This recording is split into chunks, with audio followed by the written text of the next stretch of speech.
Good evening, everyone. We're going to call to order the Boulder City Council meeting of June 18th, 2019. Lynette, will you call the roll?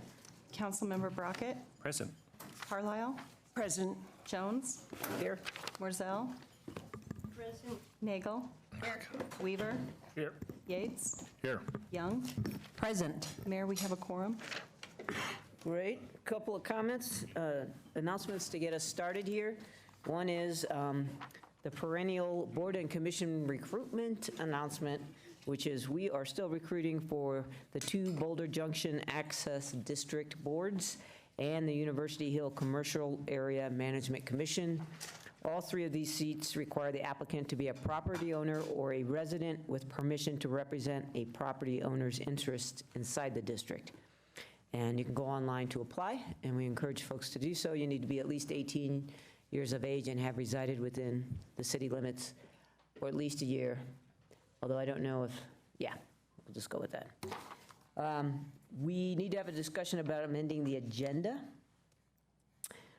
We wanted to add item 6D, which is a discussion about ballot polling.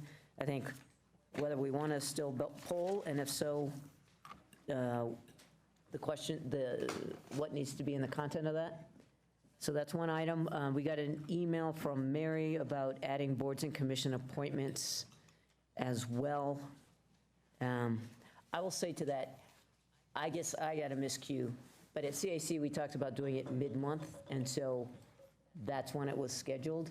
And I didn't review my applications, and I don't know if other people are prepared, fine, but I am not. So I'll just throw that out there. And maybe we can discuss what other people feel about that. Yeah, I'm happy to speak to it. Yeah. Right now, we have a position that is empty, and the board is 1 person short. And I think it's actually, so that's one board. Another board is another person short. So they're functioning without a full board. And I think we owe it to that board to appoint these people, you know, who had applied. And we've talked about this multiple times. At our last meeting, we said, oh, we're not going to do it, we'll do it at this meeting. And that's why when I was at CAC yesterday, I said, well, where is this? Where is it? And it was just some vague answer. And then I came home and I looked at CAC minutes, and there's nowhere in the minutes where we have the boards and commission's appointments. Wait a minute, we had a discussion at CAC and we put it for the business meeting when we come back from break, right? Chautauqua appointment. What? Chautauqua. We had talked about it. But we talked about adding the other boards and commissions. July 16th. Right. Okay, so that's how CAC left it. So, okay, more discussion. Mary? Yeah, so at the last business meeting, we were going to make appointments. And then we took it off the agenda and said, we'll just do it in 2 weeks, and it'll give staff more time to, you know, call people, and it'll give us more time to read. So that's how we had left it, to at the last business meeting, that we would do it at this meeting, which is why Mayor Bai and I brought it up. That's how we had left it. And the idea was that we could do it before the recess. So, yeah, Mayor, that's my recollection as well. And since I remembered that, I was watching the agenda, and when it came out on Thursday, I said, oh, appointments are not on the agenda, so maybe that's not happening on Tuesday. And I checked in on CAC after CAC minutes were posted. I said, oh, it got moved to next month.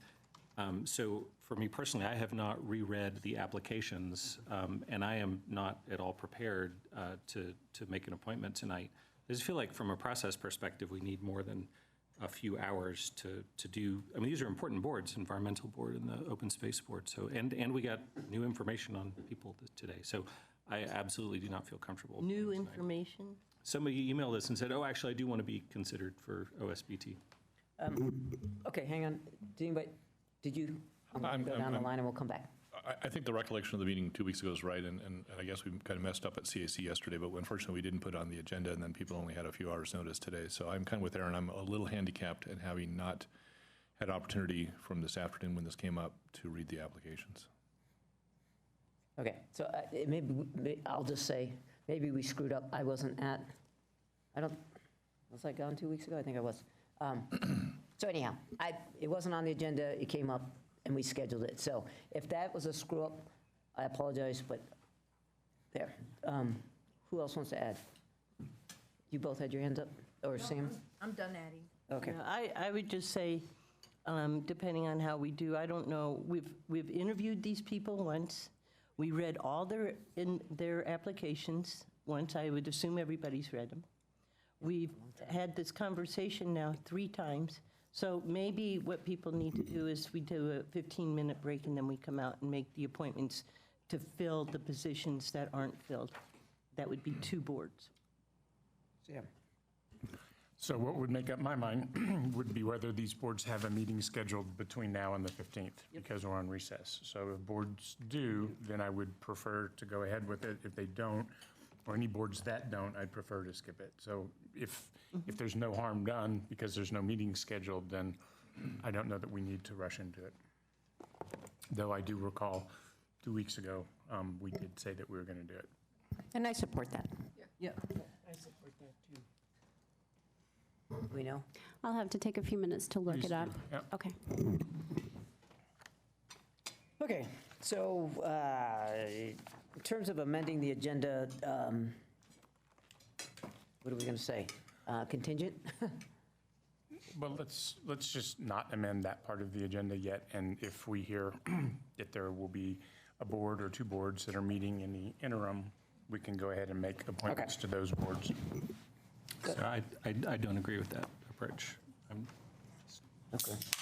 Aaron doesn't agree. I mean, I will probably abstain if we appoint board members tonight under significant protest. Okay. Yeah, I'm almost certainly, I mean, this is what's today, the 18th of June, and our next meeting is the 16th of July, so almost certainly in the next 28 days, those boards are going to meet, because they meet monthly, so I'm not sure, I get the point, Sam, about if they can be handicapped. It's my understanding there was only 1 board that had a particular handicap, and that was the EAB, right, that was 2 seats down. Correct. I wonder if we could, maybe a compromise, tackle that one now, since that seems to be the board in desperation. The other boards, one of the boards is not going to lose their member until August 2nd. That's open space. So there's no rush on that one. And so I wonder if we maybe as a compromise, Aaron, tackle EAB tonight, maybe at the end of the night, so everyone has a chance to go back and refresh their views on the applications, and then park the other ones, because that's the one that has the problem, I think. Well, HAB is also functioning because they had a recent resignation. So they're, But that's a 7-member board, and they're only down 1. Didn't we already get consensus on what we would do? we're waiting. We don't have consensus. Aaron said he would abstain, and strongly so. So Bob's trying to come up with a compromise that brings us together. I do think HAB and open space are particularly sensitive appointments. So I guess if people are willing to do Bob's compromise, let's chalk it up to, and I'll just take full responsibility. I wasn't there, when it wasn't on our list. We scheduled it thinking we were doing the right thing. So, Some updated information. So on June 10th, EAB meets, and for HAB... July. Or July, yeah. For HAB and OSPT, they don't meet until the end of the month on July 24th. does that work? So we can do EAB tonight. Yep, we can all be a little flexible. Does that I work? can work with that. Okay. With that, can we have a motion? So move the agenda as amended. Second. All those in favor? Unanimous. Thank you all for being flexible. Okay, with that, we're going straight to open comment. Just a reminder to those folks signed up, you're free to speak to us about whatever topic except for the topic of tonight's public hearing, which is related to the electric utility. If you want to speak to that, sign up separately over there. And with that, if you can start with your name and address. Each speaker has 2 minutes. And the first person is Lynn Siegel. Is Lynn here? Patrick Murphy, with the caveat about municipalization. Patrick? I am speaking on municipalization, but not the vapor muni. Okay. My name is Patrick Murphy. I live in Boulder. The muni propagandists have duped you long enough. You need to wake up and smell the scam. If you truly represented citizens of Boulder, all your votes for the muni should have been divided in half, just as the votes have been. You lack real critical review of the muni. For example, the bogus propaganda that shows a graphic comparing total spent on the muni versus the annual amount Excel takes from Boulder misses the truth by a mile and ignores true future costs because it's propaganda. The $120 million is composed of about $98 million that are basic costs, not profit. The $32 million of profit is based on Boulder's share of the infrastructure mortgage and is reduced by a third due to taxes. So the real profit is about $20 million. Here's a graphic that tells the truth, not propaganda. Here's a third bar that shows true cost and includes assets with going concern, not Boulder's crazy $82 million final offer, then separation cost, then startup cost, then stranded cost that will never, ever be zero.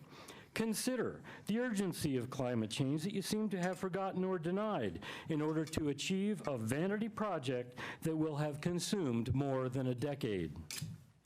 Look at this graph and ask yourself why the propagandists have not done anything but marginalize the realities under the guise of, we'll get to vote on it. Yeah, right, in 2 years. Refer a measure to the voters in 2019 that will allow us to end the muni and let real carbon reduction begin. Wake up and smell the truth. Thank you, Patrick. John Taylor. John Taylor, Boulder Chamber. I'm going to try to summarize in 2 minutes my Gettysburg address from today. So I will say, first of all, I know that you are tonight discussing a couple of funding items, open space and transportation. But you do that in the face of what we know is or many project a pending economic downturn, which very likely could lead to reduced revenues for the city. And also, we recognize that we are now up near the highest level of sales tax rates of any community in the vicinity. So at this time, the Boulder Chamber asks that you please take the time and consideration to consider our true priorities.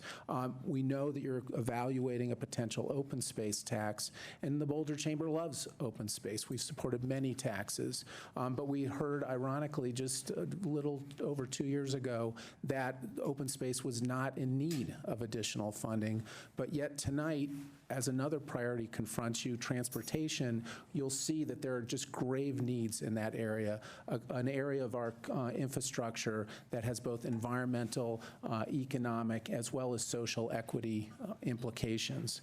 So we also urge you that when you're considering financing decisions for these priorities, to make sure that you're considering the fair balance. Always tempting to tax the other guy, as it were, but too often that other guy is the business community. And we know that small businesses in our community are already struggling with the high property tax and sales tax rates that we face, as well as large businesses, many of them important and critical to the funding that keeps the burden of the tax base off of our residents. Some of them are making decisions about moving and relocating outside of our community based on the high tax rate. And then finally, I just draw your attention to the other side of the equation. We always talk about, that Gettysburg address is on. All right. Wait, you were going to get to the timeless end of it that would be remembered for all time. Yes. Sorry. It is a partnership, businesses and residents. So let's make sure that we're considering not just the taxation opportunities, but let's continue to beef up and focus on our economic vitality that will strengthen our economy for years to come. Got it. Thank you. Stephen. And then Ally Catherine Wild. I have a presentation, but it's in protected mode, so we're on one slide, which is okay. Stephen Heidel, 1935 Grove Street. I'm here to talk about door zones. So, okay, we'll get one slide. So this came up with the North Broadway reconstruction project. 2016, 2017, it was presented, it was rejected by all the cycling community because it kept the door zone, which there's a graph, but it's pretty much what we have now. You have parking lane, you have a painted bike lane, then you have a lane of traffic doing 30 to 40 miles an hour. And in this door zone is not a protected bike lane, which is part of our Vision Zero action plan. So this is sort of one of the slides, but when you get into the door zone, somebody opens the door in front of you, you have two choices: run into the door, or fall out into the lane of traffic. If you fall in the lane of traffic, you get run over by a car and you get killed. This happened to a 52-year-old guy, and this is California. Another example I had was a 30-year-old woman who just got run over in the spring. And after she got ran over in the door zone, the city of San Francisco, within 2 weeks, changed it to a protected bike lane. For North Broadway, one of the slides you'll see later, there's actually part of the Vision Zero low-stress bike network. One of the recommendations is to do a protected bike lane along that stretch of Broadway. And this project is a 40-year project where once we make it, we won't change anything for 40 years. So we're losing this opportunity to make a protected bike lane on this whole stretch of North Broadway. So when you hear the presentation later, just keep that in your mind, that a bike lane they're not all the same. Hey, Stephen, let me just ask you a question. So on like North Broadway, the treatment you would like is There's two options. physical, I'm just curious which one you're proposing for that stretch? The easiest way is to do a physically separated parking lane, and that would protect one side, sort of along the Monte and Cycle Sport on that side, or to get rid of parking, which is 24 cars at the most on that entire section, and do a physically curb-separated bike lane on both sides of Broadway. And that is the recommended action plan in the Vision Zero network. Okay. So, Okay, thank you. thank you. Ali Catherine, and then Charissa Poteet.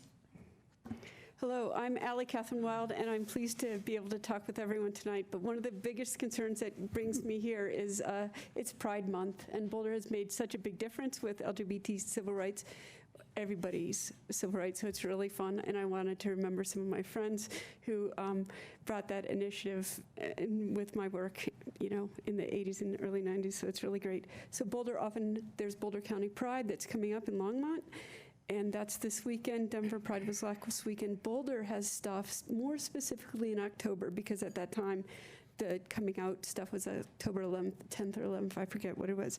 So yay for Pride, hello. Here's what I came for. I came for because there's violence in my neighborhood, and I was gonna read a happy little, it's not happy, police report that talked about specific violence.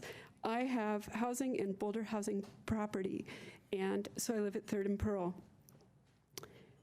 There has been a household where people have sold meth and other types of drugs and had a bike ring that took apart bikes, put them back together and sold them. And that has been allowed to stay happening for the last 1.5 or 2 years.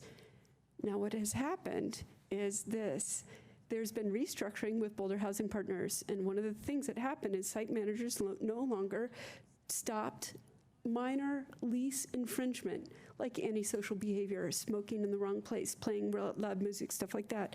Because they don't handle small lease infringements, then things become a police matter. And when it becomes a police matter, those police reports like this are used for eviction.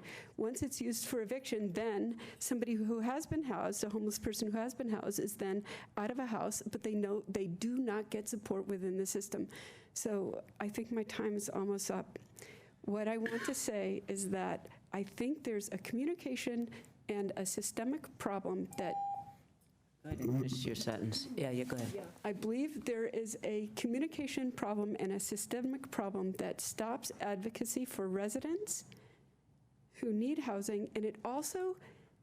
So I can't speak for Boulder Housing Partners, because, I'm on the resident end. but I don't believe that the site managers or even the people up the chain have the capacity to attend to matters before they get blown up into police matters and then become grounds for eviction. Okay. Maybe we can have staff follow up with you. Have you emailed us about this? No, I haven't. Could you do that? Sure, thanks. Okay. Have a great night. That'd be great. Teresa? And after Teresa, we have Lisa White.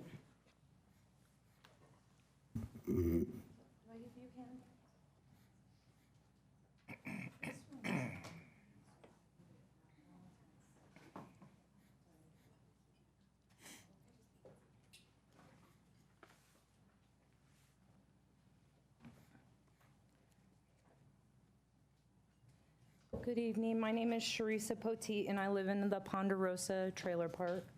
2 years ago, after the city purchased the site, the city introduced a community engagement program. We were told that our involvement and voices mattered. In the beginning, we were pulled on amazing images of single-family homes without shared walls and private yards. Now the plan has duplexes and triplexes. The main goal of the city council was non-displacement of residents. 8 families have moved out of the Ponderosa. Please consider the residents that are among the poorest residents of Boulder. In your handout, this is information that was taken by polls of the residents. 65% of residents in Ponderosa are on an extremely low income bracket, earning $38,910 per family. 30% of the residents are low income, earning between $20,641 per year to $64,850 per family.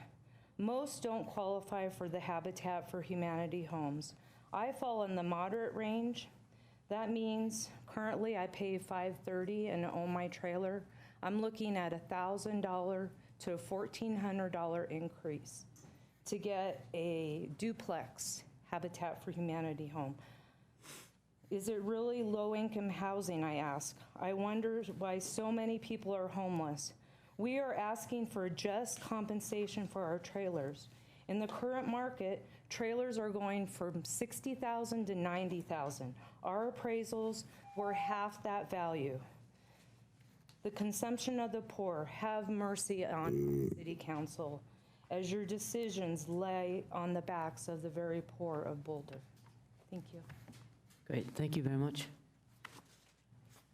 Lisa, and then Mark Hemphill. Hey, hello, City Council. My name is Lisa White, and I'm currently serving on the Pedestrian Advisory Committee.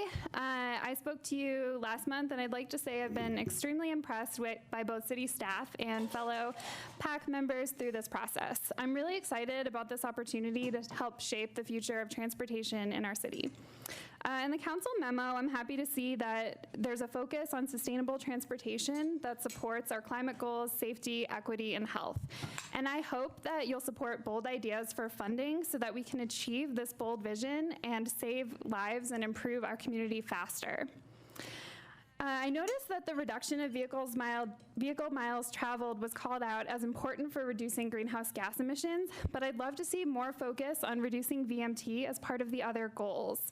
While improved multimodal transportation infrastructure is important, reducing car dominance with things like reducing VMT and slowing car speeds will contribute to the safety of all road users, improve our air quality, and add to our community's vibrancy, as well as increase the comfort of our walk and bike networks.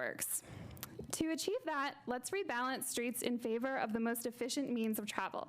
Yes, I'm talking about lanes, and I'm also talking about street parking. We currently subsidize driving by giving away vast amounts of public space for little or no cost.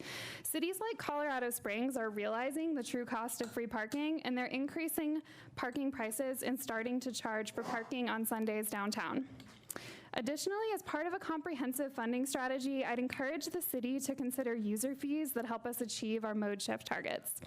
Seattle recently hired a firm to study congestion pricing without exacerbating socioeconomic inequities, and I think that paths like that should be considered. I ask that you push us to move faster and be bolder to reach our climate goals, and also save lives and increase health, equity, and vibrancy of our community. Thank you. Thank you. Mark. And then Leslie Glustrom. Yeah. Hi. My name is Mark Hemphill. I live at 664 Walden Circle. So my background, I was a lifeguard, a swim coach. I have a master's with a thesis focusing on kinesthetic aptitude. I design play structures for a living, Ninja Warrior courses, climbing structures, parkour things, zip lines. And so physicality is really important to me, as I realize it's important to a lot of people in Boulder.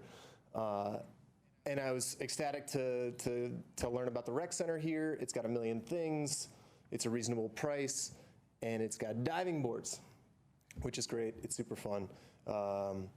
And I think in the same way that everybody here probably wants to be able to ski or mountain bike or run or whatever it is you like to do, that I should be allowed to jump off the diving board if I have the physical capacity to do so. Right now, you're not allowed to do backflips, gainers, or any handstand-based maneuvers. I understand there might be some movement in the sort of like lifeguard or rec center management ranks towards some sort of waiver, and I merely am coming to support that endeavor to not only allow me to act like a little kid, but to allow little kids to jump into the diving well with their parents, because that is also currently forbidden. I was told it's related to the insurance. I'm not sure if that's true or not. There are obviously facilities that have insurance that permits it, and I don't know what the cost difference would be, but I think you guys get my point, and I'll leave it at that. Thank you for bringing that to our attention. Leslie.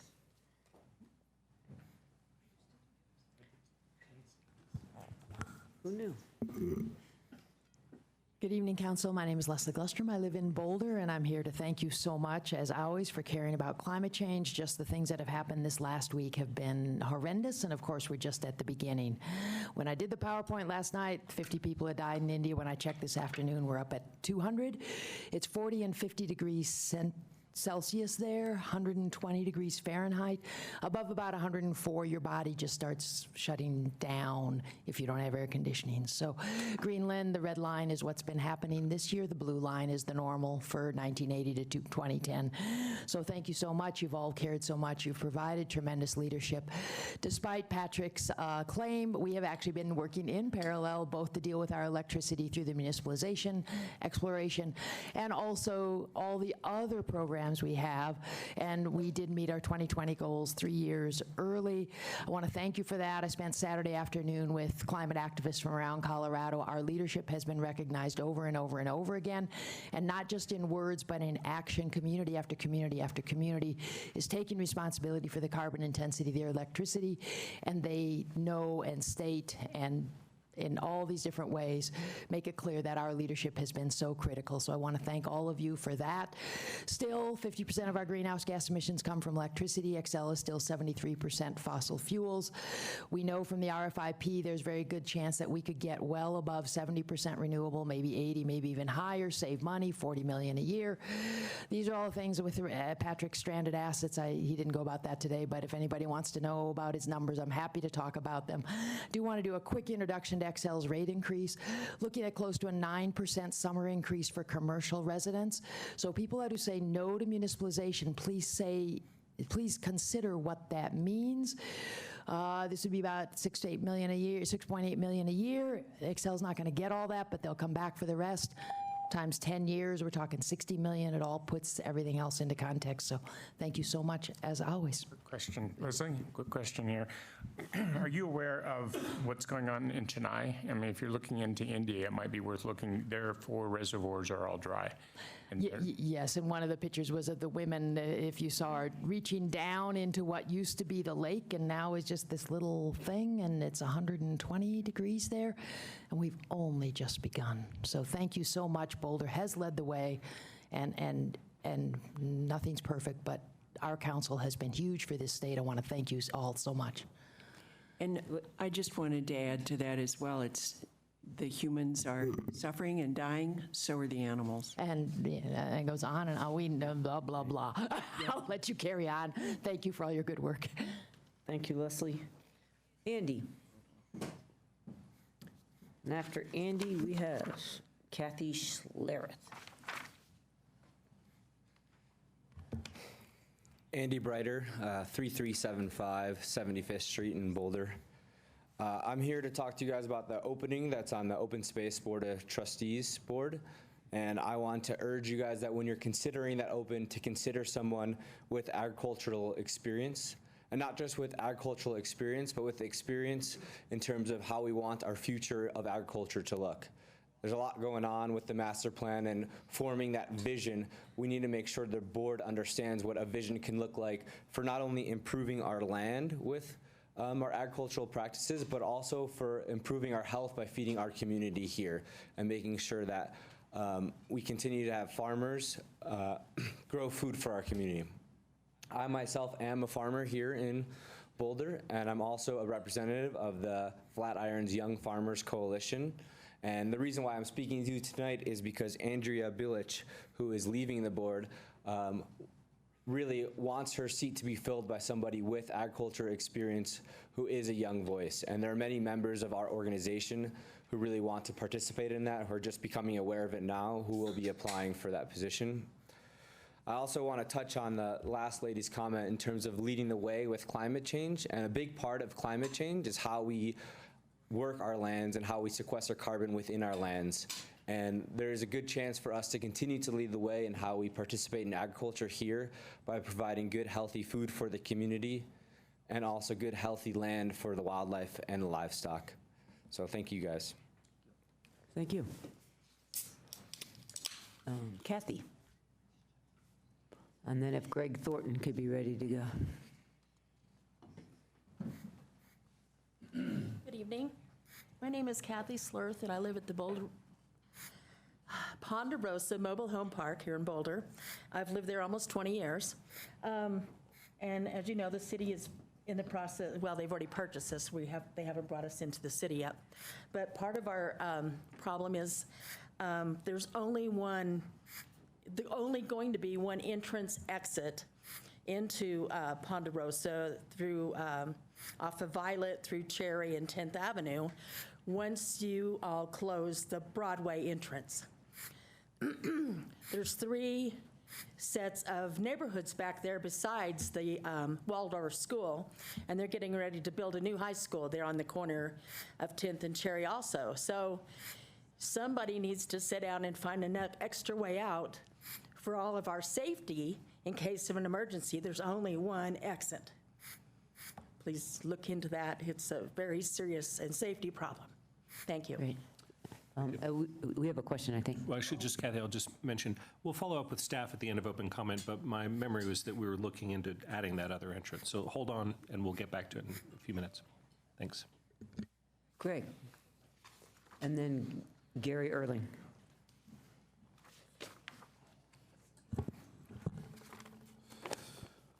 Good evening. I'm Greg Thornton. Along with my wife Donna and I, we own property located at 1126 Union Avenue in Boulder. We've lived in the house for 20 plus years. My immediate neighbors to the east are Rebecca DiDomenico and Dr. Richard Perry, owner of 4295 Broadway, a unique property known as the Swoon Art House.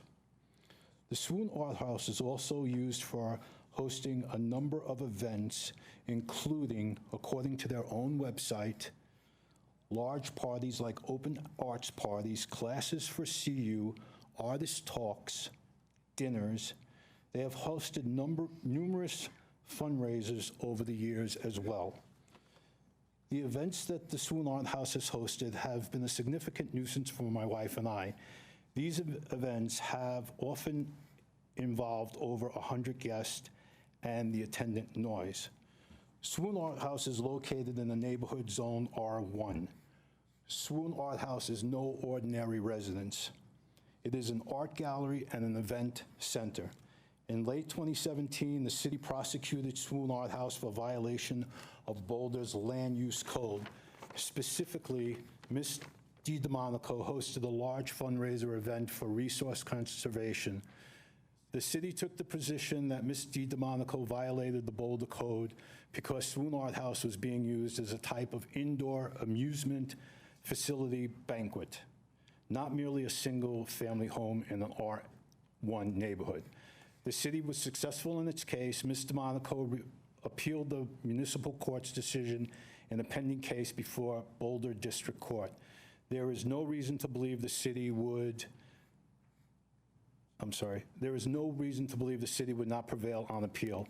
However, Ms. DiDomenico lobbied nonprofit organizations in the community to come forward. Do you have another minute? No, not another minute. You can email us that, though. Great, thank you very Yeah. much. Gary?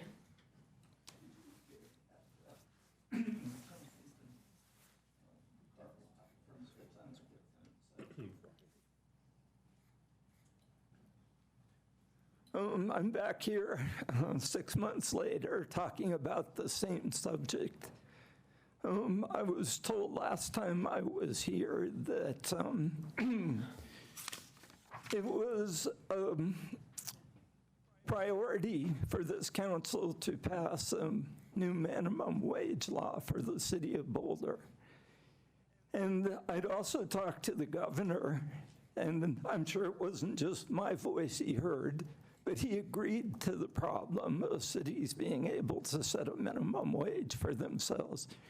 The governor did what he told me he would do. He said he would sign that bill, and he did.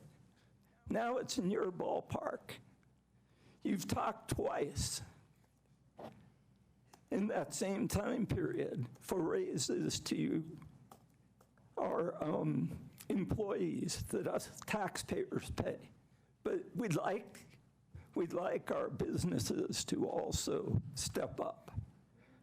Now, I don't think you need to take the time out of your schedule. You could do a democratic thing, put it on the ballot, let the voters decide. Do they want to pay all people in Boulder a fair minimum wage? You've done a lot of things in your tenure here that change things in Boulder permanently. The minimum wage is not a permanent thing. You can rescind it anytime you want. But you have to take the city as a whole. You can't be a business first council. You have to be a people first. I'm not affected by this. I'm well off. I don't have to worry. I'm a neighbor of many of you. I can afford a house. There are many people here who can't. And there's many issues with poverty in Boulder that you just don't understand or haven't looked at because you're not data-driven. Thank you. Jeff. Jeff Rifkin and then Elizabeth Black.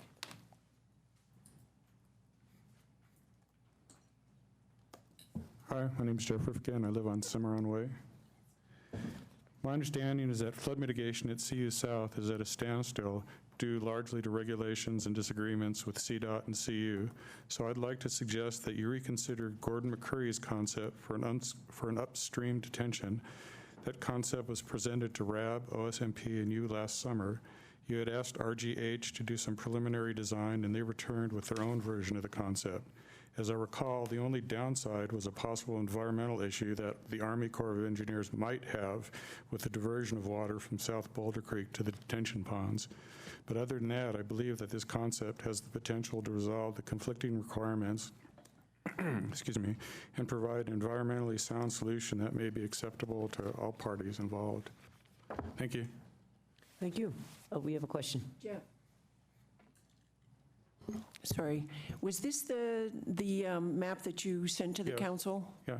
At the time, we called it, I think, Variant 2 with modifications. Great, thank you very much. You bet. Thank you. Elizabeth? And then Ryan Welsh. Hi, Elizabeth Black, 4340 North 13th Street. Recently, you all correctly spotted conflicting reports about whether prairie dogs sequester carbon and make healthier soils. Boulder CU researchers have found that no, prairie dogs do not. But the web says yes, prairie dogs do. All the pro-prairie dog reports on the web trace back to one study at the Llanos Reserve in Chihuahua. Why are Llanosh's results so different than Boulder's researchers? Well, if you dive deep into Llanos data, you find a couple disturbing things.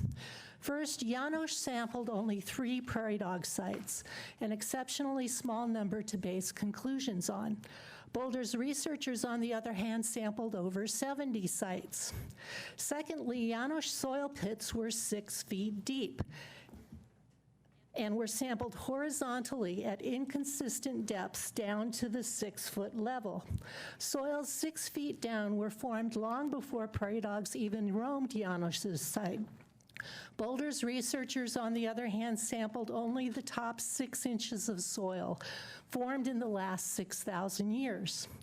And thirdly, Llanos found exceedingly high carbon levels, 5% carbon, several feet down in their soils. Llanos' assertion that prairie dogs sequester carbon totally depends on these 5% carbon values, which are unheard of at that soil depth. But you can get high carbon values like Llanos if you sample a caliche layer of calcium carbonate and don't correct for the carbonate. Caliche soils are common in Chihuahua, and Llanos does not mention any corrections. It's a big red flag. So our own Boulder research is more credible than Llanos's. I've given you some prairie dog research abstracts, mostly by CU researchers, mostly on OSMP land, for your bedtime enjoyment. Thank you. Thank you. Ryan. And then Nikhil. Hi, City Council. Good evening. My name is Brian Welsh, and I live at 22nd and Walnut here in Boulder. I bike every day in town, and I also drive when I need to. As you know, you're going to get an opportunity to give some feedback on the Transportation Master Plan tonight. Many thanks to the staff and transportation planners who have put so much time and thought into the TMP.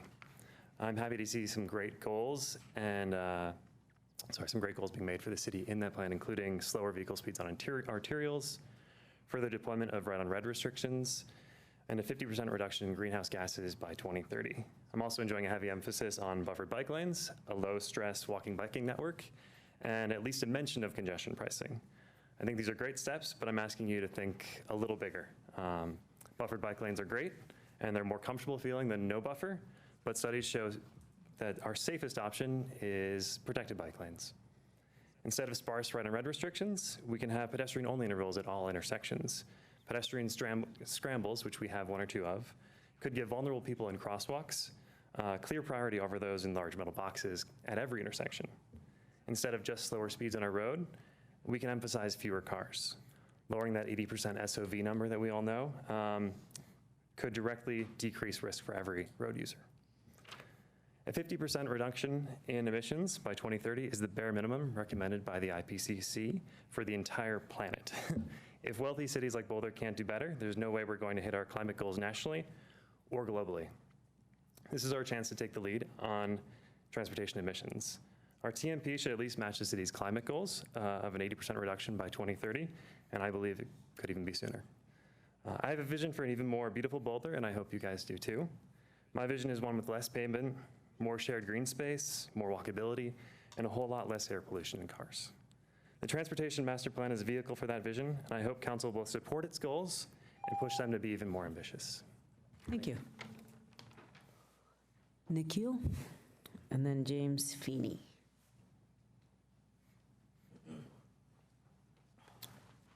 Hello, I'm Nikhil Mankekal. I'm the chair of the city's Human Relations Commission. I did send in a letter on behalf of the commission to you, but I just wanted to show up to take questions because I'm not going to be here for the discussion later, and I'll just read through for the community stick to what this says. So. To members of City Council and staff, I'm writing on behalf of the City of Boulder Human Relations Commission to express our support for the proposed increase in the living wage paid to city employees from $15.67 to $17.42, and for continuing to index the living wage to the self-sufficiency standard for Boulder County. At last night's Human Relations Commission meeting, we discussed some of the history of this policy. I was lucky and honored to be able to present the living wage recommendation on behalf of the HRC to City Council in February of 2016.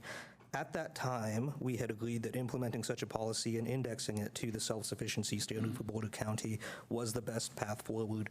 That was based not only on staff research, but also community feedback we received during many living wage public hearings we had in 2014 and 15 before that policy went to you.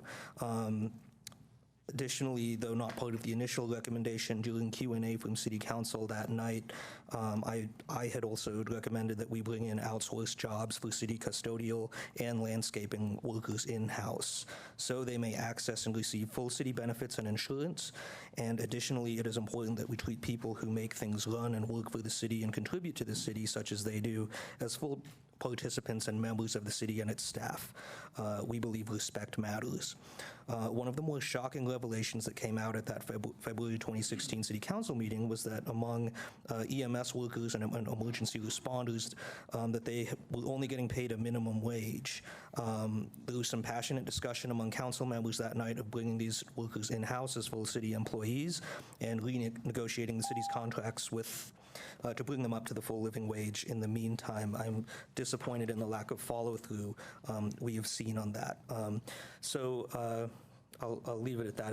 If you have any questions for me, we just went through this living wage stuff at the meeting last night, but I'm happy to take any questions. Yep, we do. Lisa? So Nikhil, as you know, we're talking about in-house, we're sourcing our custodial workers in-house. And as you know, we have 7 city custodial workers that already work in-house and then 46 that do not. Did you guys take that up and did you look at the recommendations that staff had given us? So this was something that came to us kind of last minute. It was not on the radar, so I just added it to the agenda last night, so we didn't have a chance to look at the full memo. Hence, tonight I went into basically what I saw in some of the history and what the commission in 2016 had recommended in that discussion. So I can say personally, just for me, Nikhil, as chair of the commission, I would support bringing in custodial and landscaping staff in-house, and in addition to, treating the EMS workers with the respect we should, especially given the job they do. I think it's really important, and that this is even this is still a discussion happening now is a bit confusing to me, because I thought this was all decided given the go-ahead back in 2016, and is now, there seems to be some disagreement on that.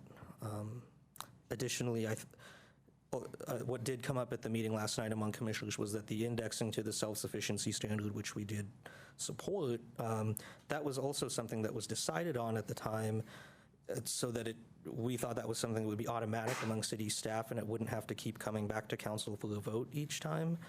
So if there's some way to more strongly support that, I believe that would be excellent, because as we're not going to be in the economic boom we're at, and when we have a downturn, that's often when things get outsourced and wages and exploitation and things like that. No, that's true. That's what happened in 2003. So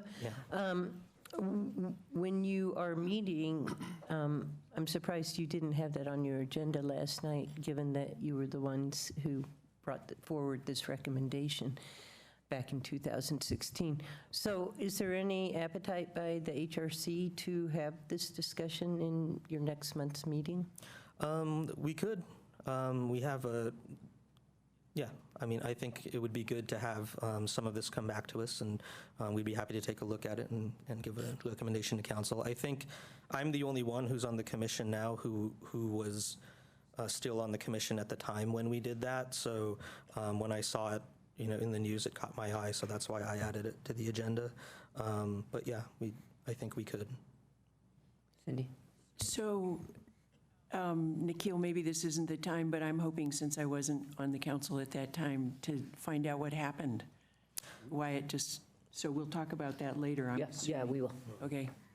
Yeah, I think so. I just wanted to make sure to get something to you all expressing, my own support based on what happened back then and showing that the commission did back then on around bringing these employees in-house. So if it's sent back to you again, would it just be looping through again? Is that? It might be looping through. We would get like a more unanimous vote from the commission back then, but I think on the increasing the wage this time and continuing to index to the self-sufficiency standard, we do have that voted on to you, and that's what I can speak to on behalf of the commission as a whole. And then on getting this EMS issue settled and bringing them in-house or getting them the wage that we need, and then the custodial and janitorial staff, that's just me personally as chair of the commission and with my experience saying that I think that would be a good idea as something to do. Thank you. So if you all have to make a decision tonight to get things in the budget and stuff, move ahead, and hopefully this input is good enough. I just think it would be good to hear what the commission has to say, since even if they weren't, your commission is always changing every year. So it would just be insightful and informative to see what another set of 5 pairs of eyes would say. Absolutely, and I think we had an absence at the meeting from someone last night, and we didn't have the full memo in the packet, so it was just did the best we could with something I added to the agenda at the last minute to try to get you at least some input tonight. But I'm happy to do what council asks us to. All right. Well, we'll after our discussion, we will be clear if that is the will of council. But thank you very much for taking the time to be here, Nikhil. Yes. Okay. And I have these just printed out. It might be convenient if you don't have them on your computers, so I'll just give them. Okay, thank you. James. And then Deborah Ordway. I'm James Feeney from North Boulder. 2 weeks ago, and after 7 weeks of research in response to a question from council as to whether city ordinances were actually enforceable on private property, including particularly mobile home parks, city attorney stated, "I don't know." At the same meeting, city manager stated that she had asked her housing department staff to see if they would voluntarily require people to comply with the dark sky ordinance. The dark sky ordinance went into full force in 2018, November 1st, while parts of it went into effect in 2004. Now, after 16 years of advance notice, city manager has a duty of action to enforce the ordinances in the city of Boulder. It is not a discretionary authority. The duty of action leads to a duty of care sufficient to establish an action in negligence against the city of Boulder. I'm in receipt of a council hotline email from Chief Deputy City Attorney dated yesterday. In it, we see that city's official legal opinion that, quote, the dark sky ordinance does apply to mobile home parks, such that the city manager's non-enforcement policy is in conflict with direct advice from city attorney.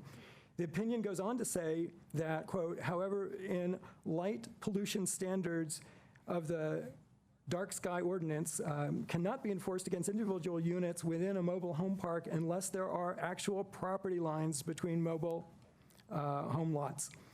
Nonetheless, as I have mentioned in the past, Boulder Revised Code Chapter 10.2-5, Abatement of Public Nuisances, especially Section 4, Nuisances Prohibited itself, specifically references the rights of, quote, any person having a leasehold interest in any lot, unquote, and recognizes the leaseholder's right of exclusive possession during the lease term. Land leases do not exist without actual property lines between mobile home park lots. So now I ask again, is it city attorney's advice that City of Boulder ordinances, and in particular Section 9916, are unenforceable against either party to a mobile home park land lease or against the City of Boulder itself? And if so, what is city attorney's legal basis for this reasoning? Great. Please ask city manager to manage prayer. We'll keep looking into that. Last speaker, Deborah Ordway.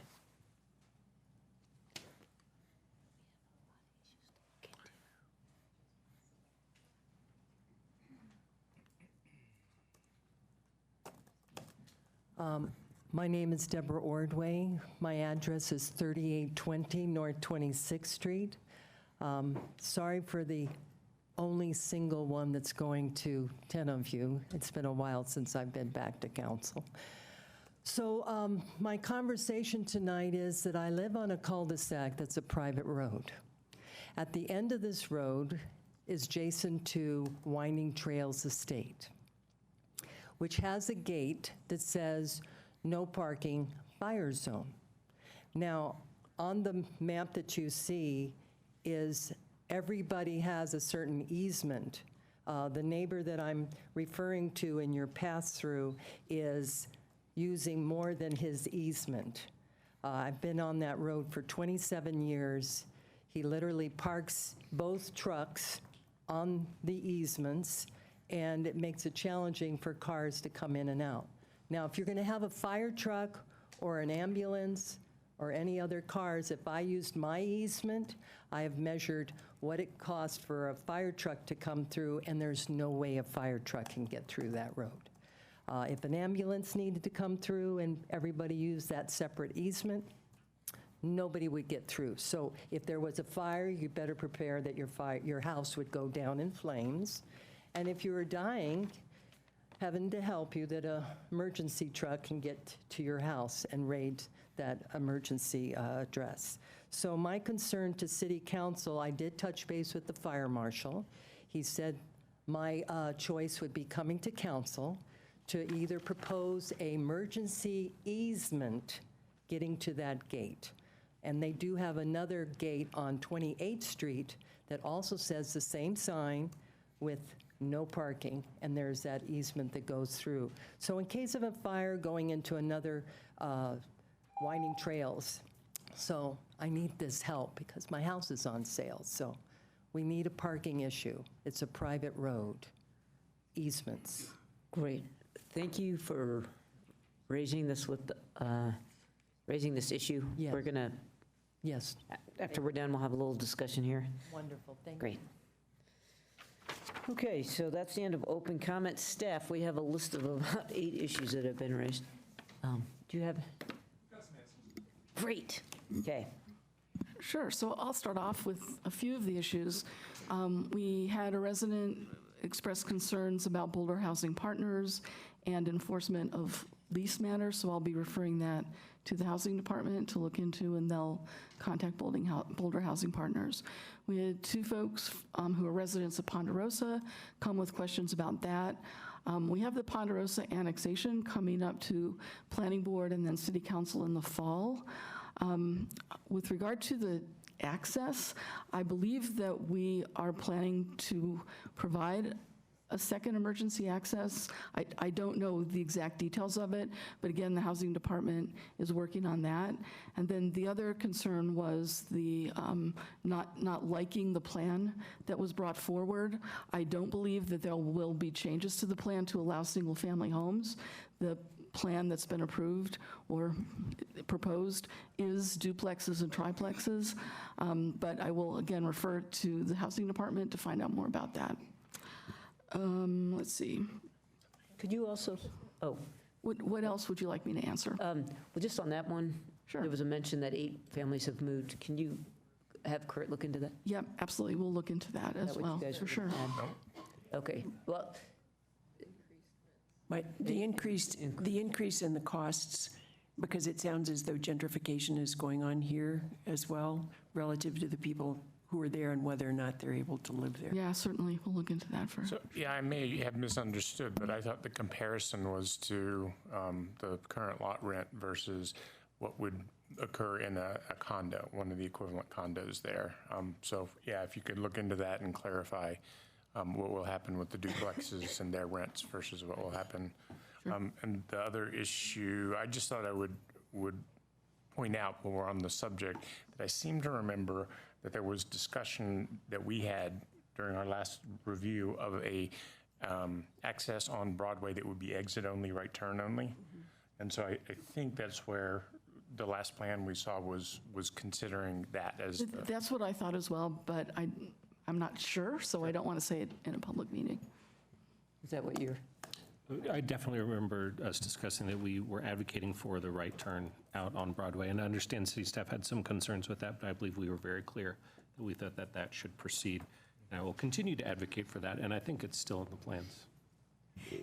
And I just wanted to add one more question to the set of questions that were just posed with respect to Ponderosa. And that would be, who qualifies for the homes, the qualification requirements? Well, Okay. Oh, one other thing, the speaker also referred to eight homeowners leaving. Right, yes, Suzanne mentioned that, and we'll be looking into it. I didn't hear it. oh, that's okay. Okay, anything else on Ponderosa? Okay. Okay, Mr. Erling brought up the minimum wage. And of course, what council has said before is that you are very supportive of legislation with regard to allowing cities to have the minimum wage. And in fact, the city followed through with that by lobbying in favor of the minimum wage and putting forth a legislative proposal or support for that. So from my point of view, the council has fully followed up on it. The next thing to happen, though, is that the legislature did pass legislation that allows us to impose a minimum wage. It does not go into effect until January 1st. The research and community outreach needed to implement a minimum wage for the entire community is significant. There's no time on your agenda to do this between now and the end of the year. And so our proposal is that the new council that will be seated in November would look at this during the retreat and make it a priority if they chose to do so for city staff to put on the work plan. Great, thank you for that. What else? The city attorney is going to talk about the dark skies ordinance and the swoon house. Was there something else? Well, can you remind us what, swoon house and that, well, start and we'll keep going. Okay. So the swoon art house, Mr. Thornton was correct. We did bring a prosecution for operating an amusement center, and we prevailed. The court issued a $100 fine. The homeowner has appealed that. I have been working with the homeowner's attorney and attorney for the Thorntons to try to structure a settlement that addresses many of the concerns. It is, the swoon art house is a single-family home in a single-family neighborhood. So what the city can do to restrict use of a single-family home is somewhat limited. There's been allegations that that Ms. DiDomenico and Dr. Perry don't live there. We don't require people to live in a home unless they have a short-term rental license, and they have and have not at various times. They do. So they have one now, but sometimes they don't. It's gone back and forth. So my report is that the deadline for finishing these negotiations is Friday. We have had intense drafts back and forth. The Thorntons, one of the good things for the Thorntons and the DiDomenico and Ms. DiDomenico and Dr. Perry had never sat down and tried to work this out themselves.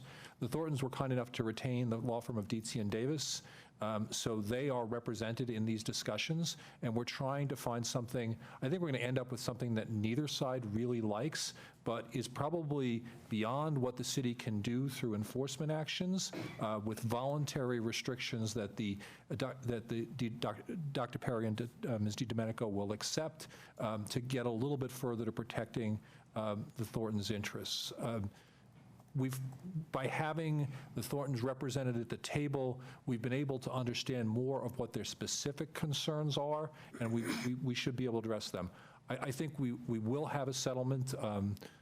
Discussions broke down a little bit today, but that always happens towards the end. I will report further when we complete this. But as I said, the deadline is now Friday, so I expect to have something done this week.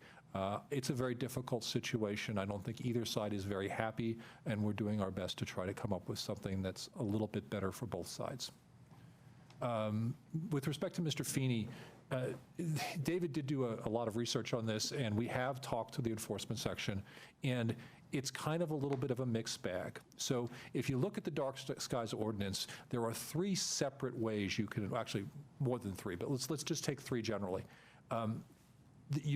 There's a limit on the number of lumens that you can have in a light. There's a limit on the number of watts you can have in lights, and there are certain shielding and placement restrictions. all of those restrictions are enforceable in mobile home parks like they are anyplace else.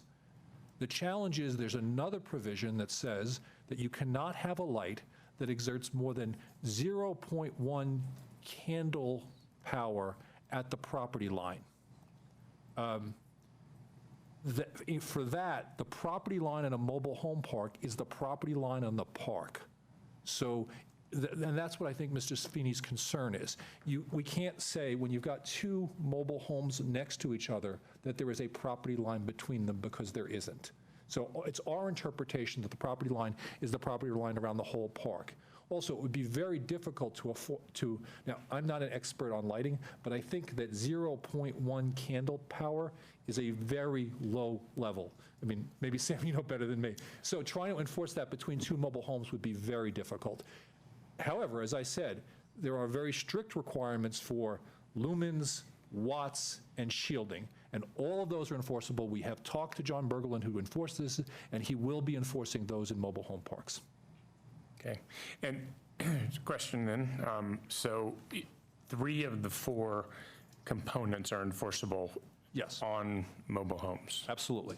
Okay. And so the only one that's not enforceable is the number of foot candles, the 0.1 foot candle. Foot candles, that's, and across a lot line. Yes. And so it would seem like the first three would be pretty important steps forward. Absolutely. And the 4th one maybe could get clarified later if need be. Yes, and our enforcement folks are aware of that, and they will be working on it. Okay.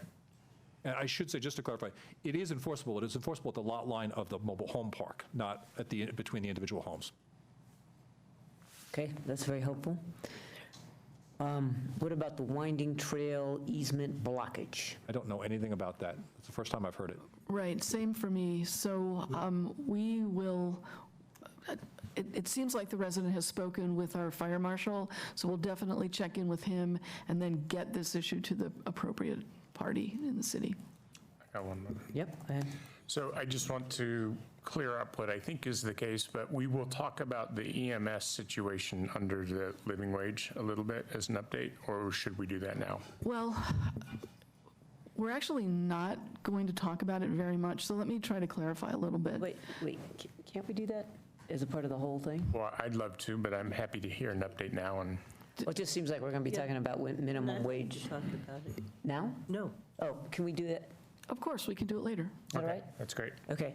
The only other thing was, I just have a question. So we're revisiting our diving regs. Is that a Parks and Rec process?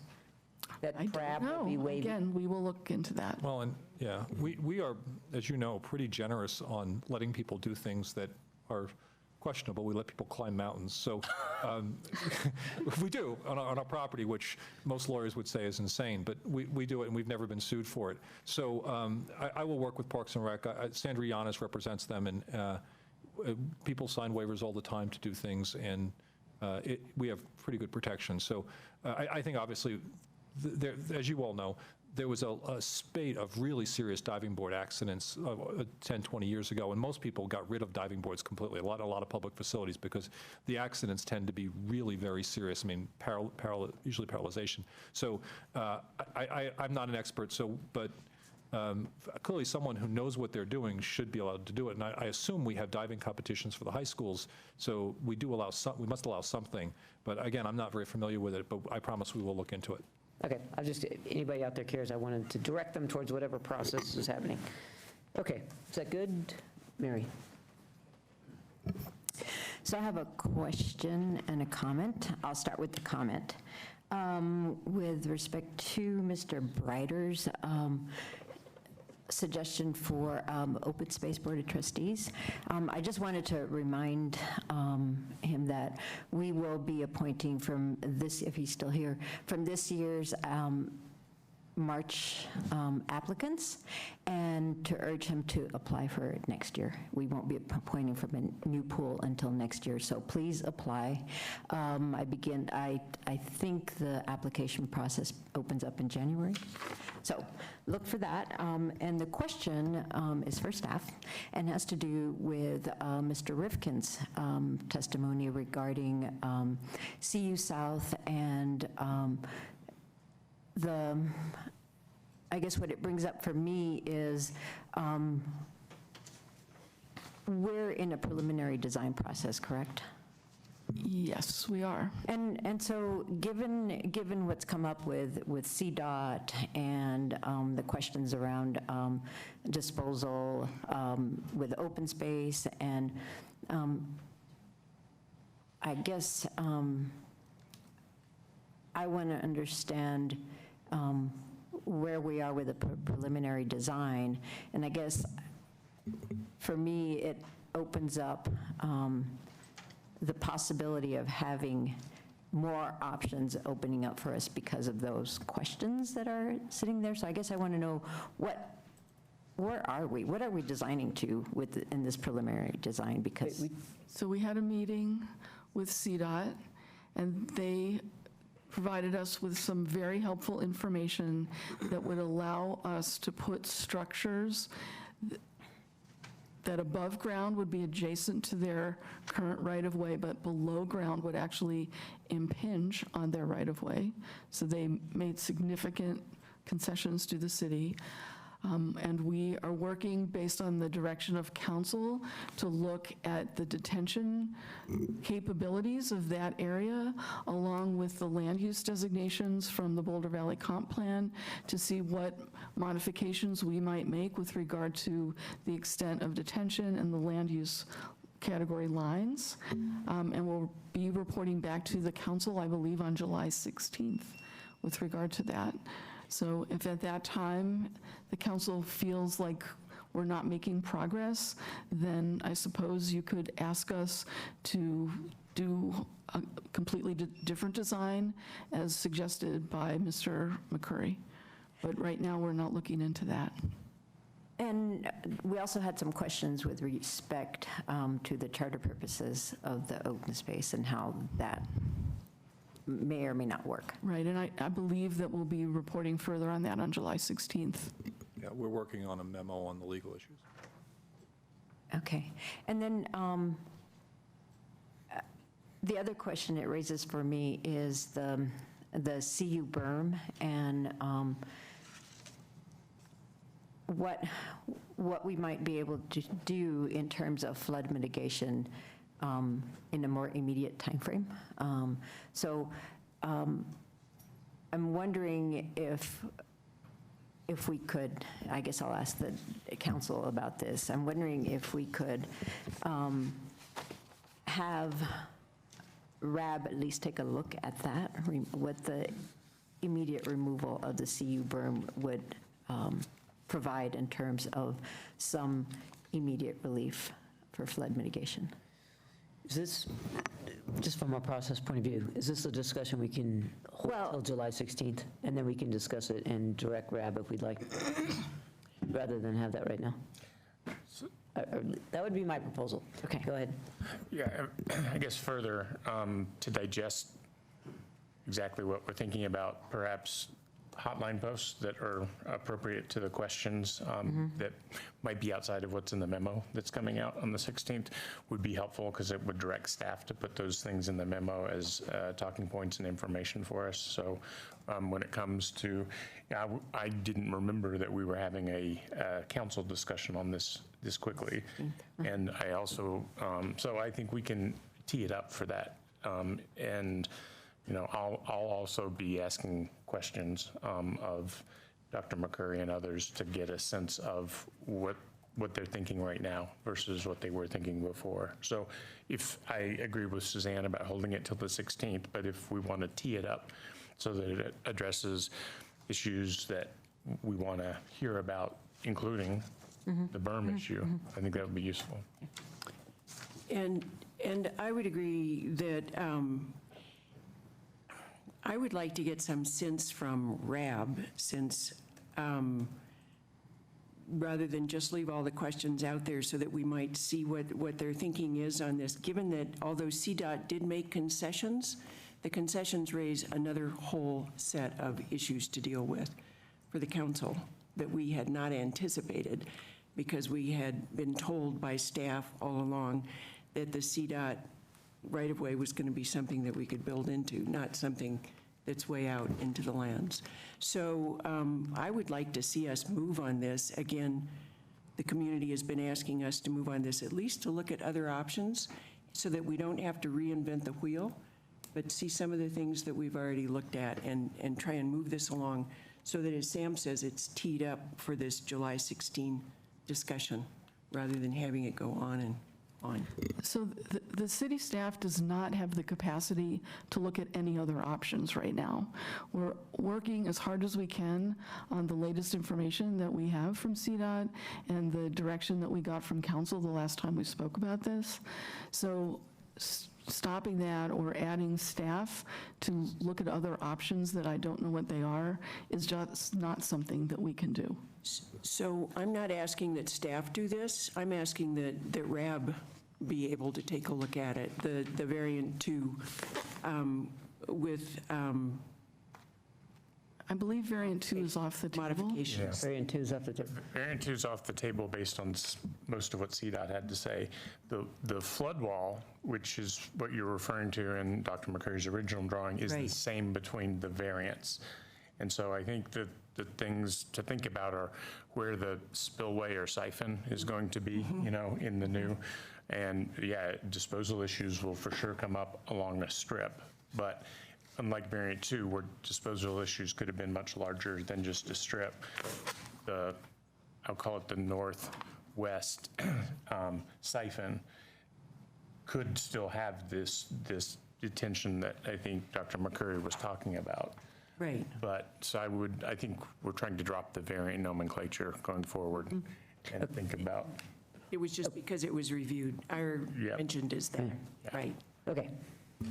So, good enough for now. If we're not making requests of staff, but if there's specific things that we want teed up for discussion, feel free to send them to CAC and staff, but it's not go research something new. Right. Well, I do have one request, which is that in the packet, if you could attach what the consultant's evaluation of that upstream detention was, that might be helpful so that we don't have to dig for it, because that modification was given to a consultant and we heard something back from them, and I'd just like to have that information available for the discussion. I'll pass that along, yes. Okay. And, Yep. and I'd also, in this packet that's coming up, I'd be interested, Mary mentioned about what would be the impact if the existing berm was removed. And I don't know, somewhere in our materials, I remember seeing something like it would reduce something like 20% of the flood hazard downstream. And I just think right now, we're going through almost every day is a rainy day. And we get in situations where the ground becomes saturated and then there's no more capacity for it to absorb water. So I guess I would like to know, well, could we do something in removing the berm sooner than later? And I think in what we had looked at earlier in the variant 1, we had talked about removing that berm. So Right, that was one of the and long-range things we were going to do. So we can look into finding out information about what the removal of the berm would result in. Right. We can't remove the berm because we do not own it. I get that. yeah. But I would just like to know from an engineering Sure, we'll perspective, find that out. what would be the impact of that, and would it reduce the flood risk to downstream by 20% or by how much? Right. And then in what time frame? So it's not a long-term thing. Okay. And not only that, but what kinds of the constraints that we are faced with now would it be alleviating? So, Okay, you guys. Can I just add that I think the plan of record, as Jane said, is to remove it at some point. And I think what Mary's asking is, could it be done Sooner than later, yeah, to provide some immediate flood mitigation. Yep, that's cool. Okay. Y'all pay me the big bucks to keep moving, and we are now behind schedule. So, Items A through F are before you tonight on your consent agenda. okay. There's one settlement, otherwise they're all meeting notes. Could I have a motion? Move the consent agenda. Second. Any discussion? Cindy?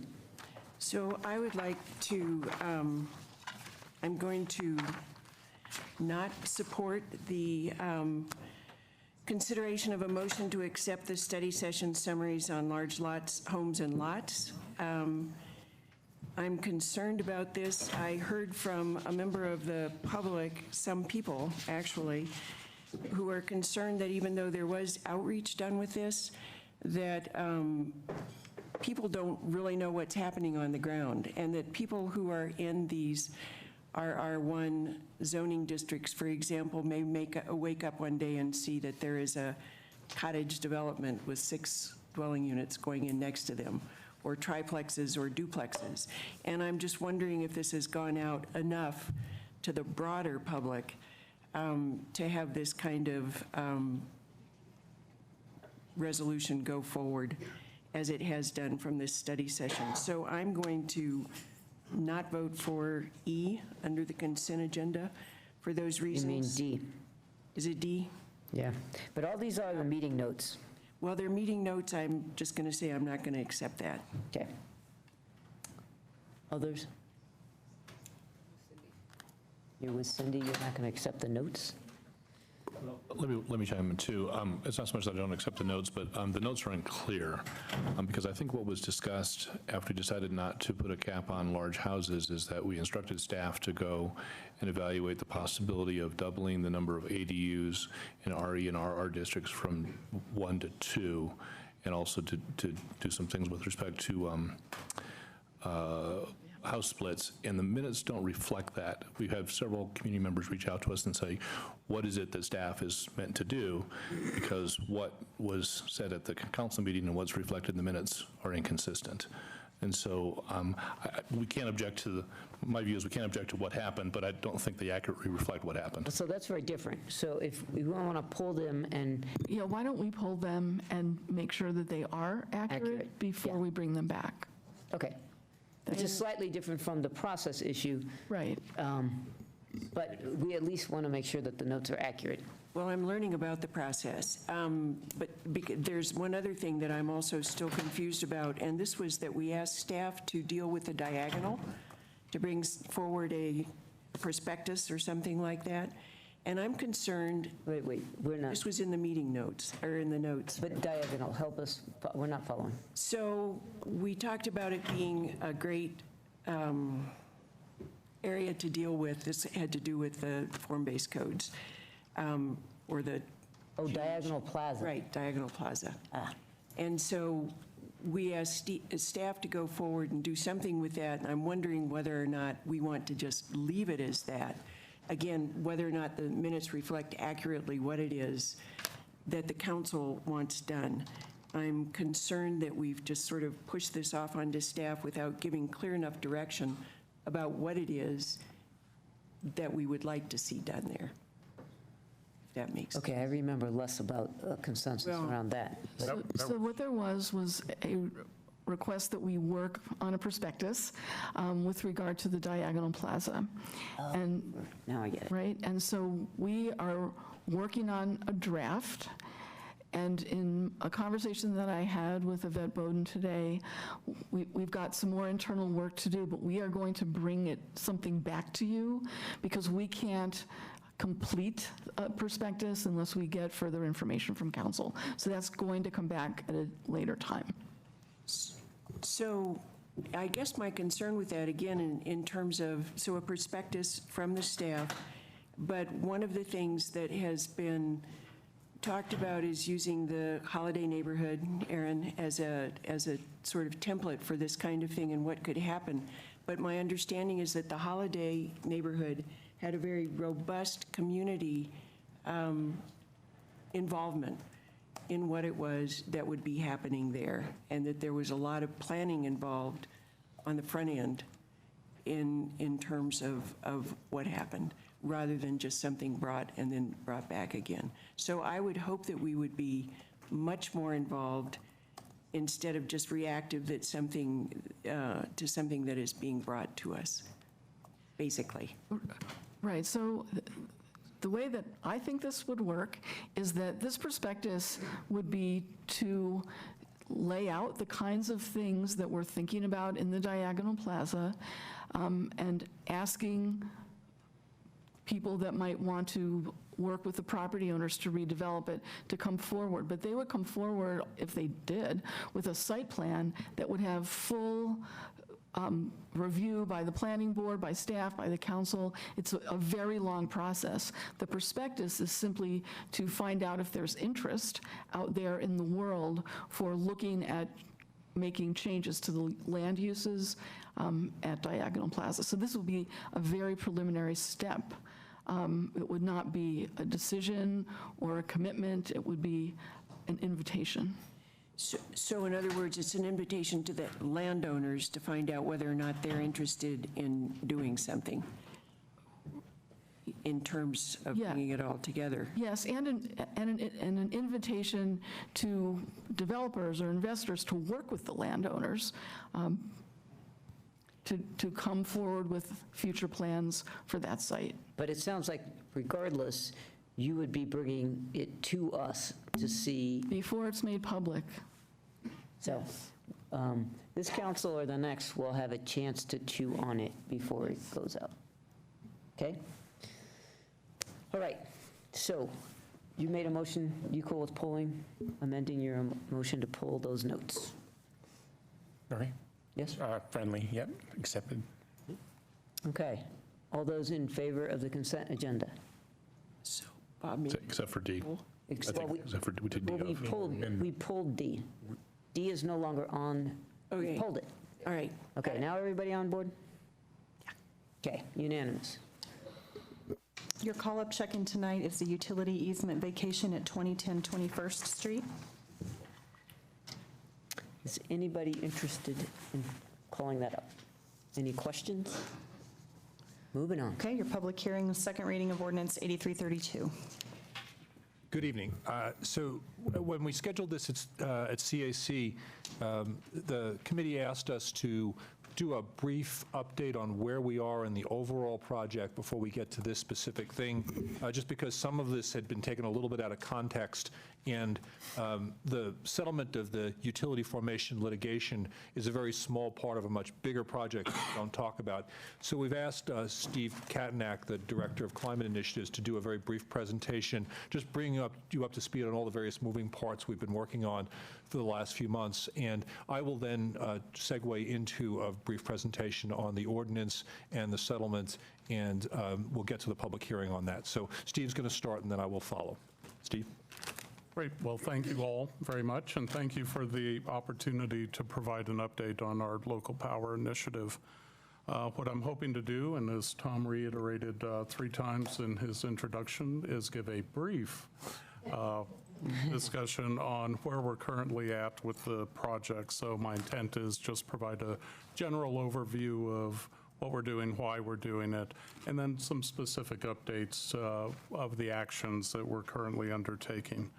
So of course, local power is the development of a locally owned electric utility that our mission is really to provide clean, local, and affordable and reliable electricity to the community. And it's really a key component of our energy future, of how we move forward with the city's climate commitment. Our primary goals related to the development of the electric utility really have to do with ensuring a clean power supply is brought to the community and removing fossil fuels from that supply. But along with that, there are other values that we are really trying to bring to the community, and one of those is local control. The ability to make decisions about how we run the electric utility and how we invest our revenues back into the community as we operate the system. And there's other values that this also brings, and that is the ability to make decisions related to innovative processes and projects, to take a look at the implementation of things like microgrids, of shared distributed resources where perhaps somebody that really can't utilize their rooftop space, perhaps they and their neighbors can share that type of thing. And all of those come back to that level of local control where we're making those decisions locally. And of course, one of our core values is to ensure that the electricity we're providing is both reliable and secure. So just as a reminder, the city climate commitment goals currently relate to an overall emissions reduction in the city of 80% by 2050.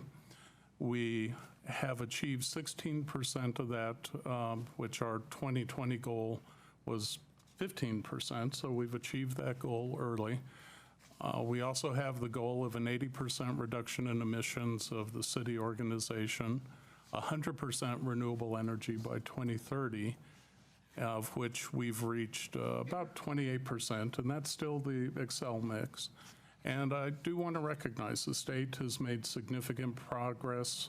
Some of this legislation that they recently passed really moves the level of carbon-free electricity to 80% by 2030 in the state and 100% by 2050. And this should be applauded. I mean, these are really strong goals, and as we come before you on July 9th, we have a study session that is scheduled with you all to talk about how we move forward with a public process to re-examine our goals and the climate commitment that we have.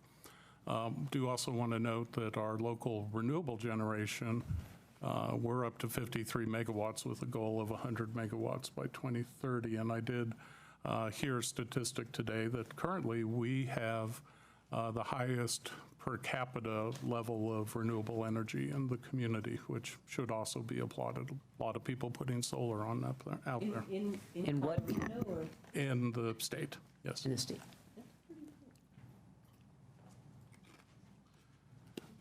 So we want to take a look at where we're headed, and where we're going really has to do with a community decision. Our current target is to move for a vote of the community in 2020.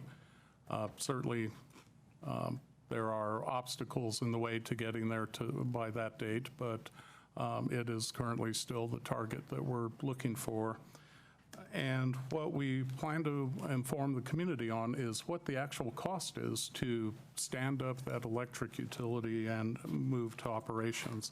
So as we take a look at where we're focusing, it's really determining the costs of creating that utility.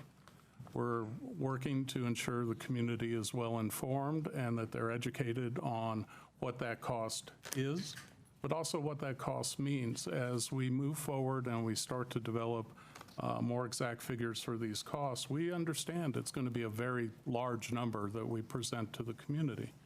But our commitment is also that our rates will not be higher than Excel's rates as we move forward. So we need to ensure that people understand that. While it sounds like an initial very large number, as we talk about it being paid for through electrical rates, it'll be very comparable to what Xcel Energy currently charges.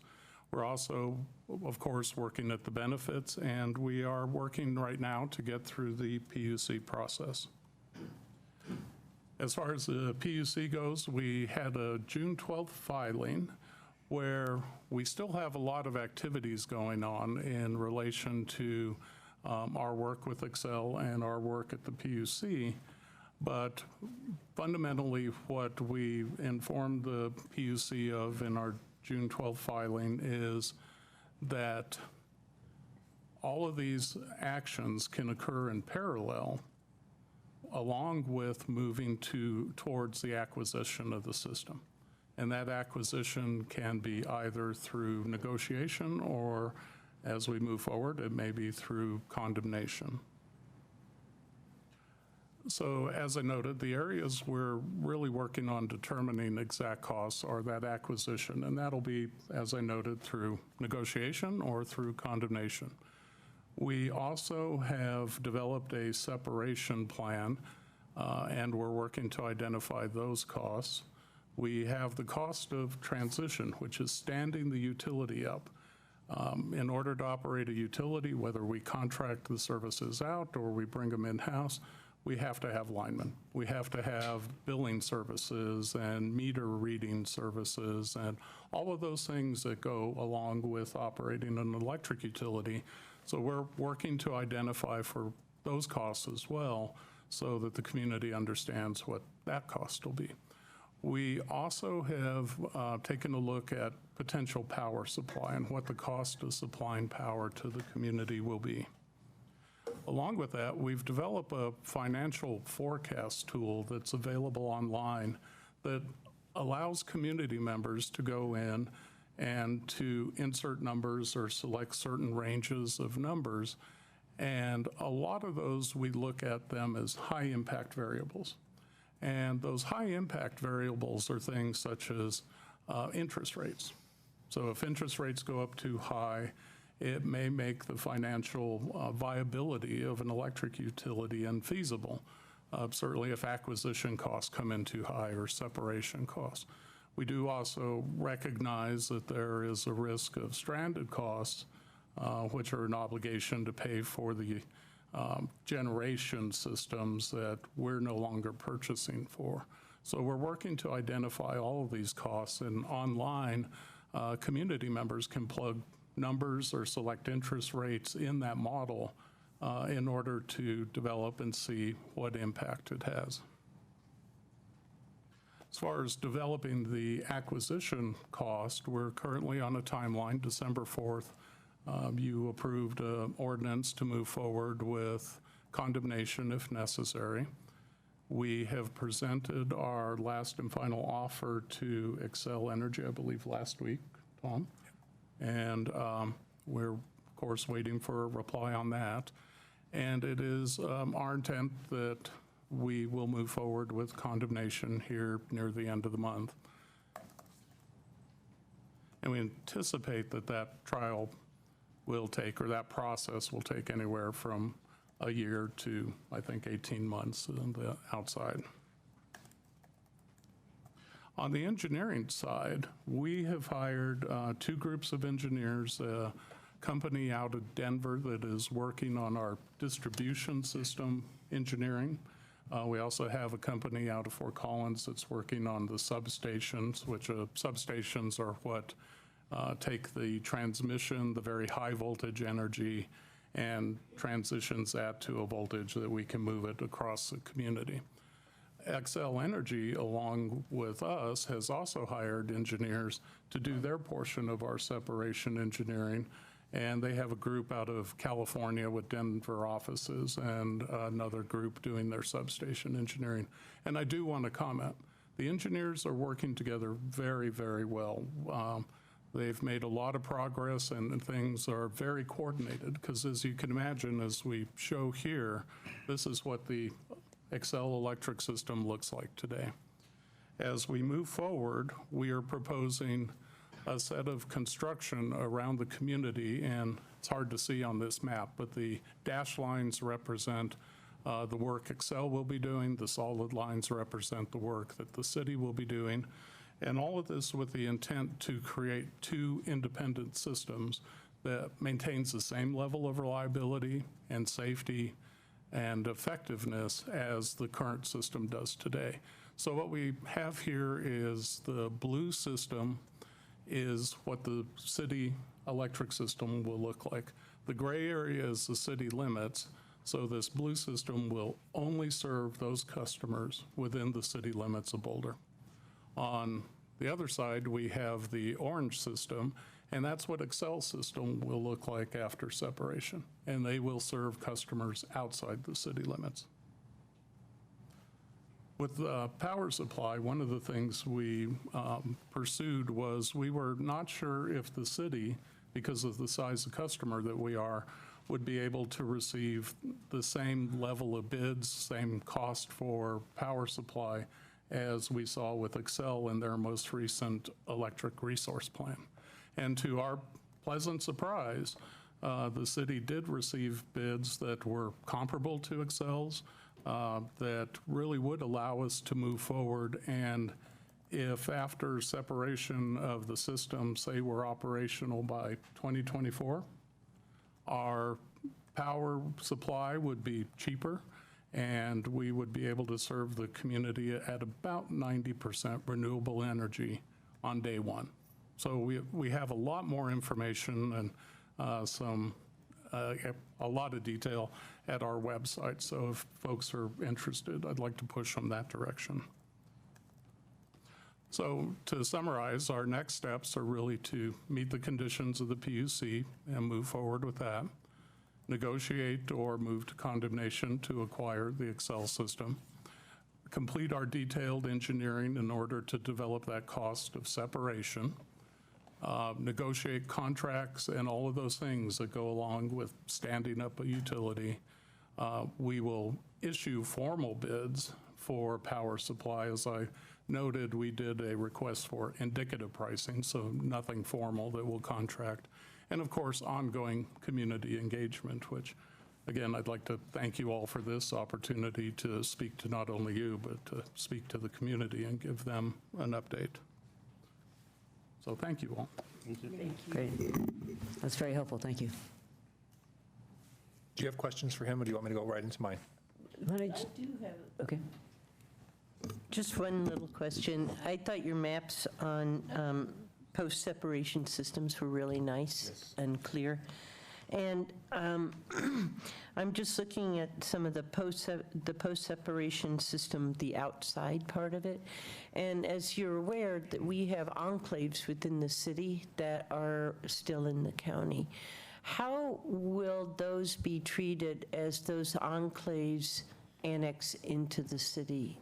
So typically, investor-owned utilities and municipal utilities have annexation agreements, where it's a negotiated agreement where the municipality will compensate the investor-owned utility for the system that's in place at the time they take over that area.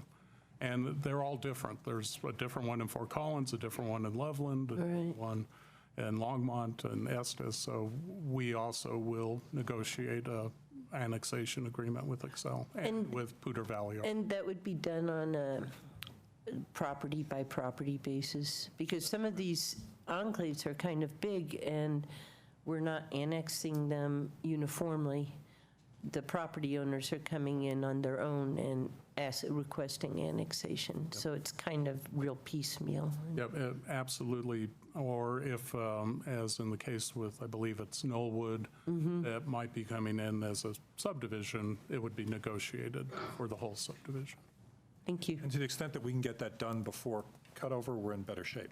So if you look at the orange map on the right, you'll see that there are fewer than the last time you saw that. We've been working on that. And Lisa, you'll recall that we straightened out the blue line in large part to clear some of the issues we had on the western boundary. Right. And you notice the western boundary is looking a little cleaner. Looks really straight. And well, yeah, we're Pretty working on it. And Knollwood will be a big part of that. One of the biggest areas that we have not brought in there. They're doing an annexation election very shortly, so we'll see where they go. Thank you. Thank you. The only other thing I wanted to mention is I was just at a ribbon cutting for IBM solar project, which I believe is 10 megawatts, with a couple of my colleagues. And I guess just wanted to acknowledge that as a big step forward in terms of reaching local generation goals. Absolutely. And to highlight that effort. Yeah, it was 10% of our total goal in one fell swoop. Yeah. It's pretty good. Yep. So the agenda item before you tonight is approving on second reading an ordinance to complete a settlement of the utility formation lawsuit litigation. You'll recall that well, you may not because it's been a while, but in August of 2013, Council passed Ordinance 7917, which accepted the third-party consultants' review of the city's compliance with Section 178 of the Charter, which were the metrics for forming a utility. And then in May of 2014, the council passed Ordinance 7969, which created the utility enterprise, just the thing itself.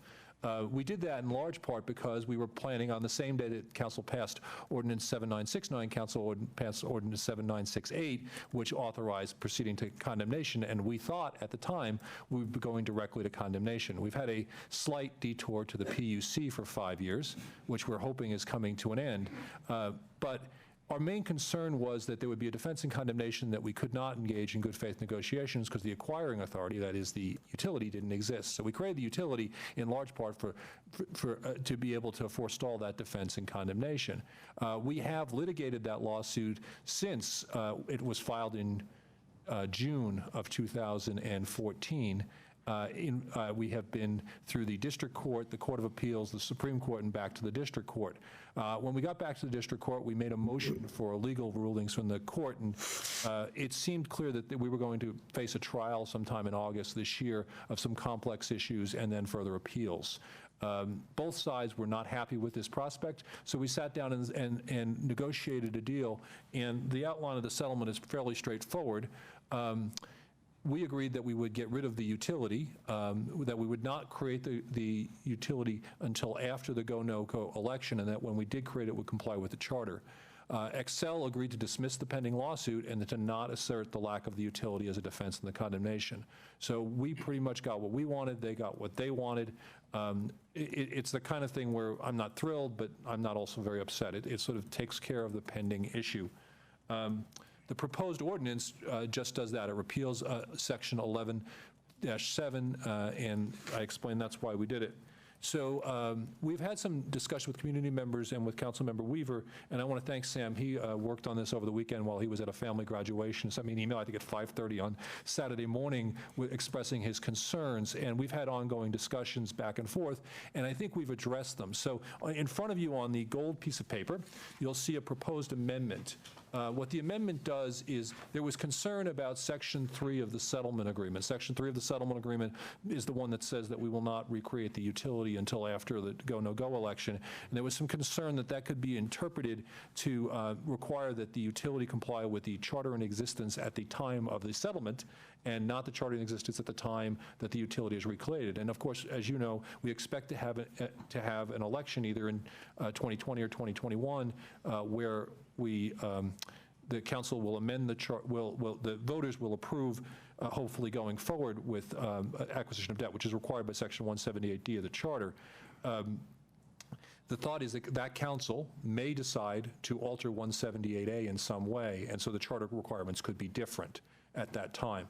If that happens, we wanted to clarify that the charter that applies is the charter in effect at that time. So what we've done is suggested that council insert a new finding as Section 1 of the ordinance that says what this says up here, and I will read it for the audience.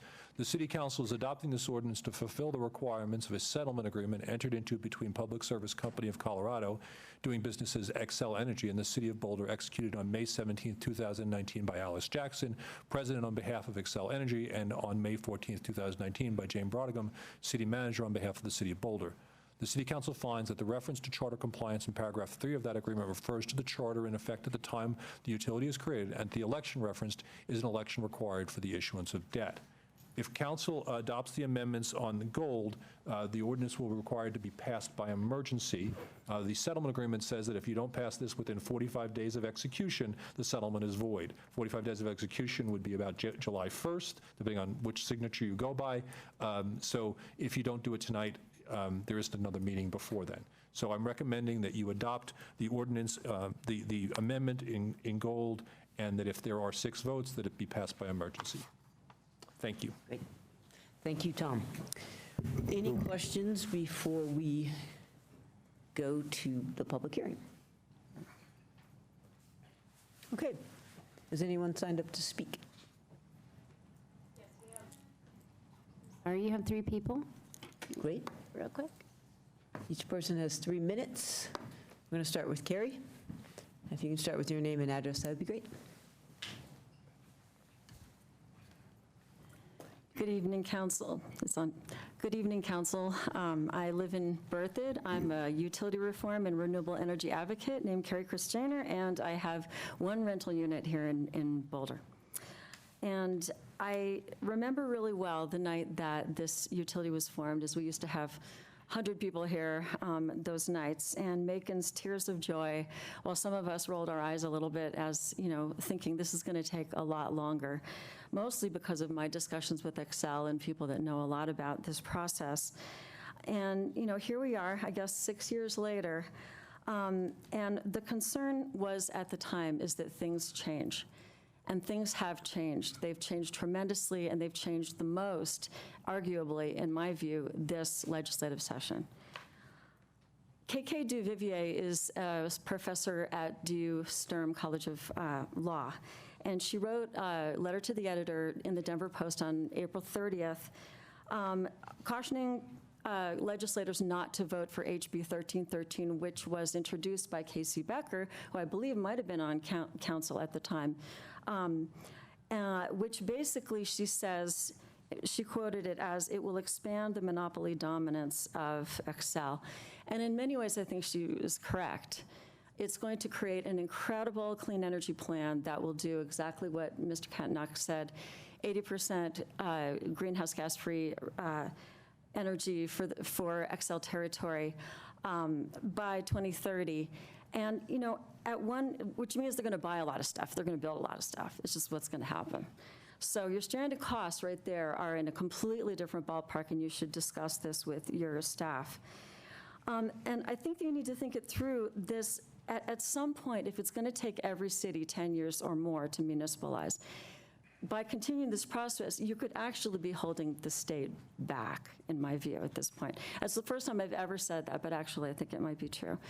Cities like Denver, who are at the stakeholder meeting at Excel today, which we have quarterly meetings about new products, what solar rewards are doing, they're looking at creating in their rate case a process by which cities will be able to go more renewable pretty much instantly by claiming the RECs that right now they're selling to California, to CCAs like the California market, and they're making quite a lot of money doing that. So you should look into that too. Matt Lehrman was on the call, and it'd be something to look into. Lastly, I want to talk about Local Power. Local Power is the name of a company that is formed by Paul Fenn, president, who basically is the co-founder of Community Choice Aggregation. Back in spring of 2011, Local Power was not a concept that some of the main muni advocates, some of you in the room, wanted. I'm so glad that concept has now been embraced. But California, it was invented in California. Thank you. Thank you, Carrie. Patrick.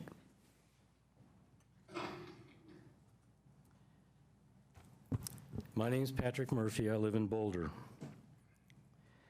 So, you didn't meet the charter requirements, and now the paper muni is a vapor muni. This has been a long series of bad decisions, the inability to do math, and then representations of a Pollyanna world not based in reality. How did we manage to get 8 years into this and we don't have an estimate, high, medium, or low, for stranded cost? Because the charter said we have to fit stranded and acquisition in that $214 million. And I said, well, if it's not zero, what is it? I got 2 paragraphs of talk, and not one number.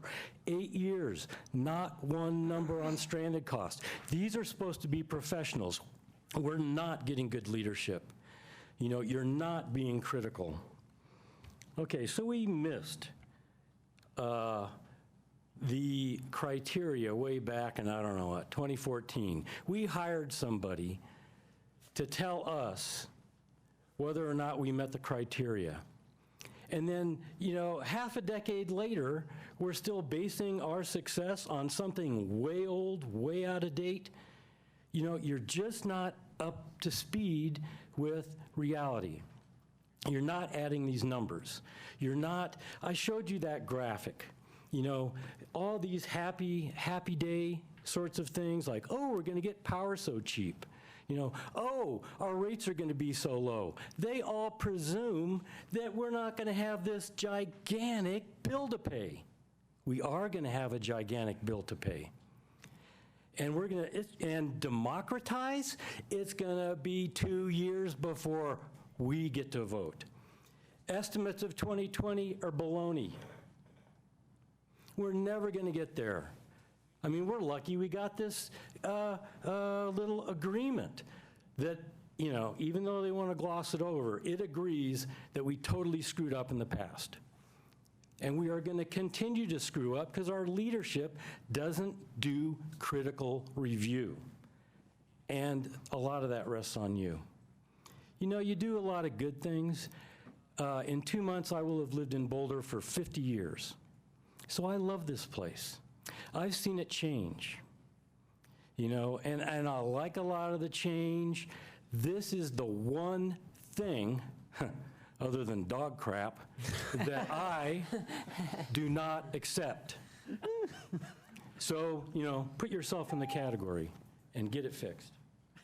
Thank you, Patrick. Leslie?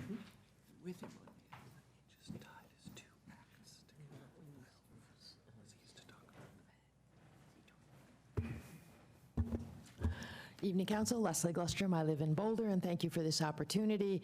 And just to cut to the chase, from what I didn't know about the language on the goal page till we saw it on the PowerPoint a few minutes ago, my belief is that that's very good language to adopt, and it seems like a good thing to do, to just be really clear about your legislative intent. So I would support a yes vote on that gold language. I was going to say, you know, these are really complex legal issues and blah, blah, blah, blah. But I did want to comment a little bit on just this whole concept of doing agreements with Excel. And I'm not really trying to criticize this agreement. I'm just trying to make sure that we keep going forward with our eyes wide open. Once again, a lot of things Patrick said I really disagree with. You know, Supreme Court, you know, it goes on and on. The things that Patrick said that frankly don't really stand up. So, but I don't want to go down that road right now, because I think it's really important that the city and the community finally start to get clear on what this, I think the city attorney referred to it as the 5-year detour or whatever it is, been down at the commission. And I just, whenever we sign an agreement with Excel, it's very hard to believe, but we cannot believe that they will conduct themselves in good faith. And that even when they sign an agreement, that doesn't mean we have an agreement. That's one reason I think the gold language is very important. As many of the council members know, I've been down at the Utilities Commission, you know, a gazillion hours starting in 2004. I have watched Excel do things that have left me way beyond speechless. The biggest one, of course, was driving a $1 billion coal plant through the Utilities Commission that we didn't need, and that, of course, was the wrong resource. And now everybody, including Excel, recognizes that. You know, I have stories that go on forever. But the one I want to remind the council of, I think you all know, but just to be really clear about this, after about 4 years of that detour down at the commission, we got a Utilities Commission decision that said, and David Eves from Public Service Company Colorado, Excel, said, we're here to help the city move forward. And I had visions of Saturday morning cartoons and the fox in the suit taking the chickens and said, I'm happy to help you get home. But somehow everybody down at the commission was like, okay. So instead of taking 3 months to negotiate the 3 agreements that the commission asked for, Excel just couldn't really find their homework time and time again. And so that process took 14 months. In October of 2018, Chris Irby signed the filing with the city. And 3 months later, Chris Irby signed a withdrawal of that agreement. Other than driving through a $1 billion coal plant that we don't need because it was excess capacity on top of a 1,000 megawatt reserve margin, this is so far beyond a stunning, I had thought of the words and now I can't remember them anymore, but it's just really, really gobstopping bad what they have done. So just beware of your agreements. So thank you. Thank you, Leslie. Okay, with that, we'll close the public hearing. Let me turn to council. Sam, and then Aaron. So I'll have a little bit to say about this, but I want to start with a thank you to our legal staff for all the hard work. I know it took a long time and a lot of work with Excel to get this agreement. I have worked with Excel for a long time in the past to try and bring settlement agreements forward, so I know what that experience looks like from the inside, and it's a lot of work, and it's a lot of changing of things as that you thought you had agreed on, and now it's going to be something a little bit different. So first of all, a big thank you to all of you.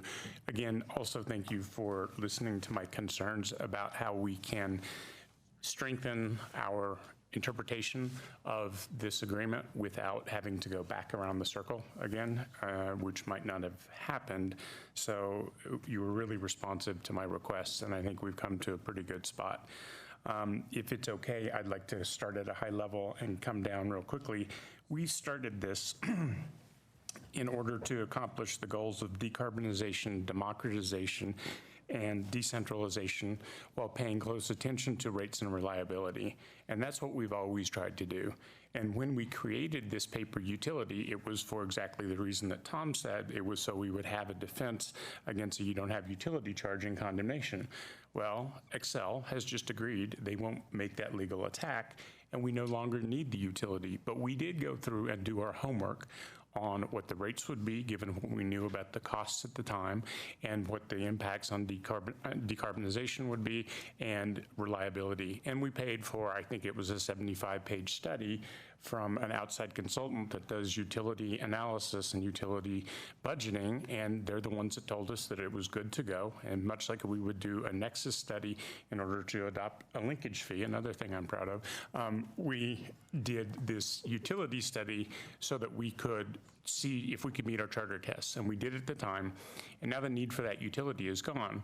And we've committed to going back to the voters for a vote, a final vote that says, here are our costs, here's what it will mean for rates. Would you like to form a utility? And if so, what would you like that to look like? And would you like to approve the bonding costs? And if so, here's what they are. And so I believe that we have kept faith with our community 100%. We've had multiple votes, 4 or 5 votes around this issue every time it passes with a majority.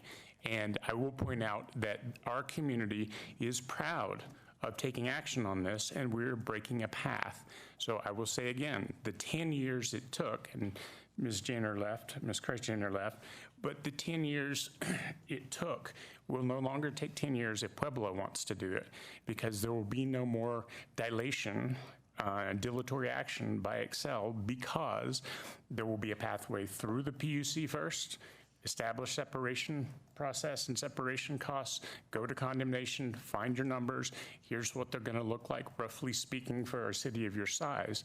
So this is what it looks like to be path-breaking in doing something no one's done in Colorado in 60 years or more. And so this is what our community has asked us to do, and they will vote again. And so until we're told something else by the community, we need to stick with this. If people, more than half of the people agreed with some of the speakers that we've heard tonight, they could easily collect signatures, put something on the ballot, and it would put this to an end, and that would be the voters speaking. But until the voters do that, we have a duty, really, to do what they asked. Then another thing that I think gets left out of this is not just a cost. It's not like we're going to pay this and there will never be income. We will receive money, our utility will, for rates in the form of rates, which will pay off any bonds that we put out there. And that will all be clear to the voters when they make the vote to go or to not go. So it's always spoken of just as a cost center, and it's a big scary number, but it comes with a recurring revenue stream, and that recurring revenue stream is what will be used to pay off the big scary number, whatever it is. And finally, I'll say, we have a new state government. We have a new PUC that's different from the one that we had when it started, and I trust this state government to continue to improve the PUC so that future cities, should they do this, like Pueblo, will have a PUC that is interested in moving the process along, and they won't have to reinvent the wheel as they're doing it. So I feel like where we've come to here has had value at both the city level for our voters and at the state level for encouraging utility choice. I also think it's why we've been fought so hard by Excel on this subject. I will point out finally 2 things. First of all, San Francisco is thinking about doing this with Pacific Gas and Electric. after their poor maintenance practices killed a whole bunch of people and burned down the town of Paradise, San Francisco said enough. They said community choice aggregation is not working. It's a weak tool. It was put together in order to preserve the power of the utility, but while we still give some small amount of choice. And San Francisco, I think, is going to go forward with the municipalization process. And they're going to do it with the California PUC that just held hearings on safety culture and how utilities should be governed and managed. And I was lucky enough to be able to be invited to speak at that. And so it was extremely interesting to hear the questions from the California PUC commissioners about safety culture and how governance either gets you good safety culture or it doesn't, and it's all about alignment of values. So with that said, I will state for the record that in paragraph 3 of this settlement agreement, that I think that I'm going to read it the way I think it should be, or rather, I'll just say I support section 1 here, which clarifies that the charter that's referenced in paragraph 3 is the city's charter that's in effect at the time of the formation of the utility, and that the election that's referenced there, the majority vote of voting citizens, is for 178D charter requirement of approving bonds for the first issuance of debt for the utility. Thank you for letting me go on for a bit, but I think, to me, this is an important issue. Do you want to make a motion? Sam, it's an important issue to many in the community, and I thank you, and I thank you for all your work on this. Right. Aaron's next. I just wanted to know if you wanted to make the motion. I will do it. Aaron, would you like to speak first? Okay. So Sam, I've put it up on the board with the additions in brackets if you're going to adopt the amendment. So. Okay, thank you. So I move to adopt Ordinance 8332 as an emergency measure, repealing Ordinance 7969, Chapter 11-7, Boulder Revised Code 1981, Light and Power Utility, and Section 2-2-23, Boulder Revised Code 1981, Electric Utility Board, as amended with the amendment provided to the council on the dais and setting forth related details. Second. Aaron? Really? Okay, well, I want to thank you for that. That sums up things very well. I appreciate staff's work on this. I know it's been a long process just to get to here. I guess the things I would add, I think, Sam, you said it very well, but I think it's very important that we're very clear.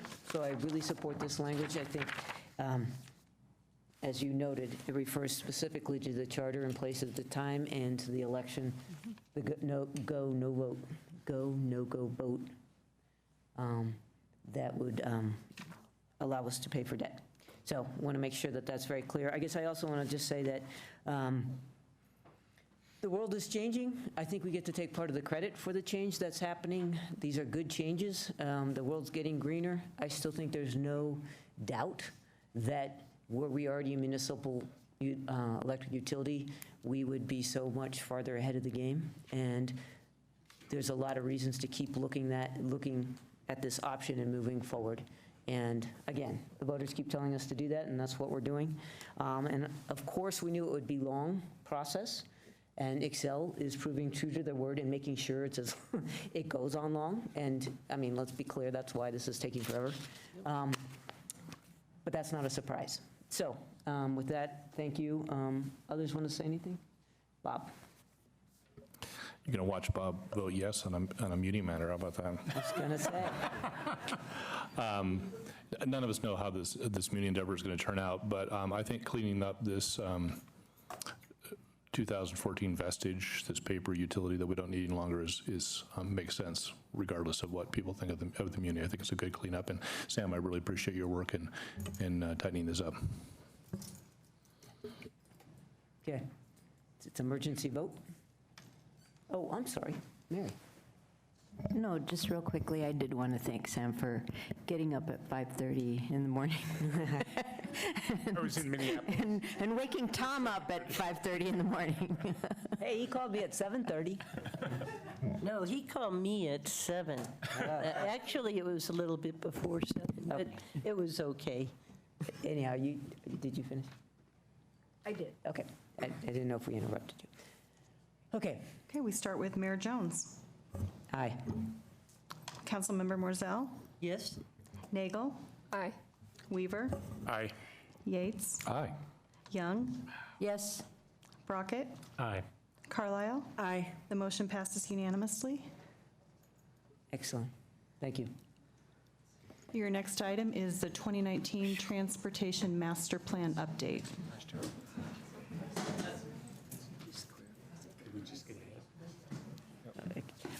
See, they never put how long they think these are going to be, but this is 45, so we got way behind. So we were 45 minutes off, and we just got back 10 minutes.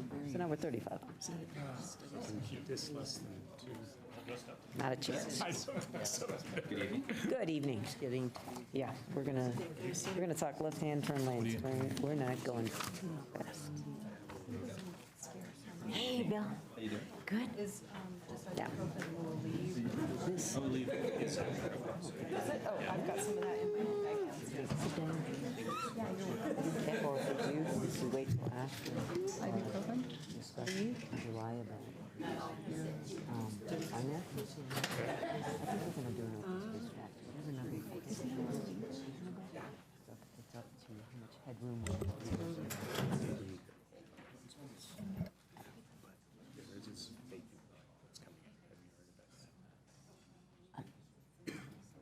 Okay, but that's, okay. We could talk about it later, as long as we schedule it in, you know. Sure. The rest of our meetings are difficult, but the vaping thing.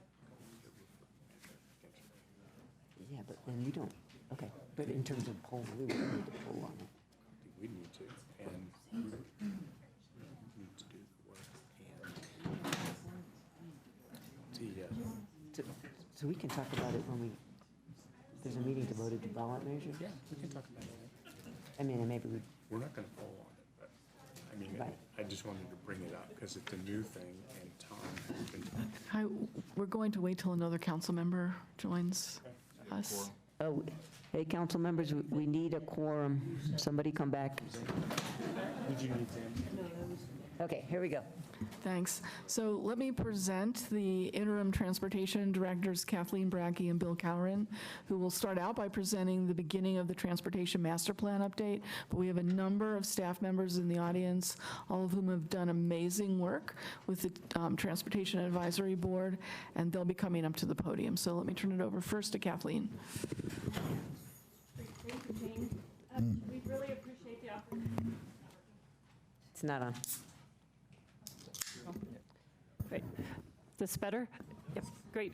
We really appreciate the opportunity to be here this evening and provide this update. Bill and I and the transportation team, and thank you, Jane, for the introduction. I'd like to acknowledge some of the additional staff team that's worked very hard on the TMP update, including Randall Rudge, Chris Haglin, Amy Lewin, DK Kemp, Garrett Slater, and the whole team from transportation, and also colleagues from across the city organization. With us tonight is Bill Rigler, the chair of the Transportation Advisory Board, and also Alex Weinheimer from TAB. We also have members from the community working groups for both the funding working group and the pedestrian plan working group that are here this evening as well. So very much a team effort. Tonight, there are a lot of topics that we have to cover with you, so we would like to run through the full presentation and then hold the question and answer to the end. It's very important that we have the opportunity to talk with you, particularly about the funding topic and transportation investment. And we're seeking council input and guidance on these particular building blocks of the TMP update so that we can move forward with developing the plan document, bringing that forward to the community and TAB this summer, and then back to City Council this fall for your consideration of acceptance. So when we've been working on the new TMP update for 2019, we've updated the vision statement, and really the focus is to having a people-centric approach. So it's really about moving people to and through the system, and also connecting to our broader community sustainability goals. When we talk about our transportation vision, it's really about creating an experience and a place for people, and that our streets will be beautiful, they will feel safe, they will be inviting and comfortable, and serve people of all ages and stages of life. I think one of the really exciting things about the work is that we're building from a great foundation. The 2019 Transportation Master Plan will be the 30th anniversary of a TMP for the Boulder community. So it's really fantastic, and we're very, very thankful for the work by many people over many years to create the transportation system that we have today, and then to work from there as a foundation to go forward for improving it into the future.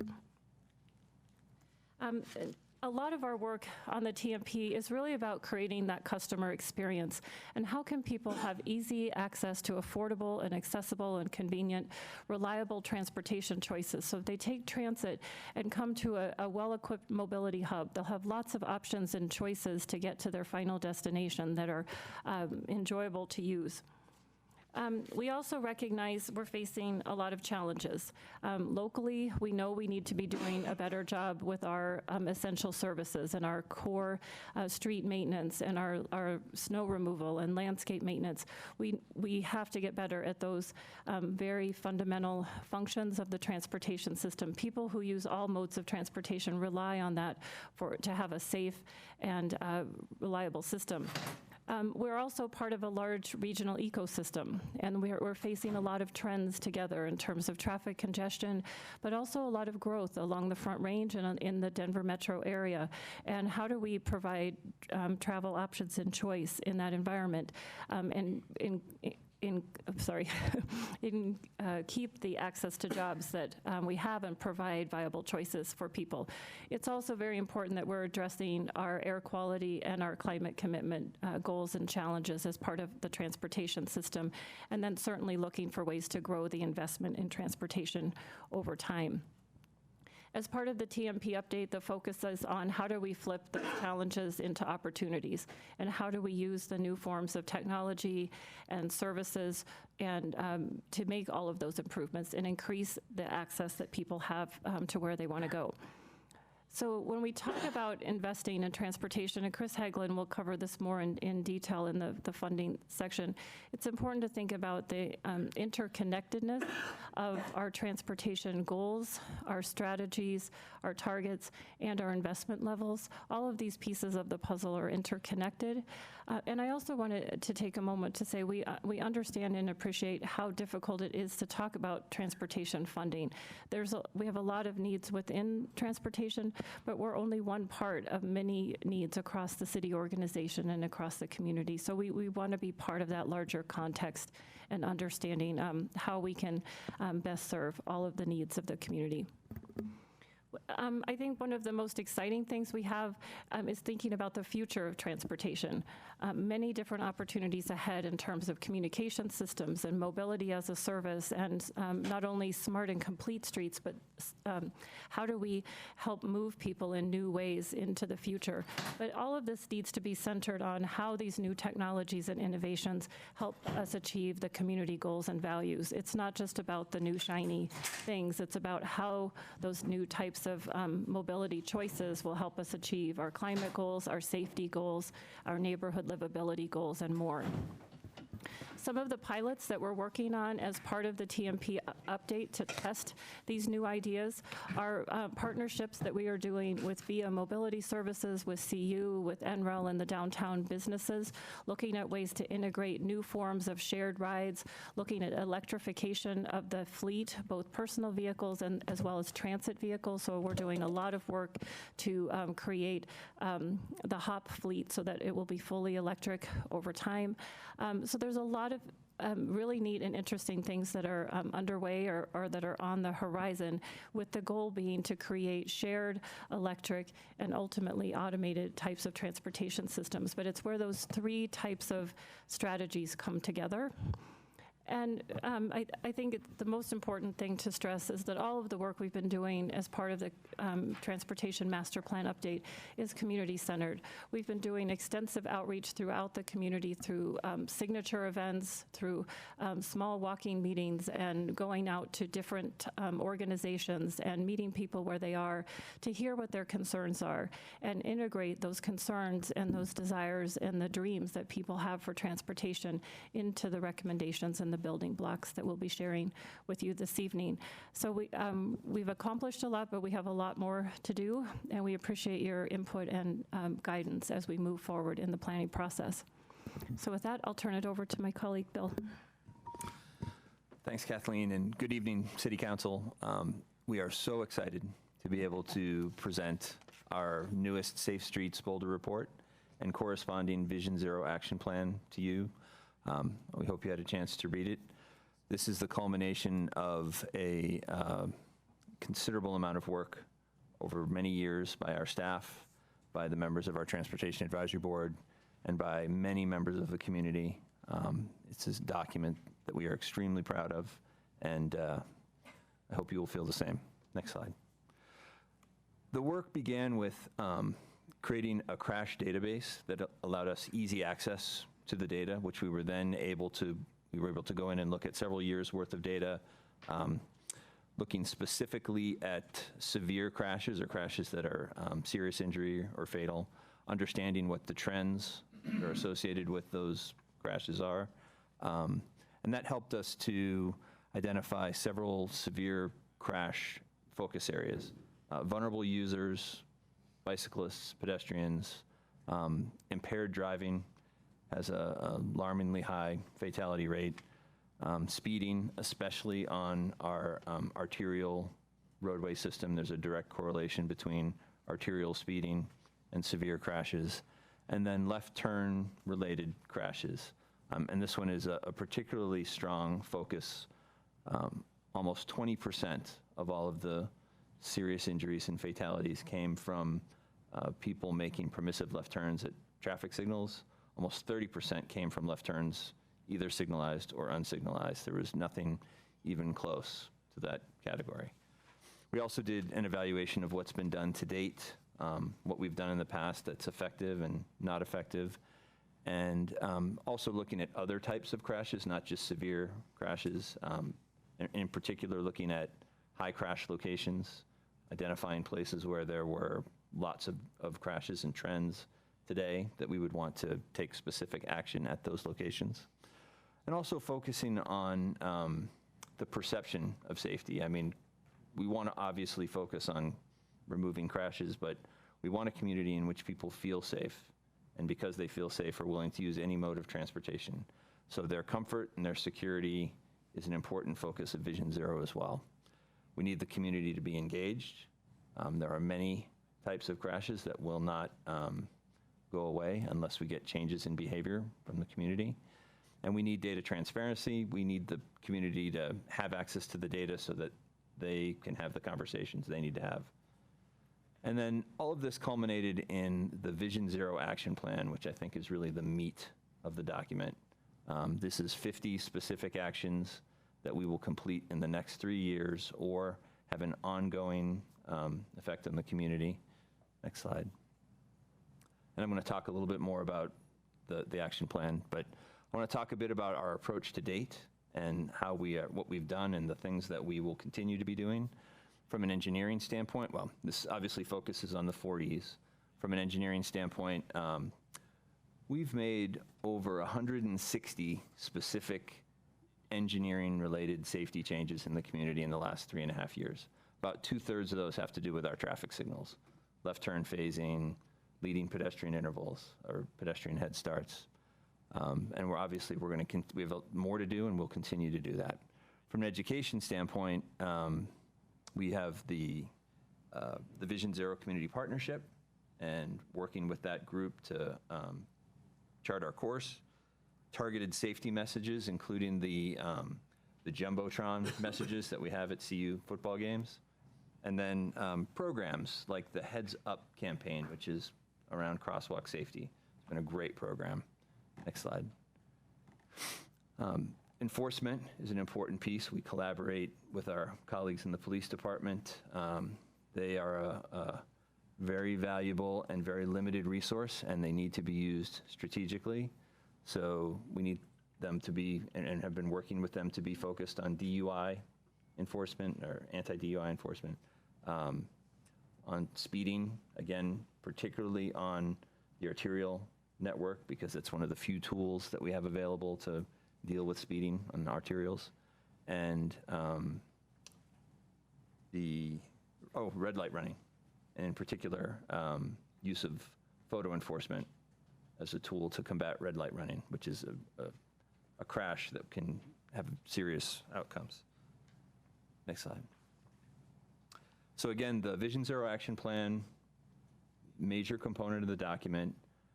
There are a few high target items in here. Next slide. Specific high impact items, and this was something that was actually brought up by our Transportation Advisory Board, so thanks, Bill. Specific countermeasures at the high crash locations. These are places that have crashes today. We know that when we go out and take action at those locations, that crash trend is going to go away. New signal timing practices, and again, particularly the left turn phasing, is going to be profound in terms of impacting severe crashes in the community. But also things like the pedestrian head start will be very important to increasing people's comfort and feeling like they are comfortable walking. And then innovative intersection treatments. And the picture here on the right, that is the intersection of 30th and Colorado. We'll be experimenting with a protected intersection at that location. And the protected intersection has these curb, like footballs that are out on the corners that force vehicles to turn wide around the area where the bikes are coming through. This is a treatment that has been used in Europe, and we expect at these locations that it will mitigate crash trends between turning vehicles and bicyclists. Next slide. We need to develop an arterial speed management plan. Again, speeding on arterial roadways is a problem, and we've got to get people to be driving slower on them. This will be a challenge, getting people to drive slower on arterials. There's not a lot of great tools for that. The police will be very important to that effort. We need to advance our low-stress walk and bike network. We want to have lots of facilities that people feel comfortable walking and biking on. We need to continue to expand our education programs. Again, a lot of crash trends are mitigatable only through changes in behavior, and we need to use education as a tool to address that. And then we need to stay focused on our routine maintenance. We need to be dealing with snow in the winter. We need to be sweeping and dealing with potholes.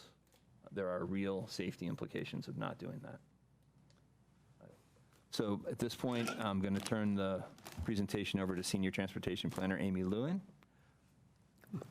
Thanks, Bill. Good evening, members of council. My name is Amy Lewin, and I'm thrilled to provide an update on the pedestrian plan. Next slide, please. It's really interesting how far-reaching the benefits of walking really are. We know it's good for the environment, but it's also good for your physical and mental health, and it helps build community. So we're really excited to be updating the pedestrian plan in concert with the Transportation Master Plan. Next, please. And key to this process has been the Pedestrian Advisory Committee. We have several members present. You heard from one member earlier, Lisa White. Such an engaged group. I've been so impressed. We have 18 members, including representatives from the Transportation Advisory Board. We've been meeting regularly since late last summer. We've done walkabouts together. We've done webinars on some of the more technical subjects. And this group has really helped shape the pedestrian plan, including the vision and goals. The next slide.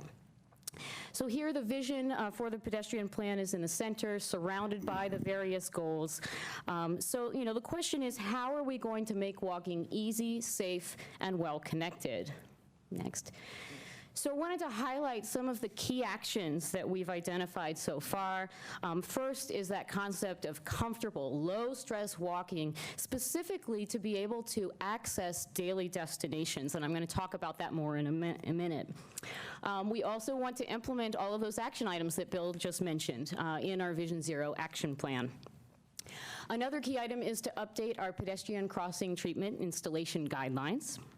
We're looking at ways to enhance alleys to make them more comfortable and provide some nice direct connections in certain parts of town. And another thing that came up is really enhancing our snow removal. For example, making sure that we're providing good access to bus stops during snow events. And the bottom right indicates the use of innovations like automated pedestrian detection and counting in a way to enhance the pedestrian experience. But wait, there's more. We're also starting our Americans with Disabilities Act, our ADA self-evaluation and transition plan to make Boulder more accessible for people using wheelchairs and who have other sorts of disabilities. We've identified the need to really enhance our encouragement programs. We've already started pumping up our Boulder Walks program. We started our first Walk with Council, which was Councilman Yates's idea, and Councilman Brockett just joined us on Saturday, and it was pretty fun, right? Lots of fun. And we look forward to doing more events like that and more campaigns like the Consider Walking campaign that Councilman Yates also has suggested. And another thing we're doing is streets for people, things like play streets and more event streets like what we have on the Hill. So talking about low stress, I have to acknowledge my colleague DK Kemp, who's instrumental in this effort as well. And so what do we mean by low stress walking and biking? Well, it's really about connecting people and places comfortably. We have a very active community, and our community members want to be able to walk and bike more, and we want to make sure that they don't feel dissuaded from doing so because they don't feel safe. So, next slide. Talking a little about the Low Stress Walk Network, we did an analysis built on the 15-minute neighborhood concept. And one of the things we learned from the community is that they want to be able to walk to places like grocery stores and restaurants and cafes. So the first part of the analysis focused on identifying areas that have these sorts of destinations, but that also have some barriers to walking comfortably to go to those destinations. So the circles on this map show some areas that we propose to study further to identify the exact improvements needed. So the next slide shows a complement to that, and this is in concert with the low-stress biking analysis to identify corridor-level improvements, and I'm going to talk about that more in a moment. So again, we combine these together to identify specific areas and specific corridors, shown in green, to really figure out how to make it easy for people of all ages and abilities to comfortably access their daily needs by walking. So when it comes to the Low Stress Bike Network, this idea originated in the 2014 TMP, and the idea is that we provide bike facilities for all ages and abilities with as much separation from vehicle traffic as possible. And we do this through a seamless network of different types of facilities that are connected together so that you can basically bike anywhere in the city comfortably. And so what types of facilities are we talking about? Multi-use paths, protected bike lanes, neighborhood green streets, which again, I'll talk about in a moment, and buffered bike lanes. And this map shows our proposed facilities for the various corridors throughout town. So this is based on best practices, and we've really been refining this to best meet our needs here in Boulder. And we'll be finalizing this soon, coming up with cost estimates and priorities, and then finishing the plan in the summer. So neighborhood green streets, this is a new approach in Boulder. The idea is to focus on corridors throughout town that have low vehicle volumes and speeds, and then we really focus enhancements on walking and biking. And the intent is that this is a low-cost approach with big impacts. And so we're excited to present our first neighborhood green street. This is on 13th Street and extends from downtown to Iris via 15th Avenue. So it's connecting important activity centers, downtown, Casey Middle School, Community Plaza, North Boulder Rec Center, and then up to our northern neighborhoods. So the types of improvements that you'll see here are green paint to indicate where cyclists should be and to alert motorists to high cyclist activities, painted bulb outs that shorten the crossing distance for pedestrians and offer opportunities for public art, and wayfinding to help you navigate the corridor. So we've started outreach. We had an open house earlier this month. We had a lot of positive response and some constructive feedback, and we're planning to implement these corridor improvements this summer. So stay tuned for more on that. And with that, I will turn it over to Chris Haglund to talk about funding. Thank you.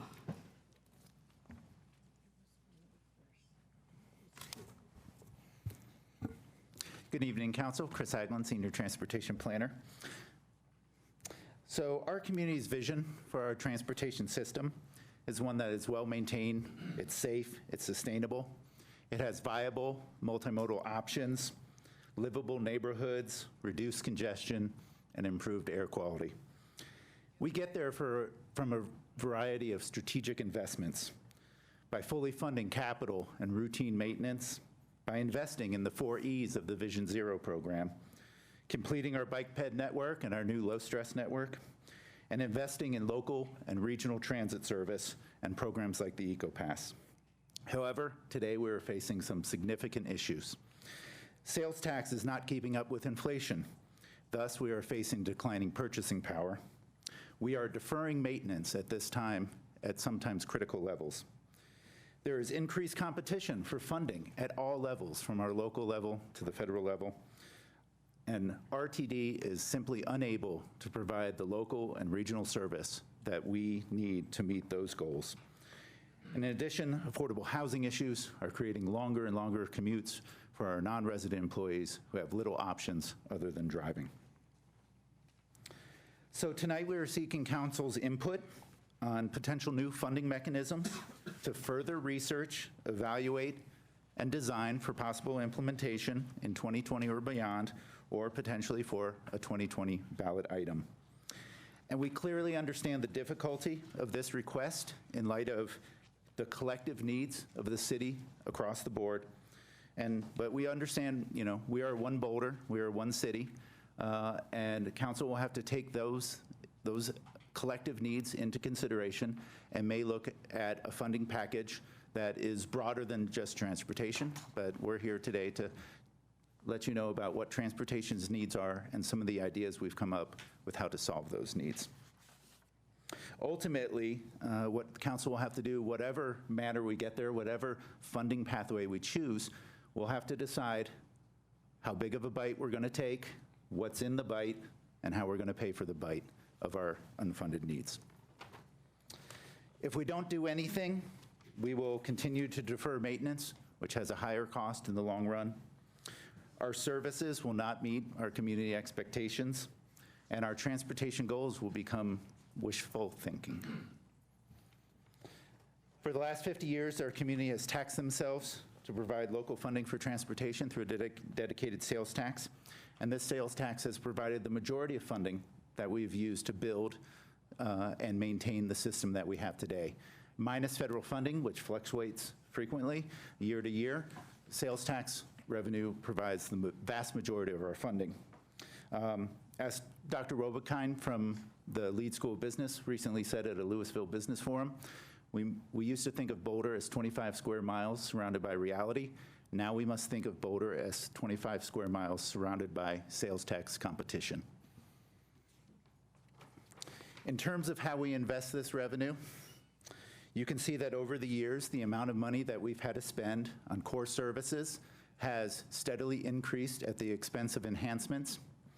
If we were not deferring maintenance today, that pie, that wedge of enhancements would already have been gone. I have a question. Yes. How many vehicles did you have? Sorry? Thank you. How many vehicles were on the road in 2001 as opposed to 2018? Have you all done those kinds of counts? We certainly have those traffic counts. I don't know the numbers off the top of my head, but we have seen an increase in vehicle trips. I would assume growth does have something to do with these kinds of different pie charts. Yeah. Not asking questions. Right. Yep. So that was just, Yep. knowing the numbers would be helpful in terms of determining the funding. We'll come back. Next slide, please. They made us promise. Since 2012, our purchasing power has declined by 23% as inflation has increased faster than our revenue. What this means is a capital improvement project in 2012 that cost around $10 million now costs almost $15 million. And this is true for our routine and capital maintenance as well, as the cost of concrete, asphalt, rebar has all gone up higher than our sales tax revenue. An internal needs assessment identified a significant number of unmet needs in our city's key essential services.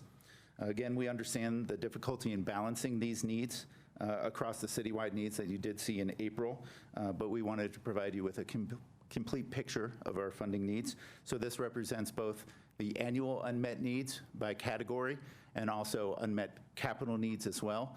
Those capital needs are primarily the electrification of the HOP and also the modernization of our traffic signal system. In addition to those local costs, we also see significant costs regionally if we want to implement the renewed vision of transit and bring both local and regional transit to the level that we need to meet our transportation master plan and our climate goals. Now, certainly not all these costs would be borne locally, but this would be a mix of federal money, regional money, and local money, and we would hope in our local context to continue the HOP reimbursement model that we've used in the past that collects money from different sources to fund those continual operations. To help staff with this process, we formed a community working group in late 2018 and begun a series of meetings in January 2019 through June. The primary purpose of this funding working group was to identify a short list of funding mechanisms to bring to TAB and Council for your consideration and direction of whether we should continue to pursue these to further evaluate and actually design exactly what these mechanisms would look like and rates and so forth. And that community working group has done that job. And what they've done with staff is created a tiered and layered approach to transportation funding and identified 6 mechanisms that they think that council should consider for further evaluation and potential design. So beyond our current dedicated sales tax, impact fees, and excise taxes, they've looked at these at both a local and regional level. Certainly there are local needs that only we can solve in terms of our routine capital routine and capital maintenance, for example, but also they saw significant needs regionally, funding mechanisms within the working group that had the highest level of consensus and support for moving forward. Transportation with our regional partners, looking at a way to fund some of those regional corridor improvements and then provide ongoing funding for things like our BRT service. So Chris, go ahead. I have a question. We got a letter today or an email from somebody on TAB. Yeah, McIntyre, yes. Right, and he talked about a vehicle valuation fee? Yeah. Or So that would be the vehicle registration fee, the registration fee mechanism. So it's just a tiered version of a flat fee. Yeah, well, I can talk about that Later is in a fine. minute. Okay. So the tier 1 are the utility fee and the countywide transportation tax. They're tier 2 mechanisms, those that had still a high level of consensus, but there were particular issues that the funding working group members thought needed to be worked out a little bit more.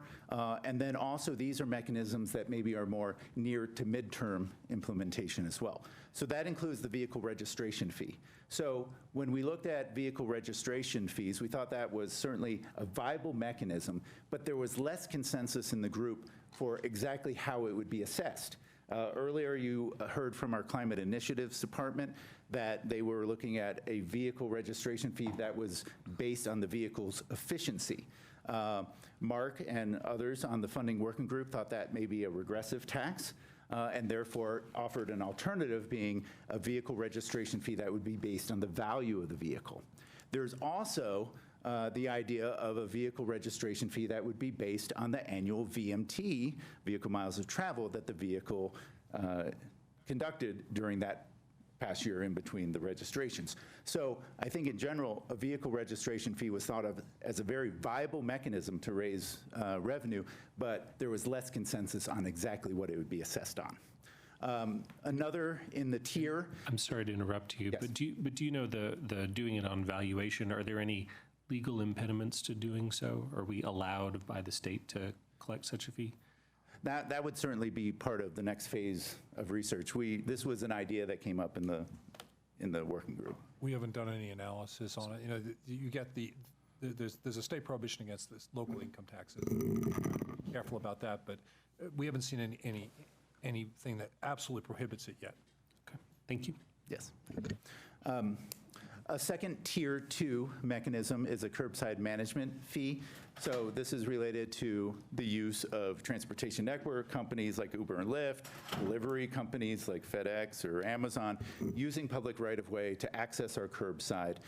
We are in the process of developing a curbside management policy right now, but there is a lot of talk in the transportation industry about how a curbside management fee could also be used to raise revenue, but also stir the use of those TNCs, for example, in the way that we want them by incenting the right behavior, such as shared and electric trips.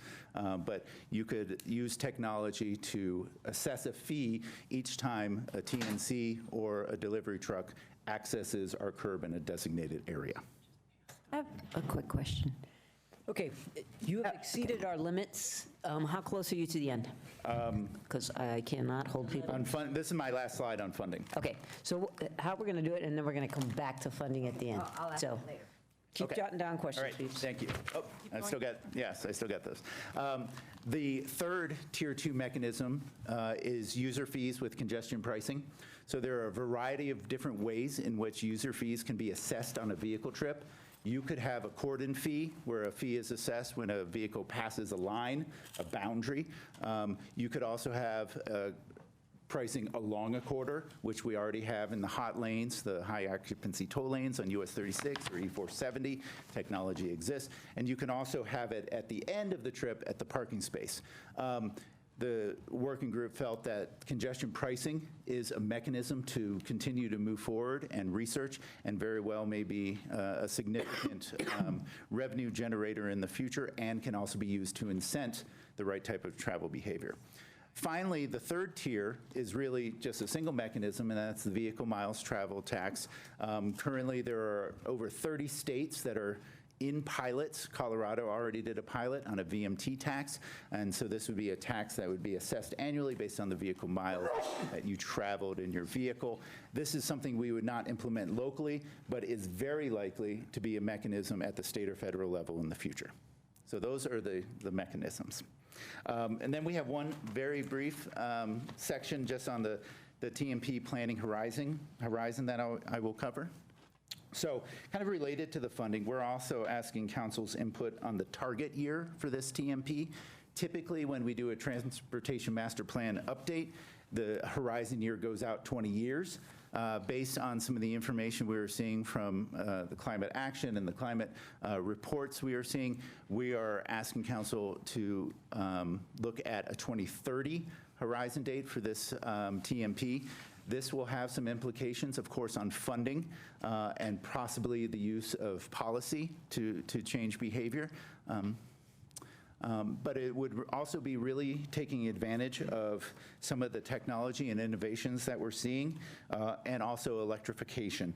So we'll be looking at how do we take advantage of these new technologies, micromobility, for example, that have all come about with these new mobility on-demand services. So those will be critical if we move that horizon date from 2040 to 2030. There's just a lot more to do in a shorter amount of time, but we can take advantage of some of these opportunities. But you're recommending that? Yeah. Okay. And that, we also provided in Appendix F of your packet just a matrix that goes over our different funding levels, what items are contained within those different funding levels, the cost of those funding levels, that can also help with our discussion tonight. And then, of course, we'll, after tonight, we'll continue with our next steps in the TMP, continued in community engagement, and of course, the technical analysis of any funding mechanisms that you wish staff to continue to research. And then we'll plan on coming back in September for adoption of the TMP. Thank you.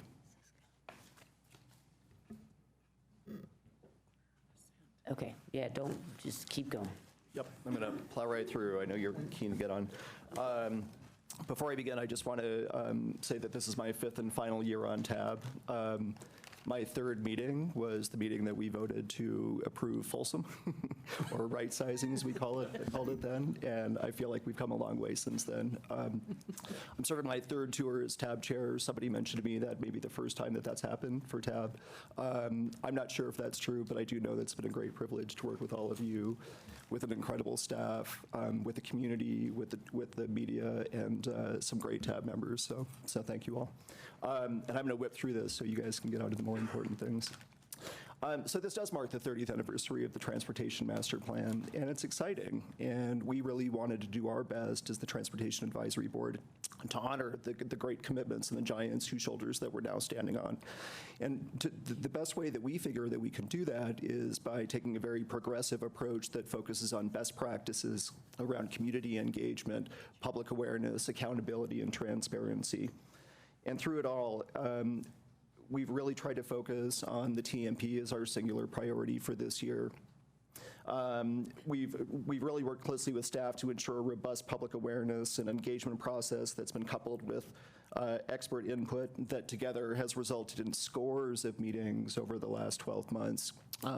Public meetings, working groups, community engagement projects, social media campaigns to make sure that the core elements and the public case and the public understanding of why the Transportation Master Plan is needed has been there.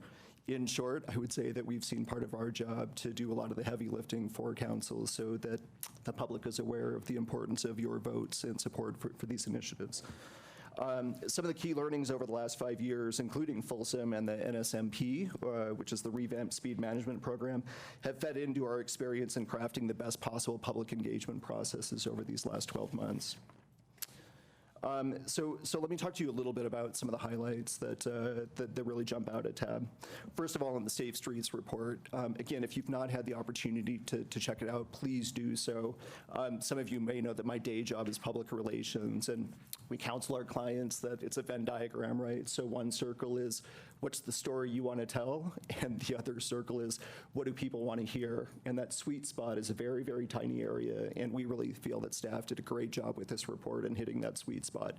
It's user-friendly, it's a quick read, and we hope that you can skim it when you have a chance. One thing that the report does is it also places a huge emphasis on readability. It has a really easy-to-use scorecard and presents actionable recommendations for our community. And along the Safe Streets line, I really want to thank council again on behalf of the entire Transportation Advisory Board. And I'm joined by our newest TAB member, Alex, just for your support of Vision Zero. On to innovation. We really wanted to applaud and thank Mayor Jones for her support of innovation when she said that it's time for Boulder to own innovation again. We agree. I'm reminded of, you sure did. You know, and we get it, right? I mean, as Folsom has taught us that innovation with transportation is risky. One of the approaches, or one of my favorite quotes from Samuel Beckett is fail, fail again, fail better. And while we're not necessarily failing at transportation, we're always learning and incorporating. So along these lines, we really look forward to working with council and a broad cross-section of experts, community partners, local businesses, and staff to help inform future discussions and actions around micromobility, pilots with transportation network companies such as the D2D program, curbside management, best practices and pricing technology, safer roadway and intersections designs, and policies to shape the future of advanced mobility and micromobility, including autonomous vehicles and electric vehicles. Finally, just want to talk about funding. We are all aware that funding transportation is a tricky business with lots of trade-offs. And we also understand that without additional funding, both locally and regionally, we're simply not going to be able to attain our considerable goals that we've set out. So one thing that we just really want to reinforce is that over the course of 2019, we are going to be working assiduously with community groups of all different shapes, colors, sizes, to help make the public case for what the investments are needed for, how they can best be prioritized, and really to help people have a fuller understanding of just how important transportation is. In closing, I just wanted to share a story that I know some of you on the campaign trail may have remembered, but 2 years ago, there was a cyclist named Bill Davis who was biking down Jay. He was killed. in hit and run by a drunk driver. That year, we had 7 fatalities. Bill was 1, the youngest was 4, the oldest was 71. So everything that we do here is about minimizing those risks and paying it forward. So thank you very much. Thank you so much, Bill. Really appreciate your service. Okay, so the plan is to go through each of these buckets one by one, and I don't think we necessarily have to separate questions from comments, but go ahead and just delve right in. So I'm going to start with safe streets, if that's okay. I'll just want to say, I feel like staff has been so incredibly responsive. We've come a long way on this topic. I feel like we finally arrived in terms of data driving our decisions, and I feel like we're also finally doing stuff on the ground.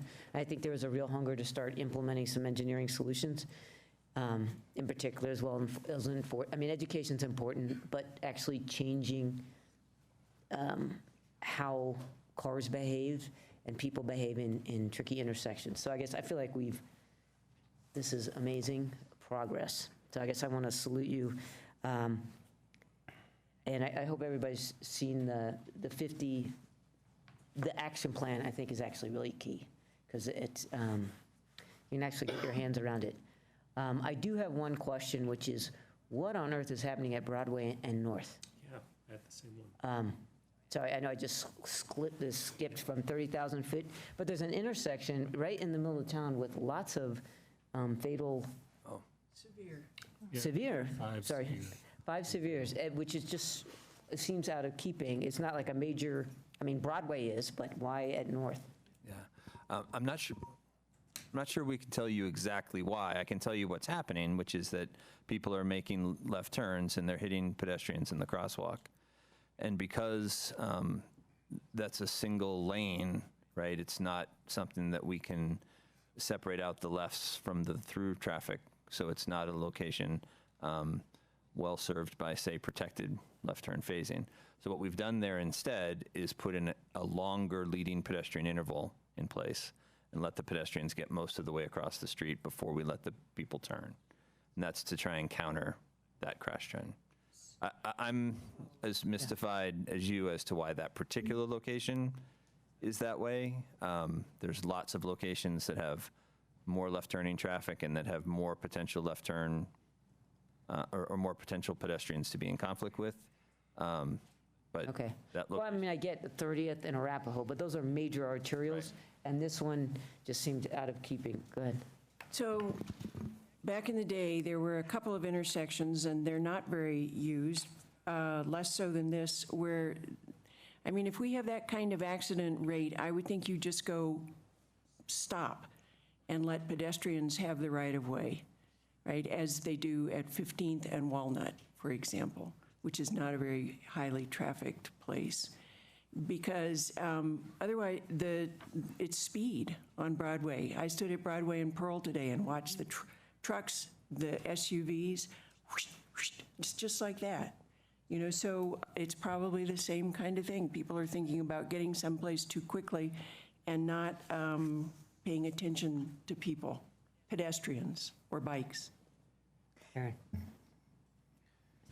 Yeah, I had one detailed question on the report, and which was there's the crash maps, which I think are extremely helpful for getting a sense of where things are located, where the problems are. But early on, there's a high crash locations map, and then you have a pedestrian crash locations, and then bicycle crash locations. And it seemed like the high crash locations didn't include all the pedestrian and bike ones. Seems like those had additional ones. And so what is the first map? Is the first map being the high crash location map? So that would just be locations that have high numbers of total crashes at them. So not necessarily a particular type of crash, which is the other maps, but just all crashes in general. So what is your threshold for a serious or fatal number to be high? Well, I mean, any. Right, well, that's well, desirable, let me just be more specific. I noticed in the bike map that there were on 13th Street, there were examples of intersections with one serious or fatal crash, but those don't show on the main high crash location map. Yeah. Yeah, so I'm going to ask my colleagues, do we know what how we set those thresholds? Yeah, we do. Okay. And are you going to tell us? That Mark Schisler is our transportation engineer. Mark Schisler, transportation engineer with the city of Boulder. So, council member, you asked a really good question. So in terms of the first map that you're looking at with high crash locations, this is actually aggregated crash data of all crashes that was geocoded.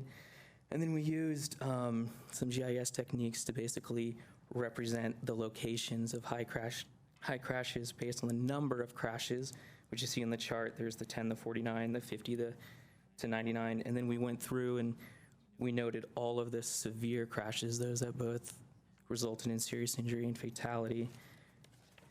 And then because there's different numbers of bicycle crashes and pedestrian crashes and left turn crashes, we actually kind of changed what those thresholds were to kind of emphasize those locations. And I get all of that and how the thresholds are different for the different modes. That all makes sense. My specific question was, there are serious and fatal crashes that show up on the bicycling map that are not on the main map. And it seemed like the threshold for a serious and fatal probably should be 1. That's correct. We want to show all. Right. And I'm specifically looking on 13th Street on the bicycle. So can you tell us what packet? So this is packet page 95 is the bicycling map. So 87. Aaron? 87, huh? Compared to 87, which is the high crash. Right. Okay. So the reason we did, so Aaron, hi, Dave Kemp, Senior Transportation Planner. So the reason why the high crash locations is only 10 through 49 was because if we had shown every... Sorry, I'm going to interrupt you. Sure. I apologize. I think you're misunderstanding my question. Okay. It's only about the serious and fatal crashes. Right. Okay. Right. So the bicycle one has... You're correct. They should show on the high crash location, and we can make that change. And thank you very much for looking at that, and so we can make it right on the report. Great, because I think it's important for that main map to show all of the serious and right, fatal because essentially that's kind of the first Vision Zero goal, and so thank you very much. And maybe, can you change the title? High crash locations. We can play around with the... Maybe it's of all types, right? Yeah. It's of all types, Sure. or anyhow. We can make that more clear. Yep. So that ties it back. We have a queue. That was, I wanted to follow up with a couple comments, mostly just to ditto what Zan says, which is this is a phenomenal report, and we've come so far, and just the hard data is amazing, and all the action items. I mean, I think this is, we're moving in a direction that's really, really positive. So I just want to say thank you for that, and I look forward to the implementation of all this over the next few years. So I have Sam, Mary, and then Mirabai. And then maybe Cindy's in there. So thanks for this, and really thanks for the Safe Streets report. That's great. And since we now are working in a really data-rich environment, I would like to also propose that we use that data to analyze the solutions that we implement. Because I noticed that, we have a few new leading performance intervals scheduled, but we have tons of, relatively speaking to that, flashing yellows that we're bringing in. Okay, maybe it's 11 new for one and 4 new for the other. But I think when we look at preventing the crashes that are involving pedestrians or bicyclists crossing on multi-use paths, I think the LPI can be a very positive tool. And so if we can analyze how those solutions impact the number of crashes and make sure we get down to that level, because in limited transportation dollars, I would like to spend on the most effective things at preventing very serious accidents. So that, I think this data approach, like Zan and Aaron have said, is really helpful, and we want to use it to spend our dollars to protect people most effectively. And I apologize if I wasn't clear about this. The E in evaluation, the 4th E, right, is all about continuously evaluating what we're doing, understanding whether the mitigation we're using is effective or not, figuring out what other mitigation might be available to us, what other communities are doing, and constantly improving the program that way. Great. So in this report, we looked at the mitigation that we installed from the prior report, and we will continue to do that. Great. And then I just have a few small detailed things. So we're talking about e-scooters, right, and what we're going to do with that. And I've been down to Denver a few times and seen how they're used and how they interact with pedestrians in some locations and cars in others. And I think we need to have the safety and the safe streets as a big part of that discussion. So I just wanted to flag that. It's great that we know that left turns are as dangerous as they are. And so a real focus on that would be awesome. I want to say that we have a fight at the legislature every single year about photo red lights. And so we want to highlight that a little bit in here so we can take it down, or whether it's here or elsewhere, so we can take it down and wave at the legislature every time that some legislator tries to get rid of that. So that I think is important. Can I just colloquially and say, when we have our delegation breakfast, come and talk legislative priorities, I think we should hand them the report on the success of that. Yeah. And so they all know it when they go down there to the legislature. So we got a real scare a couple years ago when the state legislation passed legislation, and it had to be vetoed by the governor, thank goodness. So we were actually watching the governor's race to see how we would potentially move forward with photo red light. And now that the result is the way that it is, I think we can, I don't want to say safely, but we have a lot more confidence that we can move forward aggressively with photo red light. It'd be nice to be proactive with it and do state legislation that explicitly protects the community's rights or something like that, but that's a separate thing. And then I guess the very last thing was, I think it's a safety issue, snow removal is, and so enforcement of our ordinances around removal of snow. I mean, I walk a lot in my neighborhood, and there are plenty of residential and commercial folks who don't get to it within the window. And I think that is, for elderly folks or folks who are in a wheelchair or others, that can be a big mobility impairment as well as a safety issue. But thank you for this. It's a very good report. Mary? And then Mirabai.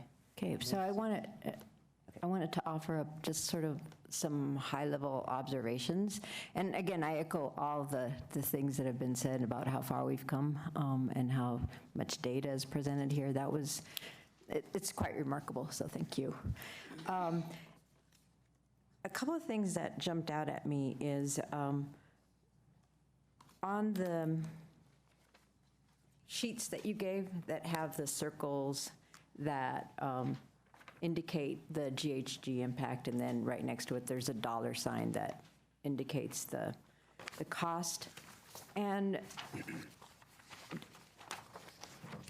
it seems to me that there should be another symbol. I don't know what the symbol would be, but something that would indicate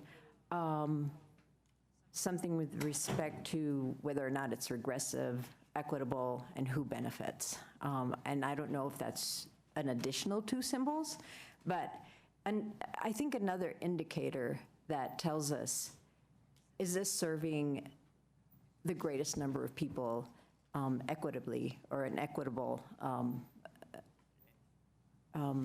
methodology that this indicates? Something that gives us an idea of the social piece of it, because essentially what we're doing here is we're looking at the environmental and the economic, but we're missing the social piece. So something that indicates that kind of value for that method. And then kind of to answer that question and on the safe streets, again, overlapping the green streets with the engineering, because it seems that we're separating out the green streets for pedestrians and bicycles, and then giving the automobile traffic a whole different, the engineering piece. So where are the overlaps where we can do the engineering and the green streets, and again, affect automobile traffic and pedestrian safety and bicycle safety all together, because we're really always all together. So to separate them out doesn't make a whole lot of sense to me. And again, to kind of drilling down now, going from the higher level to drilling down a little bit, I wanted to comment on the D2D. And I think. Okay, we're just doing safe streets. Oh, well, I was going to go to speed bumps. Okay, well, I meant, Which we're going makes it safe to keep street. moving to the next, we're just trying to go through each of the 5 buckets, so.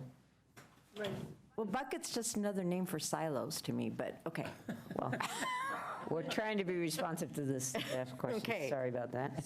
Safe streets does have to be. Well, I'm just trying to organize the conversation. Okay, well, As you I'll wish. bring it up at wherever D2D comes. Okay. Mirabai. Mine's really quick, and first I just wanted to say thanks for all the work, and Kathleen, thanks for your work on commuting solutions. Your passion on all this really shines through, so thank you.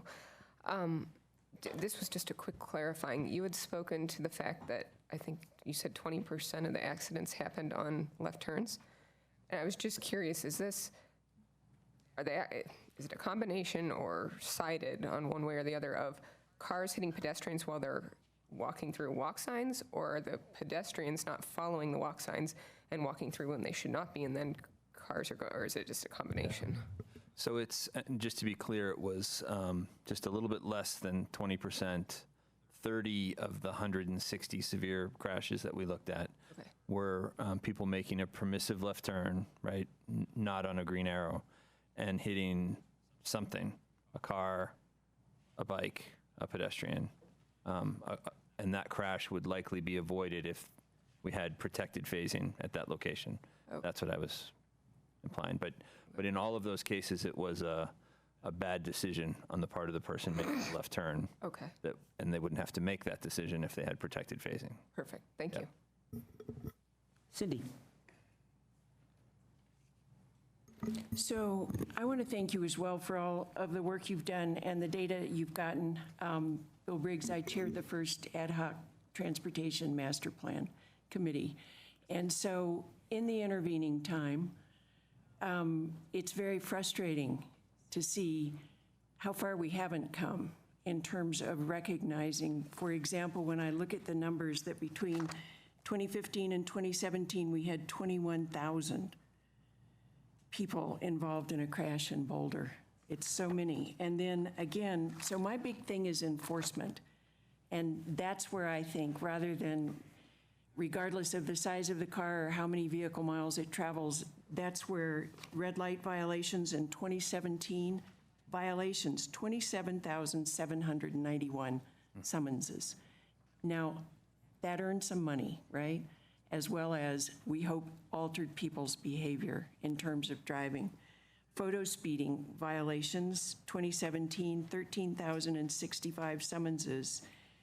Again, changing behavior and also having some money at least put in that I would hope could be directed towards more safety on the streets. But I think enforcement is one of the answers for these things, and would love to see that kind of thing done, as I said earlier, like just putting a big basket on that intersection and saying, okay, automobiles, you have to stop when pedestrians are present. Anyone who's been to the Netherlands knows that bicycles there have the right of way. Cars stop for them.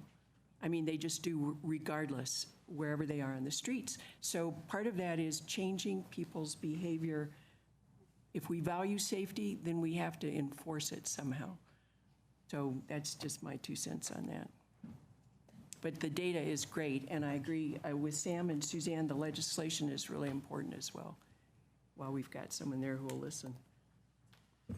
Great job, lots of good data, a lot to chew on.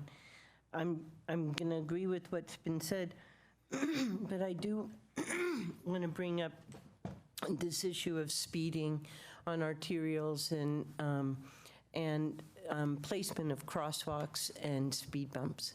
And I noticed that I think we could actually, people's behavior has changed, I think, a lot in some, in terms of like with the yellow blinky lights, or whatever you call those. I still call them blinkies. But they do, people are stopping for people, and even at crosswalks that don't have the blinky lights. And I, over 20 years, have seen people's behavior change. It's amazing it takes around 20 to 25 years for that behavior shift to happen. So I guess we have a lot more work, but I want to say people's behavior is changing. But I do wonder if we couldn't help some of the enforcement and speeding issues if we had more crosswalks and if we had more speed bumps. And crosswalks are far less expensive than speed bumps, I assume. But I think we need to see more so people can feel like they can cross. So for example, I'll just bring up one specific place. So when you go down Yarmouth from 19th all the way to Broadway, there's one crosswalk. Maybe there's two. I think there's only one.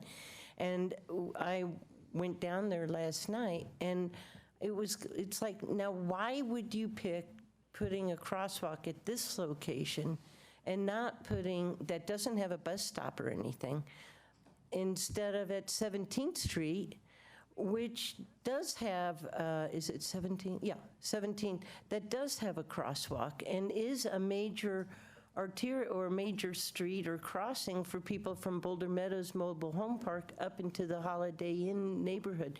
So I just kind of question how much look has there been on putting in speed bumps? I'll just stick with crosswalks right now. And I do think that if you signed those crosswalks and made drivers aware of them, they might not go so fast. Or today I crossed 19th Street, and because I walk every day, and somebody was coming really fast down from Violet, and I just thought, I'm going to make them stop. And I did. And there's no crosswalk. And I know you guys are doing 19th Street, and that's going to happen. But there's no crosswalk from maybe it's Upland all the way down to maybe Oak. And I think if we had car drivers more used to, people are going to cross at their intersections, and they should have that right. I mean, pedestrians' right should be first, bicyclists second, cars. And for me, it's all about your mass and how big and how fast you can go. I also want to speak about Can I colloquy on crosswalks briefly? I'll talk about a situation in my neighborhood where I think we could use one. I brought it up many times, but it's for the same reasons.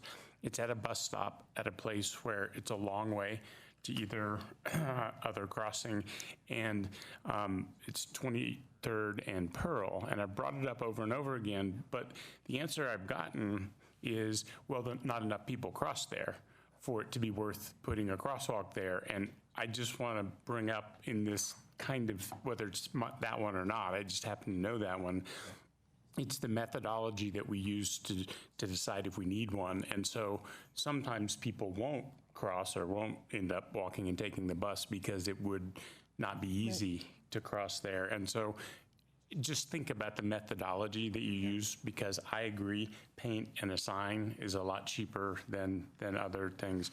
So that was one, and what was the other one? Can I just real quick tell you, just because I know this will make you happy, we're building the Pearl and 23rd crosswalk this year. Good. So Well, that does make me happy. I mean, it's designed, it's just waiting to be constructed. That's correct here? Yes, okay. Yep. And we will be updating the pedestrian crossing treatment guidelines and methodology. Okay, super. The one other thing, as long as I'm talking about my neighborhood, this will be brief.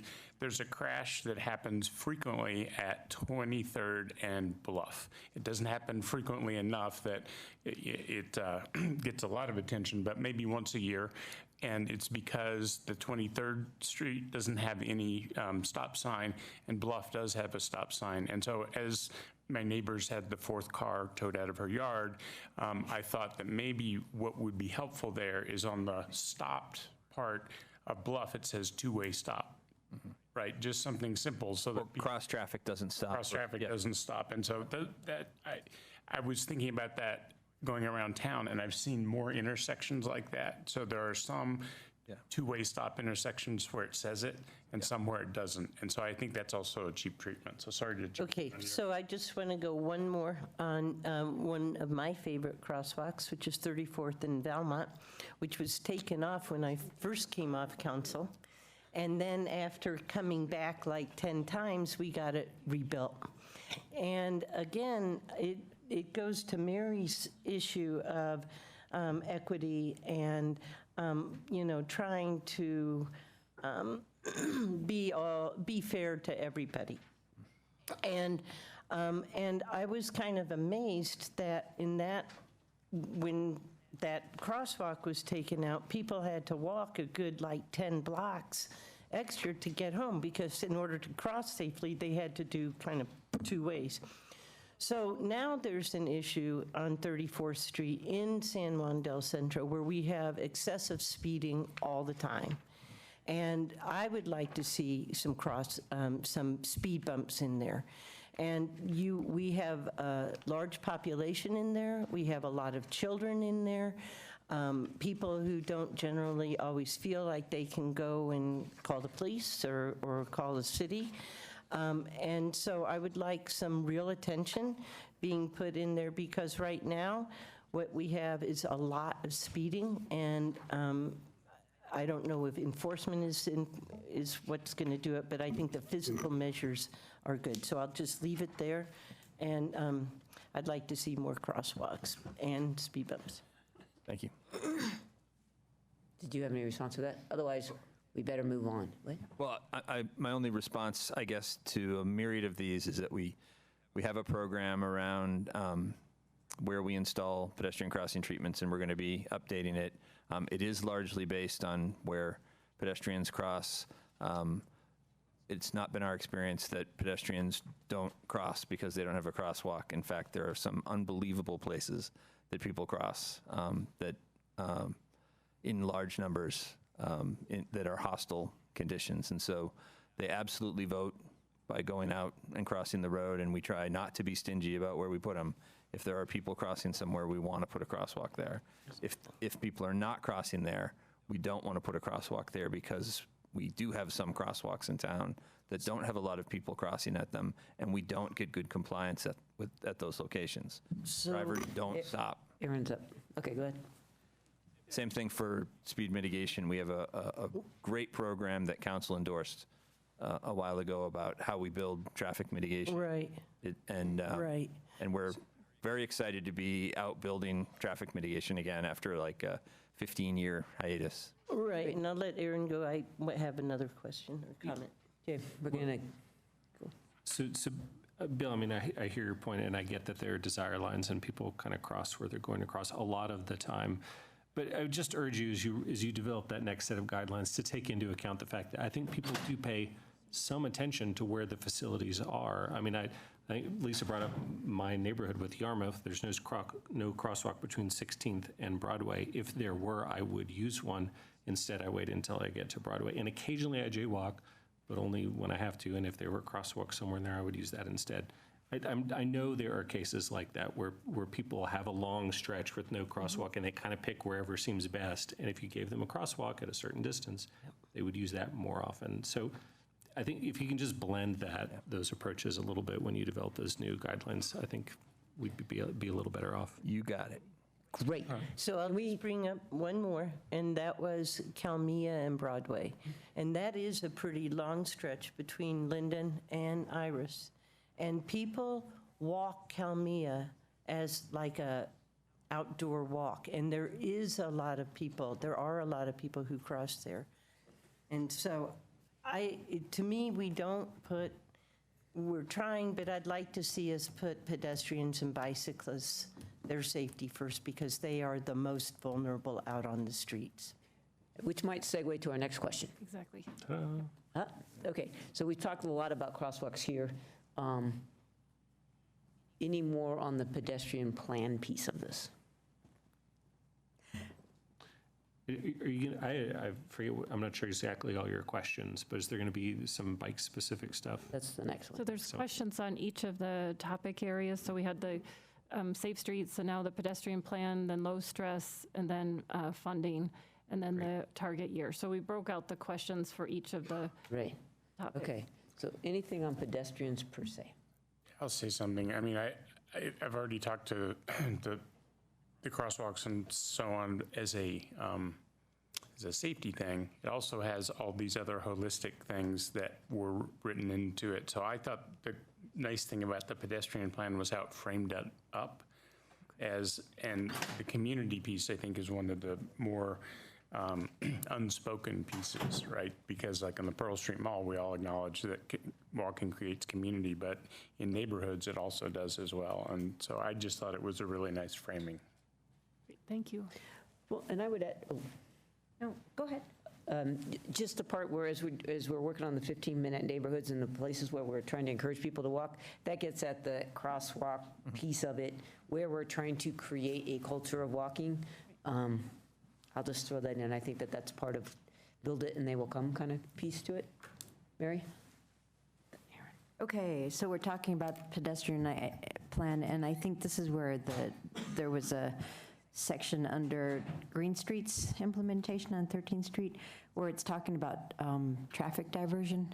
And I was just going to mention to be cautious about when there's traffic diverted, where the traffic ends up diverted to, and how that impacts the walking or bicycling that may have been going on there. To just be mindful of that. And then with respect to alleys, I don't know if it was in this section or not, but with respect to alleys, when we talk about enhancing alleys, I think that's a wonderful thing. However, it does imply a certain part of town where there are alleys to be enhanced. So it presents a kind of equity issue where we might want more walking to occur, say, on the east part of town, and we spend all our time enhancing the alleys where there's already a lot of walking going on anyway. So just, again, just be mindful of that piece, which is why I think we need that third symbol of who benefits. I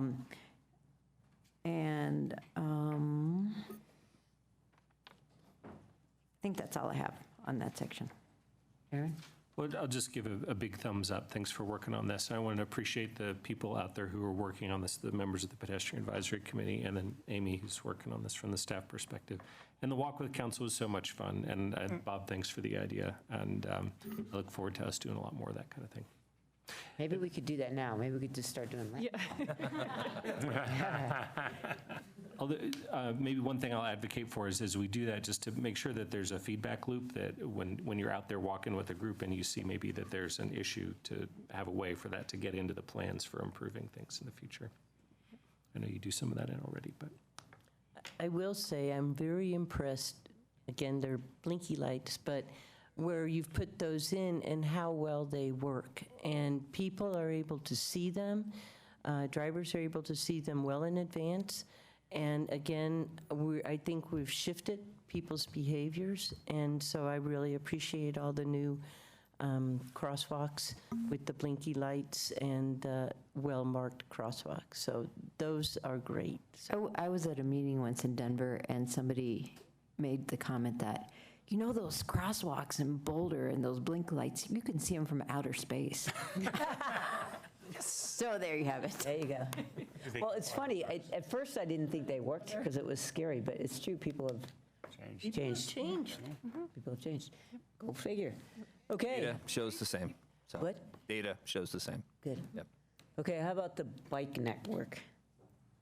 How about yay for 13th Street? Yay. Long time coming, but here we are.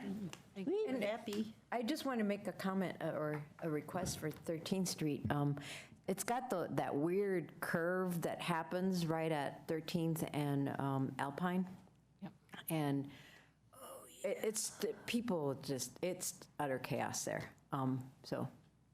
Yeah, and if I can just, I've almost gotten hit there a couple times on my bike, and people are on their phone, and they're supposed to kind of go around the bike, and maybe you can put one of those red footballs there that would allow the bike to go through and not get crossed over by a car. You're going to love what that looks like. Huh? You're going to love what that looks like. Well, let's try him on Alpine and 13th. That would be great because it would resolve some issues.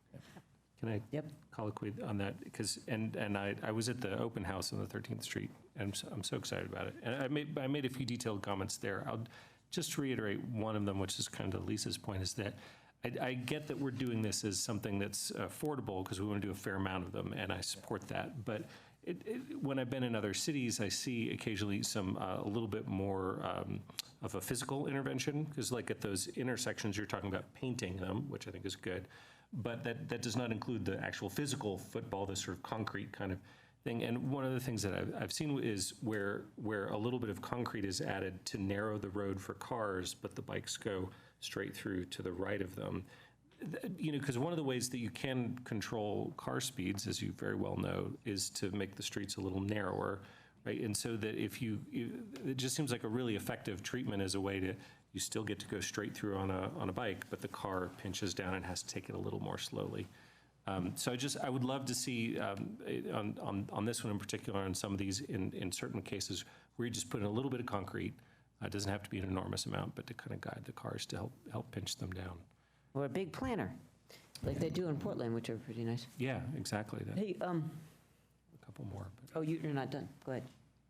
Yeah, and well, just one more. So the North Broadway reconstruction project, are we going to be reviewing that as a council at all, or is that kind of flying just at a staff level?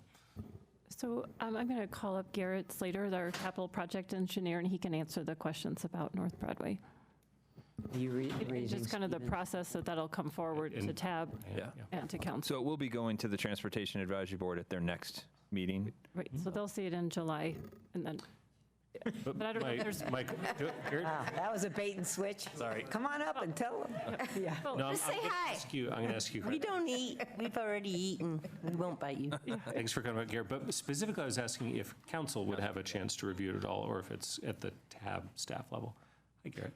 So there's currently not on the calendar for the council to comment on the North Broadway project. It's currently scheduled to go to TAB next month, but we don't have it on the calendar at this point. Very good. In which case, I will make my comment now, which I was going to do anyway. But so.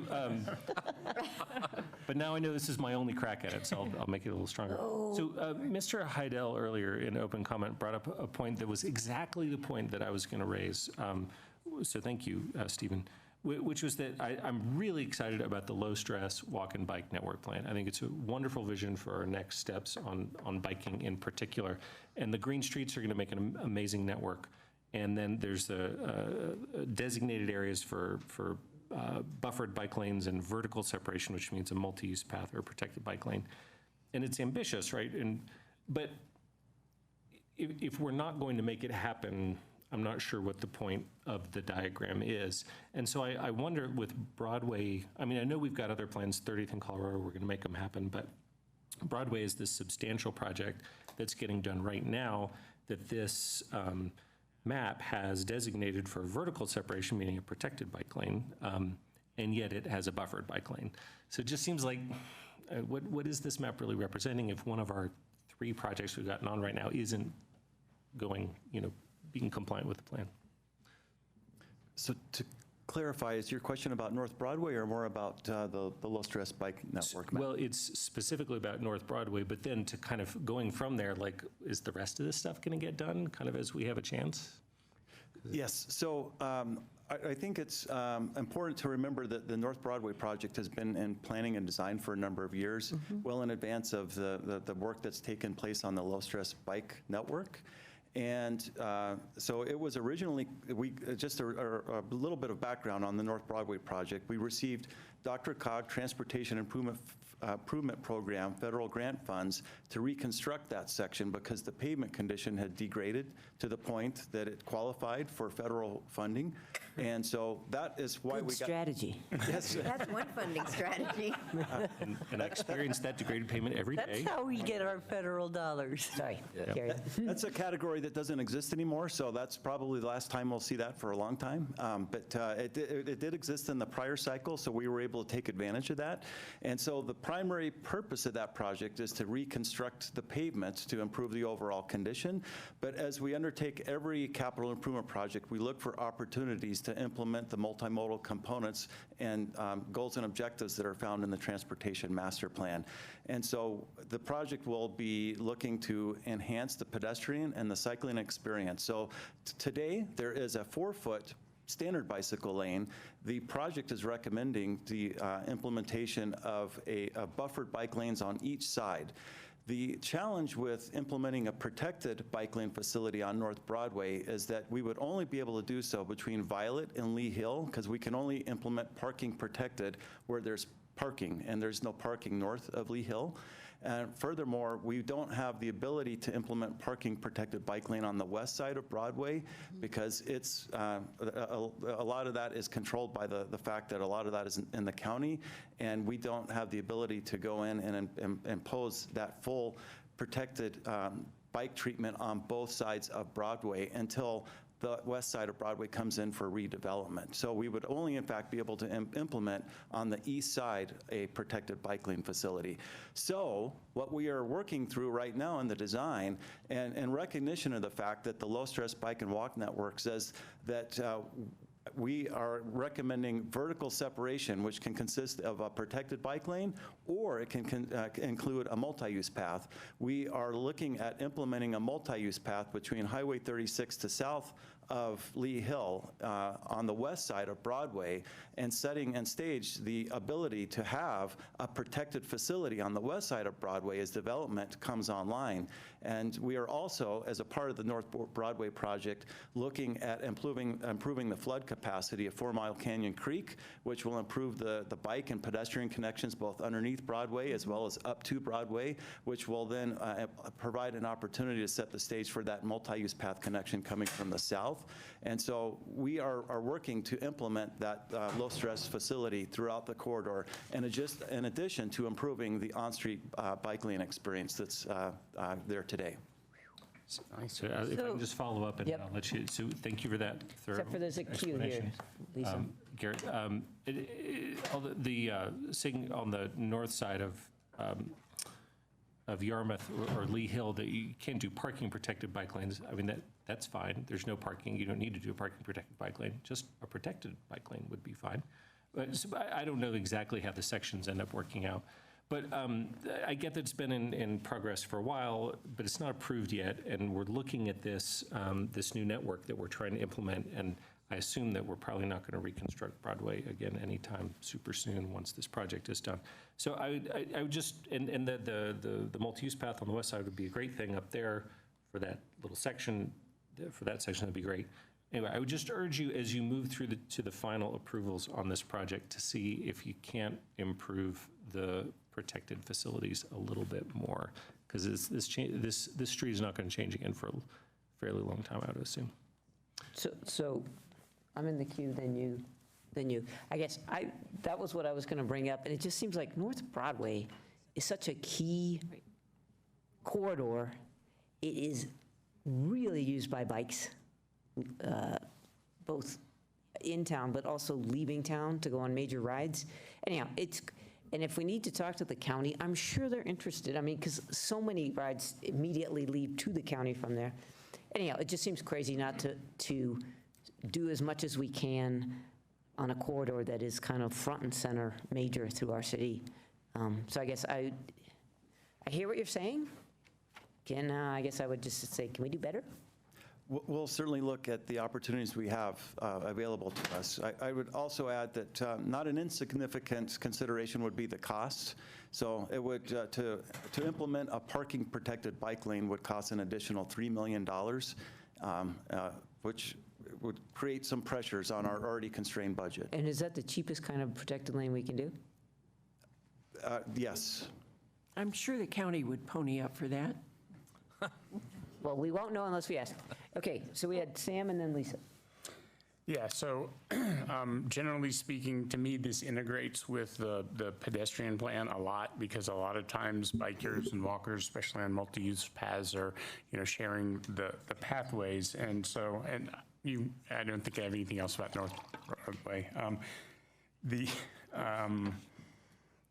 So, to the extent that there are chances to further separate, off of the multi-use paths, I think that's very helpful, because you have different speeds of the different biking and walking, and with micromobility coming in and whatever we do with that, I think we want to think about the micromobility being like a bike in some way, because they have higher speeds. And so the additional separation over time of pedestrian and bikes spatially, but even though they're moving in the same area, is fine. The part I want to bring up about all of this is, let's keep East Boulder in mind. Exactly. So I bike to work all the time, and so I go down Goose Creek or the Boulder Creek path, and the north-south connectivity out there is not great, and a lot of it is scary. So we know 30th Street is scary, and something is being done about 30th Street. 55th Street is also very scary. So anywhere I'm on 55th Street, I tend to end up on the sidewalk for part of the bike, because I have to cross 4 lanes if I want to get over, and so it's easier just to go on the sidewalk to the crosswalk. So north-south connectivity in East Boulder, it's good at foothills, and we've improved with the Wonderland Creek facility that we have. That really helps. It's going kind of catty corner, not straight north or south. But anything we can do to get East Boulder some improvements for biking. I mean, what I see out there is many, many bikers end up on the sidewalks all along 55th, and then when they get further north of Arapahoe, they cross over into the parallel street that's there, whatever that is, because it is not a pleasant experience to be on the roads with the speed of the cars there. So I just wanted to call out that I would like to make sure the 13th Street thing is great. North Broadway would be great, but East Boulder also needs facilities. Ditto that. Lisa? And Cindy? I am just going to ask everyone to excuse me. I have a splitting headache, and I'm going to have to leave, so I'm out of here. Is there anything you want to say before you go? Good luck with the funding. Cut down on the parking, charge for parking. Okay, sorry you don't feel well. Okay, so I wanted to go back to North Broadway, and you spoke, I forget what your name is. Garrett Slater, Principal Garrett. Transportation Projects Engineer. Thank you. So you talked about, the flood, dealing with the flood capacity at 4 Mile Canyon Creek Bridge. And so that was rebuilt like in the early 90s. Are you talking about rebuilding the bridge, or? So we're not going to reconstruct the bridge. We're going to expand the capacity by doubling the opening that's there today, introducing an additional cell to the south of the existing one. Okay. And then you spoke about a multi-use path coming in from, and I agree with everything that's been said on North Broadway, about coming in on the west side, coming south. And as you know, there's a lot of curb cuts in there, and so I would hope that you pay attention to those curb cuts, and I don't know if it would be a multi-use path on the sidewalk or in the street. So it would be above the curb, behind the curb. And that multi-use path, as it's slowly implemented as development occurs, just as has happened on the east side, the curb, the driveway cuts get consolidated into formal street intersections. We expect the same would happen on the west side over time.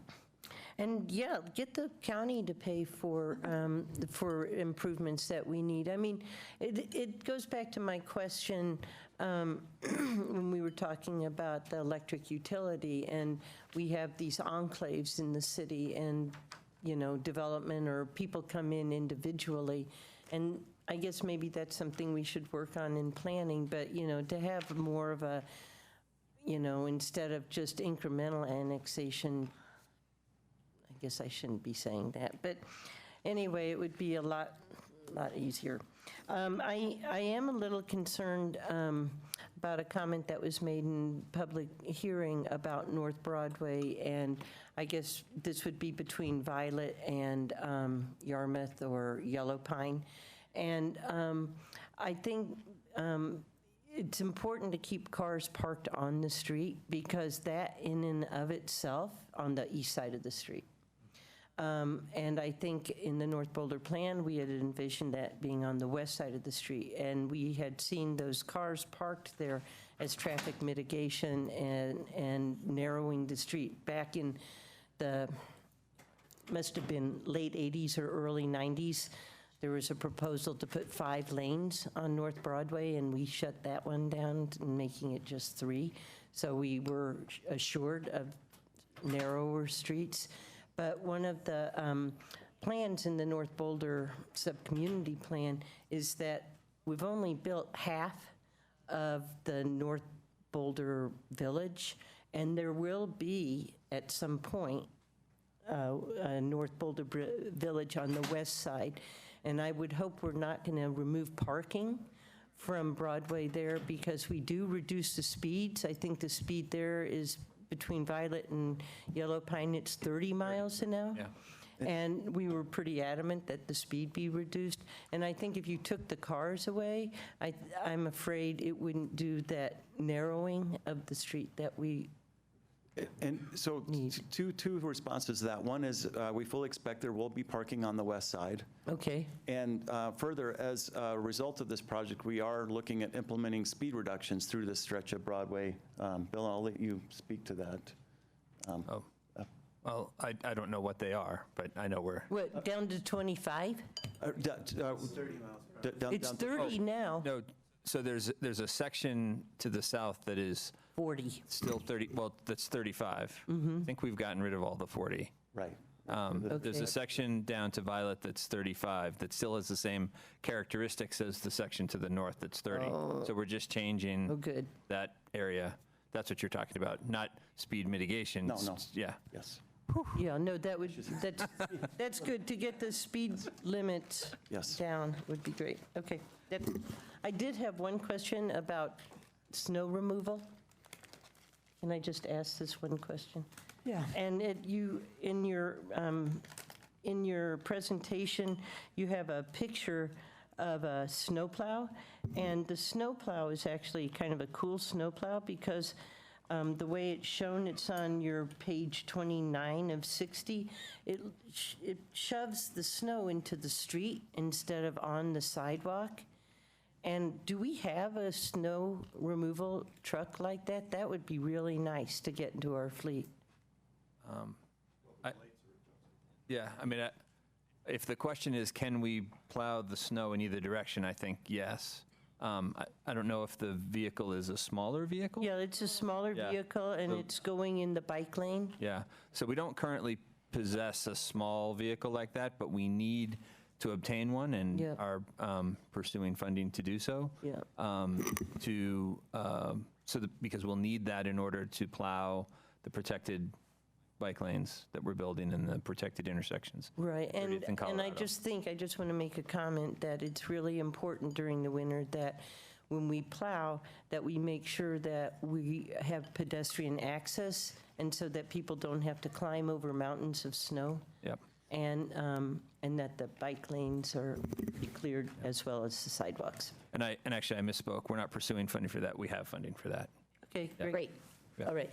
Next question. And we're getting advanced mobility pilots. Okay, D to D.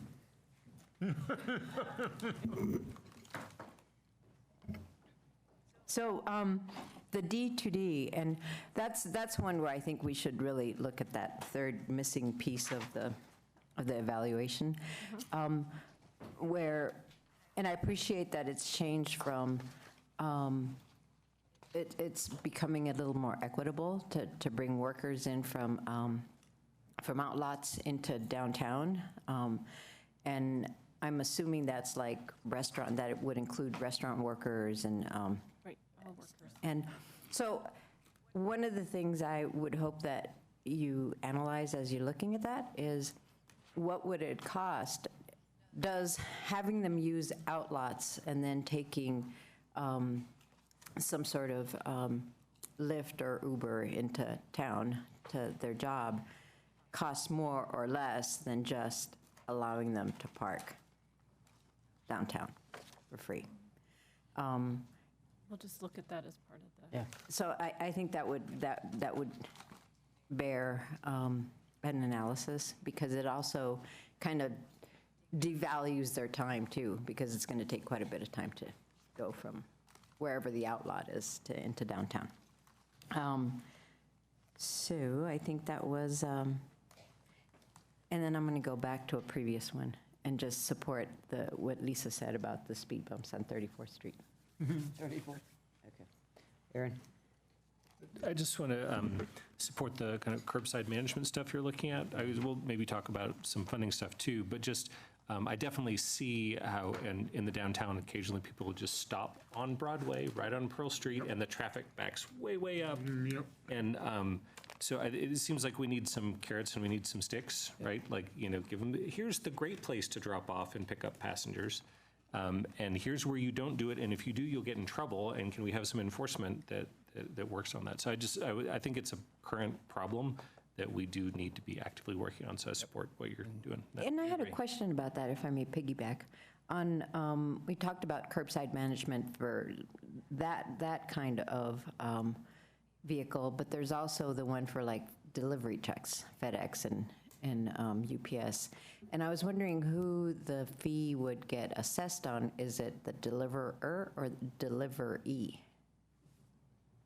So I think those are the details we need to look at, and how are those types of programs being deployed around the country, and what are the pros and cons of the different ways to do the incentives or disincentives for the use of the curb. So yeah, we have a lot more work to do in that particular area, but we wanted to start this year with the transportation network companies, and then we'll expand the work into looking at freight and the other uses of the curb. Thank you. So one other thing I just wanted to throw in the mix, and since apparently, I still think Boulder should own innovation again. That was well said. I think to the extent that we need to put into place some legislative sidebars, guideposts, pilots, I think that this is a really good time for us to go on the offense rather than waiting to see what happens and trying to fix it.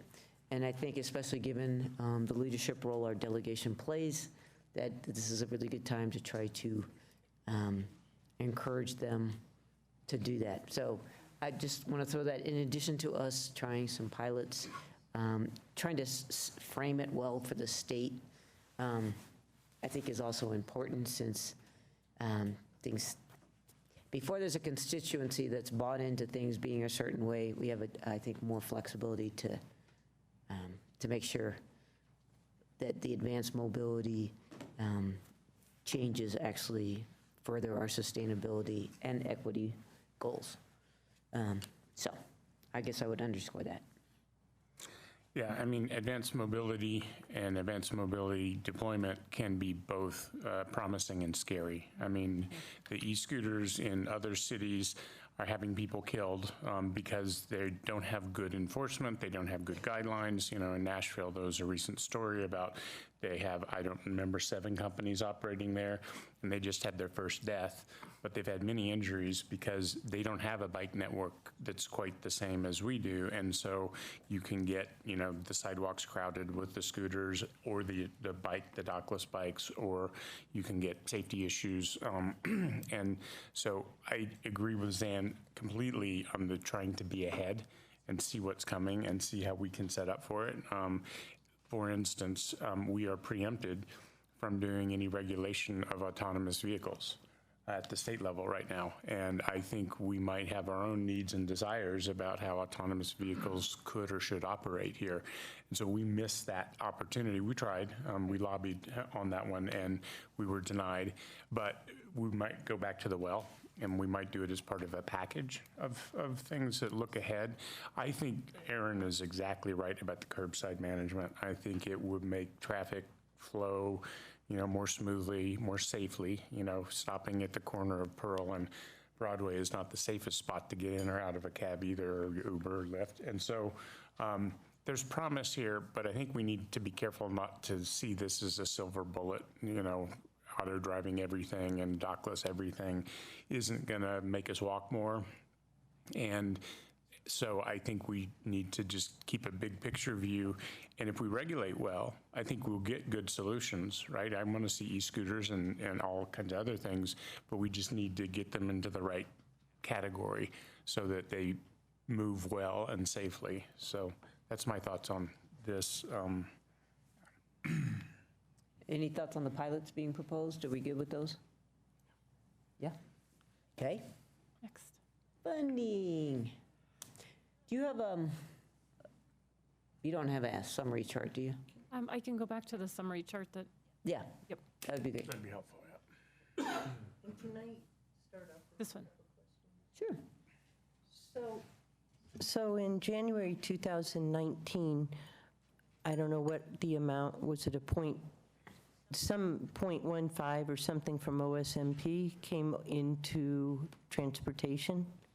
How much was that, and is that included in your, in the financials that you showed at the beginning? I think there's a And then you're chart. going to get another 0.15 January 1st? And It's not an additional point.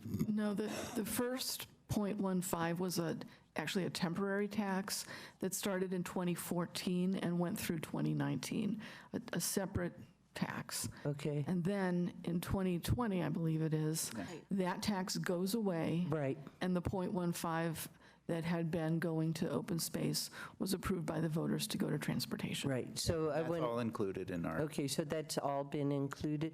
And what's the actual value of that about? So. 4 million per year. 5 million per year. About five. Okay. Okay. Okay. Was that your question? Yeah, just to get it Excellent. started. I have a question here, too. Yep. Questions? So, Chris, if you could give us a 2-minute, what is a transportation utility fee? I may have not been here or whatever. I'm not clear on what it is. Okay, so a transportation utility fee, it's also commonly called a transportation maintenance fee. This is a fee that is typically assessed on utility bills, and so it comes as a line item. For example, Loveland has a transportation utility fee. They call it their street improvement fee. It occurs on a utility bill, and they assess their fee based on the length of your frontage to public right-of-way. Typically, throughout the country where you have transportation maintenance fee or utility fees, it's based on vehicle trip generation. So you look at the type of land use it is, the size of that land use, and the Institute of Traffic Engineers, or ITE, puts out their trip tables every year that say, okay, an office of this size generates this many trips, a residence generates this many trips, a warehouse generates this many trips. And so essentially you look at the proportionality of trips that are generated by different land uses to come up with the rates of how much people pay based on how many vehicle trips they generate to their property. So is this subject to Tabor? Would there be Tabor vote in order to do this? This would be a fee. It's a fee. I know, no, I understand the word. Yeah. But sometimes people challenge you on. You'd do a fee study, and you would have to show that it was proportional to what you're trying to address. There are others in the state, so you could probably do it. Councils in the past have decided to call it a tax, and things like this as a tax instead, and put it before the voters. That would be a choice of the council. Got it. Yeah. Can I ask one question about that? You said the volume of the land use, is that akin to the frontage? I mean, No, I mean, it would. I get that the land use times the frontage, or what do you mean by volume? Loveland just uses the length of the frontage that is adjacent to the public right-of-way. Not times the use? Yeah, that's just how they do it.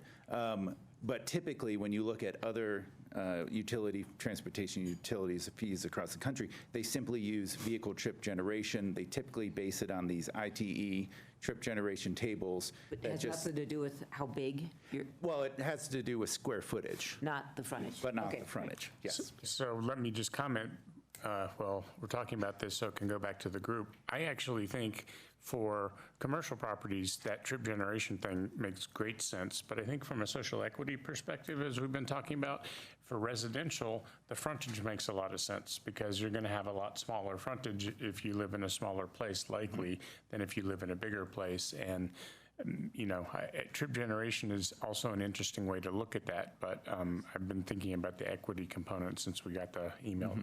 There's a variety of ways. If you look at some places based on the number of bedrooms for residential. Some have flat fees for residential, detached versus attached, because there are different generations for multifamily versus a single family. So there's a variety of Not ways square that we footage? can cut it. He said square footage. You said square One. footage, Yeah. okay. Or Yeah. number of bedrooms. Most of the commercial are all square footage. No, I meant residential. Yeah. Okay. Are you on this topic? Yeah, I did. I just said drill in. And if we did something like this, I mean, could we have a rebate program for people under a certain income level?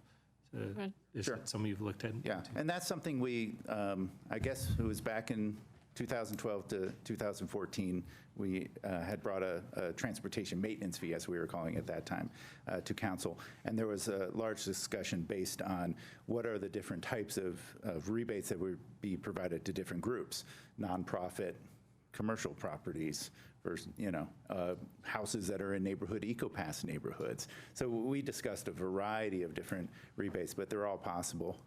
Okay, and so I remember that thing that you all were working on back then. It was before I was on council. Yeah. So was that essentially what you brought that council didn't decide to put on Yeah, on the ballot? I think the opportunity to use the open space tax came in front, and that was Went the for path that that was instead. chosen. Interesting. Well, I'm just going to weigh in with an opinion, which is, I think separating out, it seems to me there's a couple buckets. One is maintenance, one is operations, and one is enhancements. And at least getting a portion of the maintenance piece, and I don't know if that includes operations or not, by a steady, dependable Predictable. source. Yeah, makes a lot of sense to me, because I'm involved and others are involved in a lot of regional discussions about enhancements and regional HOV lanes and all those corridors. And somehow separating those discussions from what we need to take care of in-house locally, I think is wise. So I think that this utility fee, or I think maintenance fee would be a better word, but that's just me. It all There's a lot depends of- what you use it for. Corvallis, Oregon uses their utility fee for transit service. So, Well, then, so But- I just left it open. given everything else going on with utilities, I would not use that one. Okay, But, okay. Aaron, Transportation operations fee. That's, okay. That was good. O&M fee, yeah. So I'll echo that, Zan. But just to put a finer point on it, we have a lot of transportation needs. But I feel like there's a couple, there are a lot of enhancements we want to implement, but there are a couple areas that I think are really critical that we're neglecting right now. And one of them is maintenance, street maintenance. I think you talked about the deferred maintenance, the level of deferred maintenance that we have, and that's how we're able to implement any enhancements at all. But I mean, our streets a lot of them are not in very good shape. And it's an experience issue, but it's also a safety issue. Biking down here today on the Broadway bike lane, I'm like bumping over a couple potholes, and if I lost control, I would be in bad shape. So I think it's really critical that we really do something about this and catch up on some of that deferred maintenance. And so I feel like we really need to do something about funding. I'm very interested, we can talk about more details, but I'm very interested in maybe partnering with the county on some of those like transit and enhancement kinds of funding. But I feel like we got to shore up our basic maintenance to some extent. And then also to make progress on our Vision Zero goals. I think the safety of our transportation users is critical. And you guys have made enormous progress on nailing down what the next steps are, but I know we don't currently have enough funding to implement all of those next steps. And I think we really should prioritize those safety measures. So we got to do something. And especially if we can figure out the low-income piece. Okay, Sam and then Mary. So for me, in the local section, which I think if we want to look at the buckets of operation and maintenance, that's going to be local. Both the transportation fee and the registration fee make sense because you're taxing the thing that is causing the need for the solution, right? You're addressing, and I'd call it a mobility fee because we'd also want to use that funding for sidewalks and for bike lanes and for bike paths and so on. So maybe we could call it a mobility fee. And the transportation utility fee. And I think it's really interesting because you can come up, because it's on a utility bill, you often have access to databases of who has low income or subsidy, on their bills to begin with, assistance for paying their bills. And so when we were talking about doing things with natural gas and, a tax on natural gas, that group, the sustainability group, came up with a rough plan for being able to help proactively identify folks who might qualify. And so you could address the social impact there. But I always like funding sources which are paying for things that they ultimately have access to, and it's related. So I like those two a lot. Thank you. The one thing is so let's just talk about all the local stuff. The vehicle registration fee, we recently looked at and said, nope, not yet, but in part because it didn't quite get at the use issues as well. So I guess I wouldn't take it off the table, but I guess to me that one still has concerns. I agree that figuring out the dynamic pricing around curbside management to me is a little bit different because it's dealing with another use piece. So I guess, I don't know if people have any other thoughts on that. I guess I would prioritize the transportation fee. Yeah. I would as well, but on the vehicle registration fee, the idea, I think before it was tied to miles per gallon, but the amount it just wouldn't operate as a disincentive at all. Yeah. If it were tied to valuation, so that email from Mark McIntyre had some good ideas in it, and the idea of tying it to valuation made a little more sense to me, because it is a progressive then, because the more expensive your vehicle, the more you're paying. So that's not tied to use as much, but at least it would be better proportioned by income. Right. I guess to me it doesn't get at the behavior. Yeah, it's true. Yeah. I'm sorry, I just have to bring this up. I fully understand we need transportation needs. I hear everything. I think it's incredibly important. But just coming from somebody who's born and raised here, who works here, and who has zero other options but to take a car every day to work. I try to work from home as much as I can, but there's no other option. And being pretty middle class, I think that it's almost like we're making walking and biking for the elite, people who have the time to do it, people who, I don't know, maybe are lucky enough to work close to their home. I'm unfortunately 14 and a half miles from where I work, and I have to go through Boulder, and I have to go up into the foothills, and I do not have the time to take a bus, walk a mile up Sugarloaf Road, and I don't know, it feels kind of unequitable to the working class people. I'm sorry, being in this exact position, I have to drive, and that's just the way it is. And I think there's a lot of people in our town who feel this way. So to be taxed and sticked on so many things, we unfortunately are not a town that was built around bikes and pedestrians, and though we can continue to move in that direction, and I think it's wonderful that we do have to remember that there is a working class community here that relies on automobiles, unfortunately. As much as we hate it, it's a fact. And so I just got to bring this voice up, so. Well, but can I ask a colloquy about that? Because the transportation utility fee is getting at a lot of the pavement work. So it's actually having everybody help, regardless of your transportation type. Are bikes and pedestrians going to help? Everybody that lives here. Every single person that lives here is going to help with this. Yeah. And so this will go to the ballot for our residents to vote. Well, or it depends. We can decide whether to put it on the ballot. The idea is that we're talking about is based on the frontage of your house or your business or the use trip the trip generation. So it's really trying to get at, pavement management is a big chunk of what we're behind in. And that's fine, but I'll just again bring up the side of, it's already expensive to live here. Taxes are getting higher on our homes. There's increase in utilities and all these little things, and to keep adding on more monthly tiny little bills, it just all adds up to the level of expense that it costs to live here. So I'm just bringing it up from a devil's advocate side. So that's just my 2 cents. Well, if I could just, I think, Mirabai, you bring up a good point, and I think that was part of the failure of Folsom, is that people didn't realize how many people do rely on their vehicle for their work. And so there were other things there were physical impediments that was really the problem. But I think that it brought that to light, because we heard from a lot of people who were in this predicament. So. Okay. Mary. So thank you, Mirabai, for bringing up that point, because that's true. I think no matter what we do, I think the reality of it is that at least east of Folsom, it's the other Boulder, right? It was built during the time of the automobile, and that's the land use pattern there. So we've got a long way to go there.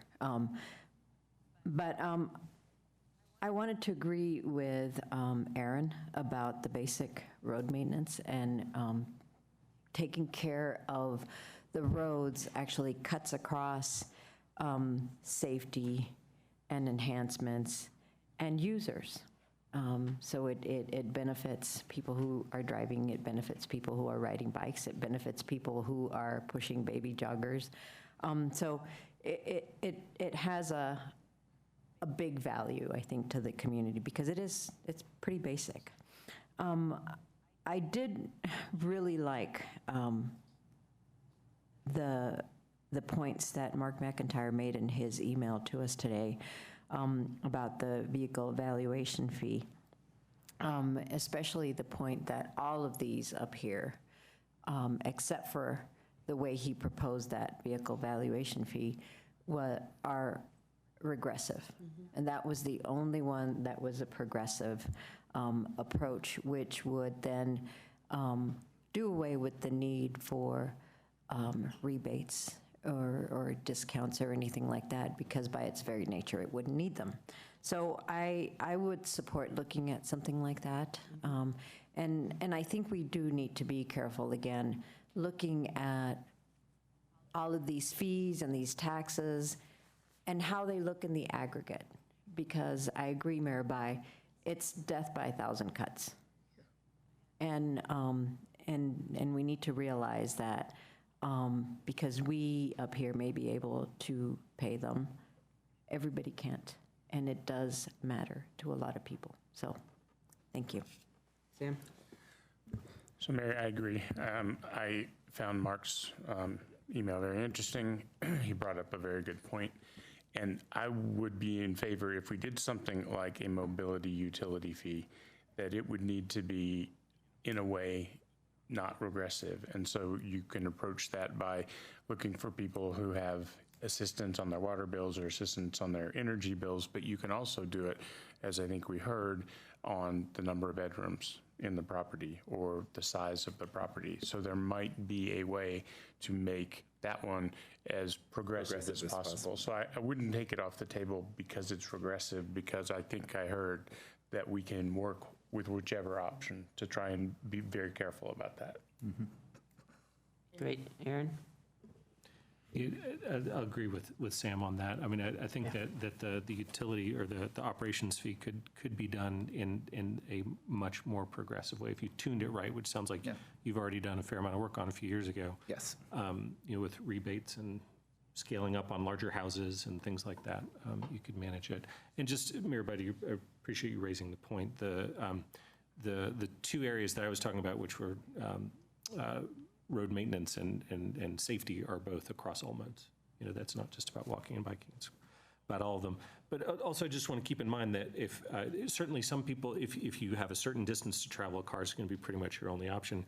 But if you have other shorter distances to travel, it's a lot cheaper to do it without a car, if you can do it with one car and a bike in a family, for example. So, I mean, I think, by helping out those modes, you often help people who are struggling as well. It's not just an elite thing. Lisa, and then let's talk regional. I'm just going to say I'd like to see it as progressive as possible. I really appreciated Mark's comments, and I thought it was a creative way. I know we have to figure out some of the legal stuff and exactly how you would do the valuation. And I know that's probably a heavy lift, but I'd be very much interested in looking at that. I do wonder, I would hope it wouldn't be taken as, have gas polluting vehicles as the alternative, but I think it seemed very progressive, and I would like to do that. I think people are hurting, and I definitely don't want, if we consider, and it seems like we probably will, this transportation fee, I like the operations and cut the utility, just. Yeah, we can name it something different. Yeah. Okay, on the regional front, there are a lot of discussions going on the county level, but even at the larger DRCOG level, about how to fund basically what didn't pass with 110 last year. How are we going to fund, more of the US 36 model on our Highway 7 corridor, on 119, and how do we do that as a region or as a county if there's not enough heft out there? You may recall that Denver, the city and county of Denver and Boulder County were the two places where 110 passed. In other words, there's an appetite or a recognition, maybe, let me put it that way, a recognition that it's important for us to address transportation needs, and a willingness to do that, which I would say is getting us a lot of credit around in these conversations, is that folks in our region understand this issue. So anyhow, I think those conversations will continue. I do think we want to keep playing regional ball. I think it'd be interesting to marry transportation and housing together if we're going to look to something in the future. I don't know where that'll go, but we know Those so much that discussions are happening. yeah, just affordable housing and mobility to and from your job those things are very linked. And as a county, we have a lot of our fellow municipalities in the county are very committed to the affordable housing goals and addressing regional transportation issues together, and it's a pretty powerful combination. So anyhow, I guess I would like us to be collectively continuing to participate and shape those conversations, because I think they're very linked. But they are going to take money, and I totally get that people are strapped, but they're strapped because they need better housing and mobility options. And so the better we can solve that, the more affordable our region will be, our city will be. I might say their wages aren't keeping up with their housing and their transportation costs, so we'll talk about that next. Yeah, I mean, right. It does go hand in hand, doesn't it? Okay, other thoughts? You want, I think it would be helpful if we take stuff off the table, or what are you looking for from us on the regional? Well, certainly I think the countywide or greater regional transportation tax is being discussed. It is, moving forward. There is some momentum behind it.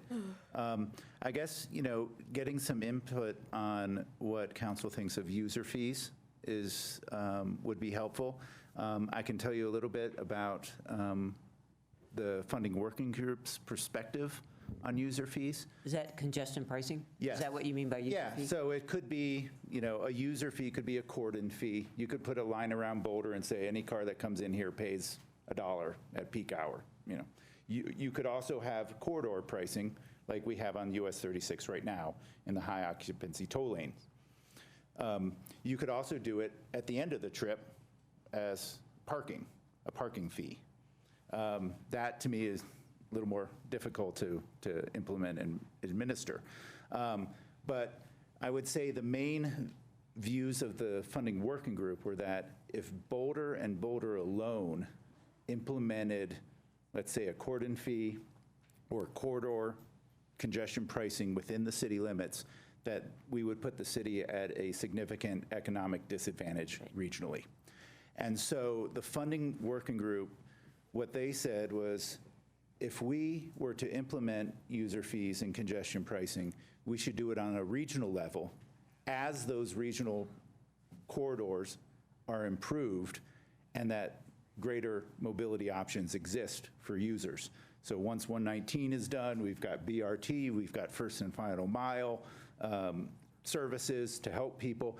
That would be the time that you could think about doing a user fee and congestion pricing, and it would be regional, not just the city. So that was the view that I heard loud and clear from them. There were also concerns about equity, about low-income workers that often travel the furthest and live outside of RTD district, and this would be, a fee that would be charged on people who had the least amount of mobility choices. So that was, I guess, the second concern. And I think that's really why, it ends up in that tier 2 level of it's a viable mechanism, but there were concerns about how it would be implemented, equity issues, and then the whole local versus regional application of them. Does anybody disagree with that sentiment? I think, yeah. I mean, it's similar with the VMT, right? Because the people who are having to travel the furthest because they can't afford to live here will pay more for VMT. So it almost doesn't matter whether it's tolling or a cordon or VMT, it's all going to impact, if folks can't afford the tolls, they have to sit in the congestion. Yeah. So it's, got social inequity written all over it, I think. The one thing that I will say that's very nice about the US 36 model is that the managed lanes that got put in increased travel times for every, even the non-managed lanes. Decreased. What I meant to say, not what I said. Anyhow, it also made bus travel just so much more convenient. It also gives the option, though, if you, the time when you're really rushing, you can pay the extra and you can go faster. But it worked on so many different levels, and that's what we're trying to replicate on the other corridors. So people have options, both in type and speed and cost, but that improves everybody's options. I think there's a lot of appeal to that because it addresses equity and efficiency and modes. So I just want to say that going back to what you said on regional, that there's discussions going on about what to do in a multi-county setting is, I think, the right way to address this. I don't think a countywide transportation tax is necessarily the right way. I don't think the hot lanes or the congestion pricing of the vehicle miles traveled. And so I'd be interested in hearing at a regional level, we don't need to hear it tonight, but about the vehicle registration fee approach, because that could be done regionally, or about the transportation utility fee approach, because you could imagine ways to do that regionally and use that to fund improvements. For me, a lot of the stuff that's up there regionally just isn't appealing at the moment, and I would want to talk in the multi-county area about some socially equitable approach to funding it. Well, can I just say one thing? Controlling how the money gets spent and making sure that the people that are paying are the people reaping benefit are really important. And that's why I would separate the local from the regional. Sure, because we got burned before in regional. And so that's why I would say, the operations and maintenance fee for taking care of our streets, let's keep that separate from. And the multi-county thing, maybe that works, but then maybe you have to go down and fight at Dr. Cog for your portion. So that's one of the things, is the governance of the mechanism is also really key. So that's why countywide still has a lot of legs to it, because Boulder County and the municipalities and that, we all think similarly, and we could get in what we put out. I mean, we have a lot more control over that.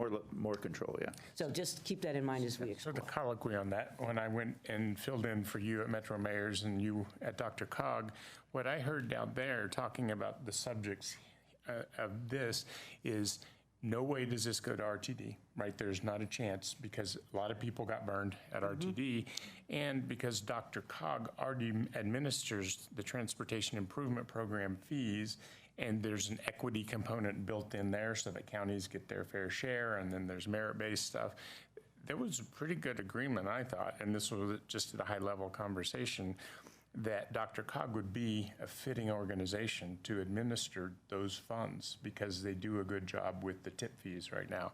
So I just wanted to say that I would imagine it would be DRCOG. Yes, but.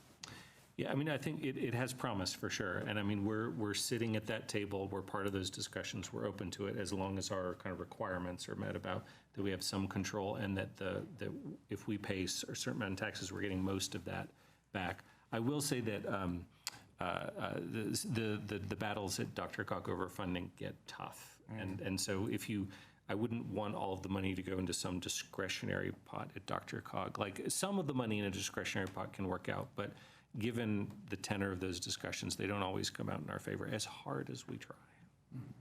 So, okay, is that?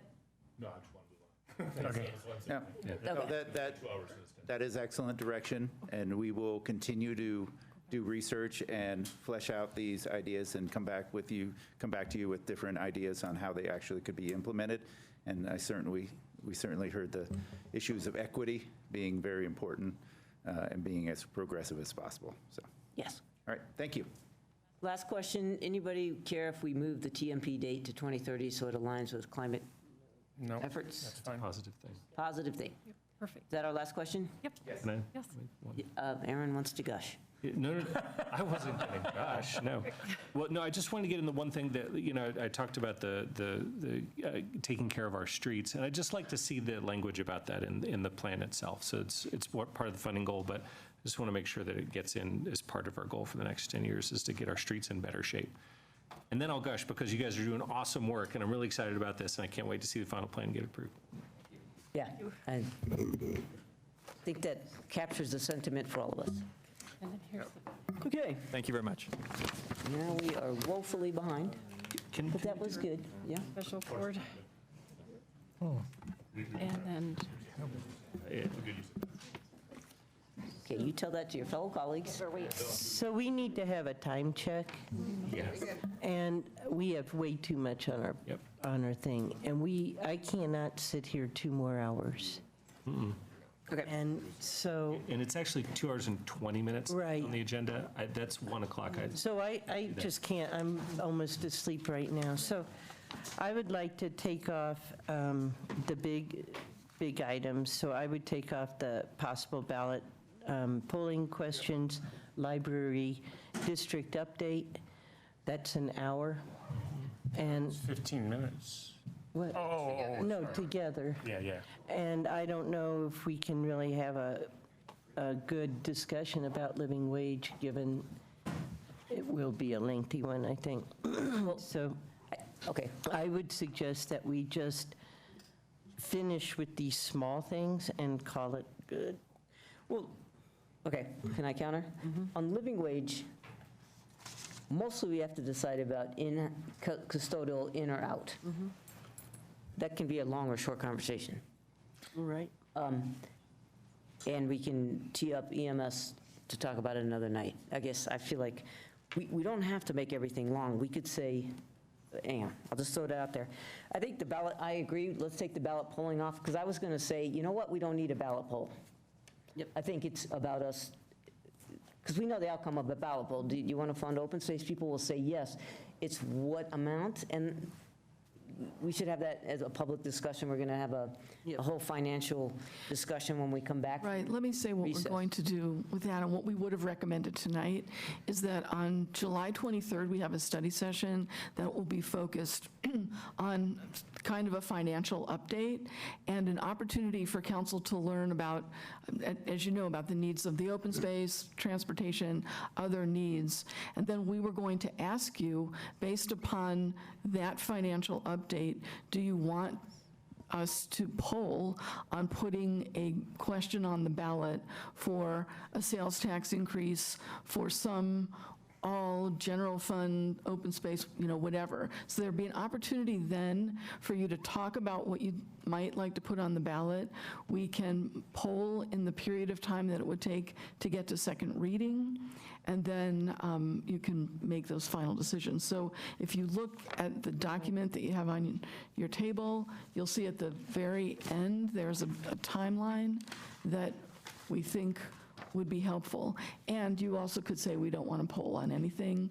We've got lots of things to do, but you don't need to do this tonight. I would get rid of the poll and listen to the public comment. Okay, so are people largely, we can revisit this at the July meeting, but is everybody fine with punting it to then?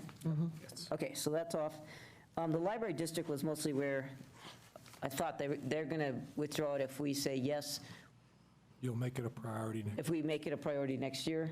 Well, it's already off because they can't get into the county. But it's a nice thing to say, yep, funding of the library is something we will recommend to the new council to make a priority. Actually, staff has agreed to recommend it to the new council.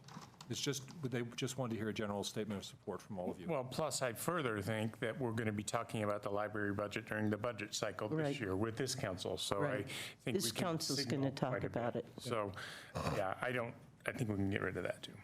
Okay. Well, I think you've just done it. Okay. All right, so, So okay. tell me you did it. Okay, yeah. Yeah, we're not going to pass it to the next. We're supportive of, yes, absolutely, having that public conversation. So the question is, can we do the living wage? So one thing about the living wage is, Suzanne, you're right, that the first part of it is just information for you that we are planning to move forward with the living wage in the 2020 budget and explaining how much it was going to cost and things like that. So that, we're not even asking you a question, we're just providing you information. So we could focus in on the custodial services insourcing issue if that's a thing you wanted us to do. Yep. Go ahead. I was just going to ask a question, because there's a staff recommendation on the table to not do this. Does it make sense to do a straw poll? Because if there's a majority that agrees with the staff, then that's a really short conversation. Okay. Do you want to take a straw poll before we even hear the presentation? Well, we all read the materials. Yeah, but the public hasn't. Okay, but Talking about. okay. How long is this? Well, because Well, if we cut off the first part of it, we can probably do 10 minutes on the custodial sourcing, and then it will depend on how much time you want to spend discussing it. And Lisa, I just want to point out that this meeting was scheduled till after midnight.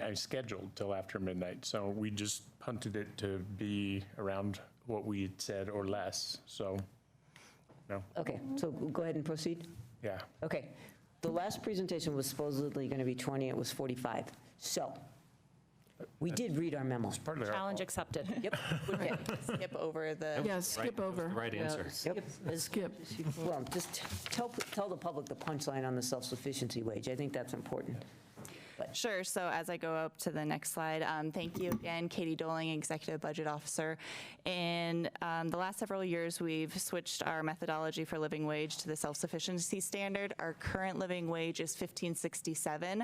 In December of 2018, the self-sufficiency standard was updated, and based upon our current methodology, we have calculated that the new living wage rate will increase to $17.42, which, as Jane mentioned, is what we are moving forward with per council direction in the 2020 budget, applicable to standard employees, non-standard standard employees, part-time temps, and our various contracts that we already have applied to the living wage. Is that short enough, or would you? I have a quick question. Yeah. It says on slide 6 of your presentation, living wage is also applied to contracted services, including custodial landscaping and EMS. So that was my understanding, was we had already done that and figured out with AMR how that worked. And so the information that we got earlier tonight that it hasn't been done or slowed down was just incorrect, right? That's right. It was incorrect information that you received. Okay, and that's what I thought. I'm just checking in, and so that makes that a very short discussion. Yep. One quick question about EMS, and this will be short too. the fire department is moving forward with a program of mapping out what that looks like and budgeting it, correct? Well, partly true. The budgeting it is not necessarily true. They're working on their master plan, and either very late this year or early next year, they'll be bringing it forward, and it will contain data and information that you need to help us decide how to move forward with EMS. It is expensive, and our facilities do not currently support it, so we'll have to figure out what the funding would be. But they've done the data, the research. You will have all of that. I also thought that was true. There was a process we were going through Yes. to arrive at a decision point. So I just wanted to get all of us clear that that is moving forward. And I'm sorry, the timing for when that comes to us is ish? It could be the study session in December, or it could be early February, because January is usually taken with retreat stuff. Okay. Thank So you. next year. All right, great. That feel right to everybody? I do have one more question. Somebody asked, in the future, this just happens automatically, which I guess is what's happening now, because you're informing us rather than asking us. Is that the intent? Yes, it is. The thing is that we want you to know about it because it does have an impact. So an example would be that it will impact the fees that we're going to be recommending for the 2020 budget for the recreation centers. So you'll see that later, and this is part of the reason that it's occurring. Okay. Anything else on that? No, thank you for that. Very clear. Okay. So I'm going to turn it over to my colleague, Allie Rhodes. Hi, Allie Rhodes, Deputy Director for Parks and Recreation. We're back here talking about custodial insourcing at your request from the retreat in January for the reasons in your packet. I've heard you all say you've read the packet, so I'm not going to repeat a lot of information in the slides. I'll focus on where we think there are key points or analysis that will help the conversation, if that works for you all. So, real quick history, during the downturn in the 2000s and as part of the Blue Ribbon Commission on Expenses, we began outsourcing almost all of our custodial services because of the cost effectiveness, the flexibility and ability to scale contracts up and down based on business needs, and that custodial services are just not a core competency for the city of Boulder. And so currently we have 2 providers that are contracted for custodial services. Per the comments earlier, both contracts include compliance with the living wage, which we audit twice a year. Both contracts regularly demonstrate compliance. Employees are paid at the current living wage. And so we outsource in all of our office buildings, the recreation centers, and the night service in the libraries. Where we insource is in the public safety building because of Homeland Security requirements. I lost the words. And then in the main library, the custodian there is performing also library duties like book delivery. And then in the fire stations, this is just a culture of the fire service across the country that firefighters do their own landscaping and custodial. The reasons for outsourcing. Maybe we should try that. Maybe all of our employees should do that. I enjoy yard work. Excuse me, I need to go vacuum right now. So reasons for outsourcing, and I'm pulling these from, in 2017, we worked with the Novak Group to do an initial analysis of insourcing, and we in fact have our partners from the Novak Group in the audience tonight. Thank you.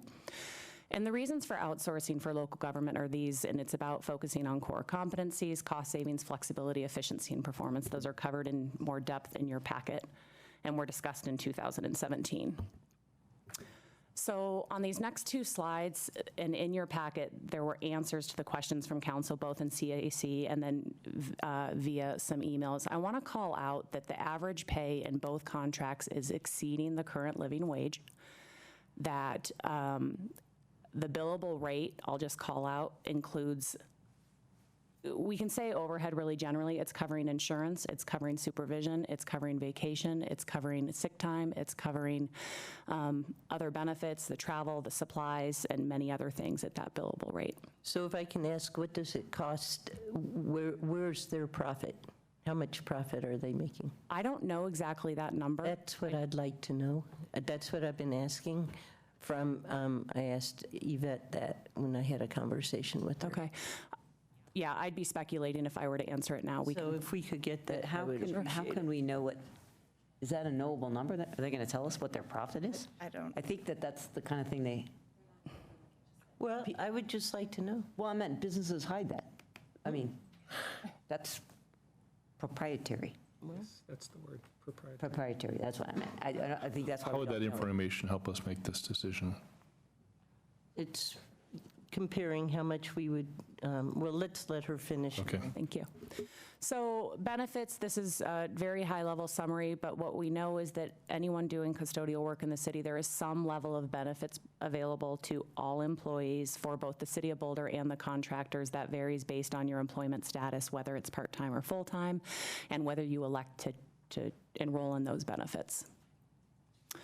Upward mobility, this was another big question. This exists in both models. One of our providers, all of their supervisors were previously custodians. That is their model for developing leadership. The impact of living wage on hours, there were specific questions as to, has implementation of living wage reduced hours for any employee? There is one employee who, from 2017 to 2018, was a employee of the previous contractor. Parks and Recreation and other departments issued an RFP in 2017, and we adjusted the scope, and this was out of fiscal prudence. There were several areas that were adjusted. We call it gold plating, where you just right-size the level of service based on business needs. And again, Jane mentioned earlier, recreation fees. We're always trying to manage expenses so as not to increase fees. So when we rebid the contract, the scope was adjusted, and one employee was rehired by the new organization, and that specific shift had been adjusted down 5 hours per week. There were no other changes to the schedule, and they were not a result of living wage. And then living wage implementation, as we called out, it's called out in both contracts. The other thing to note here is that the contractors call out, and this is similar with EMS, that the implementation of living wage in the City of Boulder is having a regional impact on their contracts. And that's one benefit we see of this outsourced model. And can you just say one more sentence about how so? That the wages are going up in those other communities as well, because employees either are talking to their coworkers and saying, hey, I'm on the Boulder job, I make more, or those same employees work several contracts and they're not going to work on the other contract for a lower wage. So I'm having a little trouble understanding why there's such a difference between outsourcing and insourcing, in the sense that you're paying the overhead burdened rate, right, which include to the contractors. You're paying the $21.87 or whatever it is an hour, and they're paying a living wage or better. And so now we go to bring them in and we pay them a living wage. Is it that our overhead rate is much, much higher because their overhead plus profit, if you believe that they're taking it all from the $21.87 less the $15.87, is $5.50 an hour. And so I'm a little mystified by how much the delta is between what it would cost net and what we're paying. So I can summarize that. It's covered in detail in the options in the NOVAC, and I would summarize it down into economy of scale. So a company that is providing custodial services that is doing this across a community, the contractors are providing it across the Front Range. Their supervisor may not just supervise on this contract. It may supervise several contracts. The vehicles may not just service this contract. They might service other contracts. And so the economy of scale provides an efficiency, and that leads to that cost effectiveness. That is why outsourcing is what we've recommended. It's still... That is my experience in my day job as well, for whatever that's worth. So in this slide, with the options at council's request and with the support of the NOVAC group, we did explore 4 options for insourcing custodial services. Options 1 and 2 focus on some of the public buildings downtown, with option 1 being specifically office spaces. Option 2 expands that to include some of the more public-facing buildings, including the West Senior Center and the library. Options 3 and 4 reference the recreation centers, whereas option 3 is just the day porters, the folks that are in the building during the day, keeping it fresh and available, ready for patrons throughout the day. And then option 4 adds in the heavy cleaning that happens at night to ensure that the building is prepared for the next days of activity. So there are a lot of numbers on this slide. We've highlighted in orange the annual ongoing increase because we think that's the subject to your conversation. Were we to insource in any one of these options, that number in orange would be the yearly ongoing cost. I'll call out, though, that that number is in addition to the existing spend that is the number above it. And so the new annual ongoing spend would be that fourth row. So the other things that we would call out as considerations, should we insource? We've talked a little bit about the funding implications. So no matter which of these options that are selected, that number in orange would be a new expense and require a new funding source. So in the Recreation Activity Fund, that is a quasi-enterprise fund and funded 85% by user fees, it would most likely require an additional increase to user fees, which we've mentioned we already are recommending around 9% this year, around 20% of which is attributed to living wage increases to our contracts and employees. Can I just ask that to clarify, Allison? Yeah. Are you saying that we wouldn't really even be able to pay that with the general fund, that because of where it is, you'd have to pay for it with recreation fees? No, I'm not saying you can't at all. And so the first option is to increase fees. The other option for any of these scenarios would be to divert funding or reduce service levels in a separate general fund service. And so your option is either to increase revenue through user fees in the for options 3 or 4. For options 1, 2, 3, or 4, your other choice would be to reduce services elsewhere to divert general fund dollars. Thank you. So why is Parks taking 47 of these, or accounting, having to pay for all of these custodials? Is it because it's in Parks and Rec? Or? We're paying for the custodians in option 3 and 4. Mm-hmm. Okay. And that's due to, I mean, this is BRC direction, the city manager work group on recreation financing in 2008, our master plan that talks about that those who benefit pay, right? I mean, you all I know are very familiar with this concept, but those who use the recreation centers pay. The $1.5 million transfer to the Rec Activity Fund supports age-based discounts for seniors and youth. It supports discounted access. We have an expansive financial aid program, but the rest, the user fees, pay for those cost of operations. That doesn't include capital. That's a separate conversation. Right. Okay, are you... Yeah, so funding implications, we're talking about service impact. So when you have a large contractor, they can cover when people are taking vacation or on leave. Where we have insourced, we actually we have used our contractor to cover for leave to maintain service levels. And then just the scale of the contract. There are concerns that if we were to reduce either of the contracts to insource, that they would not be interested in providing this service because we believe the margins are small. They are. So that brings us to our recommendation, and really the predominant areas here, we think we can shape the contract to achieve the goals of living wage. We think that the contract results in a higher percentage of custodial workers living in the city, and we are concerned about the additional expense. And just bringing it down to the human level, Ally, are you saying that the net benefit to the employee would be the same? In other words, they'd still make the same wage and receive roughly the same benefits? Is that right?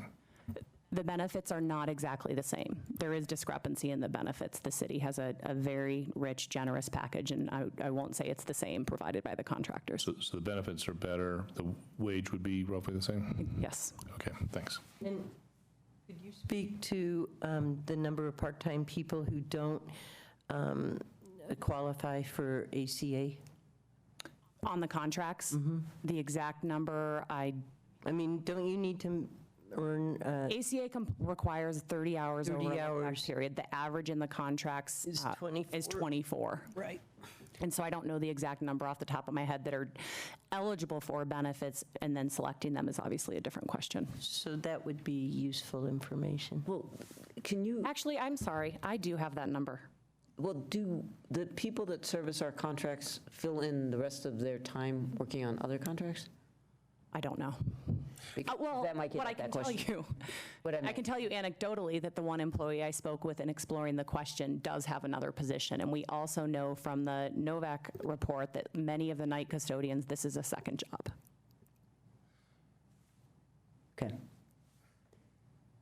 Did you have a question? Oh. Okay, so you're done, and question is just The question is, does council support the staff recommendation to enhance the contract where we can to continue to direct alignment with the living wage and the goals of council related to that? And so you can see before you the two ways we think we would do that. We would expand the scope of the audit to address hours per week to ensure we don't think it's happened, and we would strengthen the contract to protect it from happening. We would also want to allow for upward mobility, so should there be an opportunity to become a city employee, we wouldn't want there to be a non-compete clause in the contract. Mary? So, Ally, you mentioned the insourced library custodian that, and you also mentioned that the day porter jobs are part-time jobs. So when the library custodian came in-house, they were also given additional duties in order to make it a full-time job. So if one of these contractor employees wanted a full-time job, but the job by its nature, the contract job by its nature is part-time, would this upward mobility clause allow them to, outside of that contract, do additional duties like that might be available at the rec center? I think that's possible, Mary. What I hear you saying is, could the upward mobility not just preclude switching it to, but working both in tandem? And I don't think that would interfere with the employer-contract relationship, and we could certainly explore it. Correct, because some of these part-time employees may actually want full-time, and you mentioned that a lot of them do live in Boulder, so it would be great if they didn't have to go off to another job somewhere outside and come back. And so if that's a possibility, it would be great to be able to make that work for them if they wanted to. Well, likewise, it would be good to require their working hours to go up, or not require, but to encourage as many of them to go up to 30 hours a week so that they do qualify for ACA. That's where they're making their profit. What I'll share about that is that the hours per week for the day porters are very much driven by the business needs and the nature of the traffic in the recreation centers. And so what we can explore is what additional work could be performed to get to 30 hours. Yep. And there's probably plenty to do. So, okay, did you have I guess to me that is the one piece I would add to this. The other, can I just add one more thing on that, Lisa? When we were doing our homework today and reviewing the Novak report, they did the benchmark study on living wage. One of the things we noted is that some communities who have applied a living wage have two. One for employees who are eligible for benefits and one for employees who are not eligible for benefits. And so something else that we could explore, thank you for reminding Katie, is a living wage that is higher for those employees not eligible for benefits. That would be paid for by the contractor. That would be part of the contract, correct. That is how some communities have addressed that. I would like to see something like that. Because that would address the one issue, yeah. Sure. Well, I'll just point out that it would make the cost of our contract go up, which might be just fine.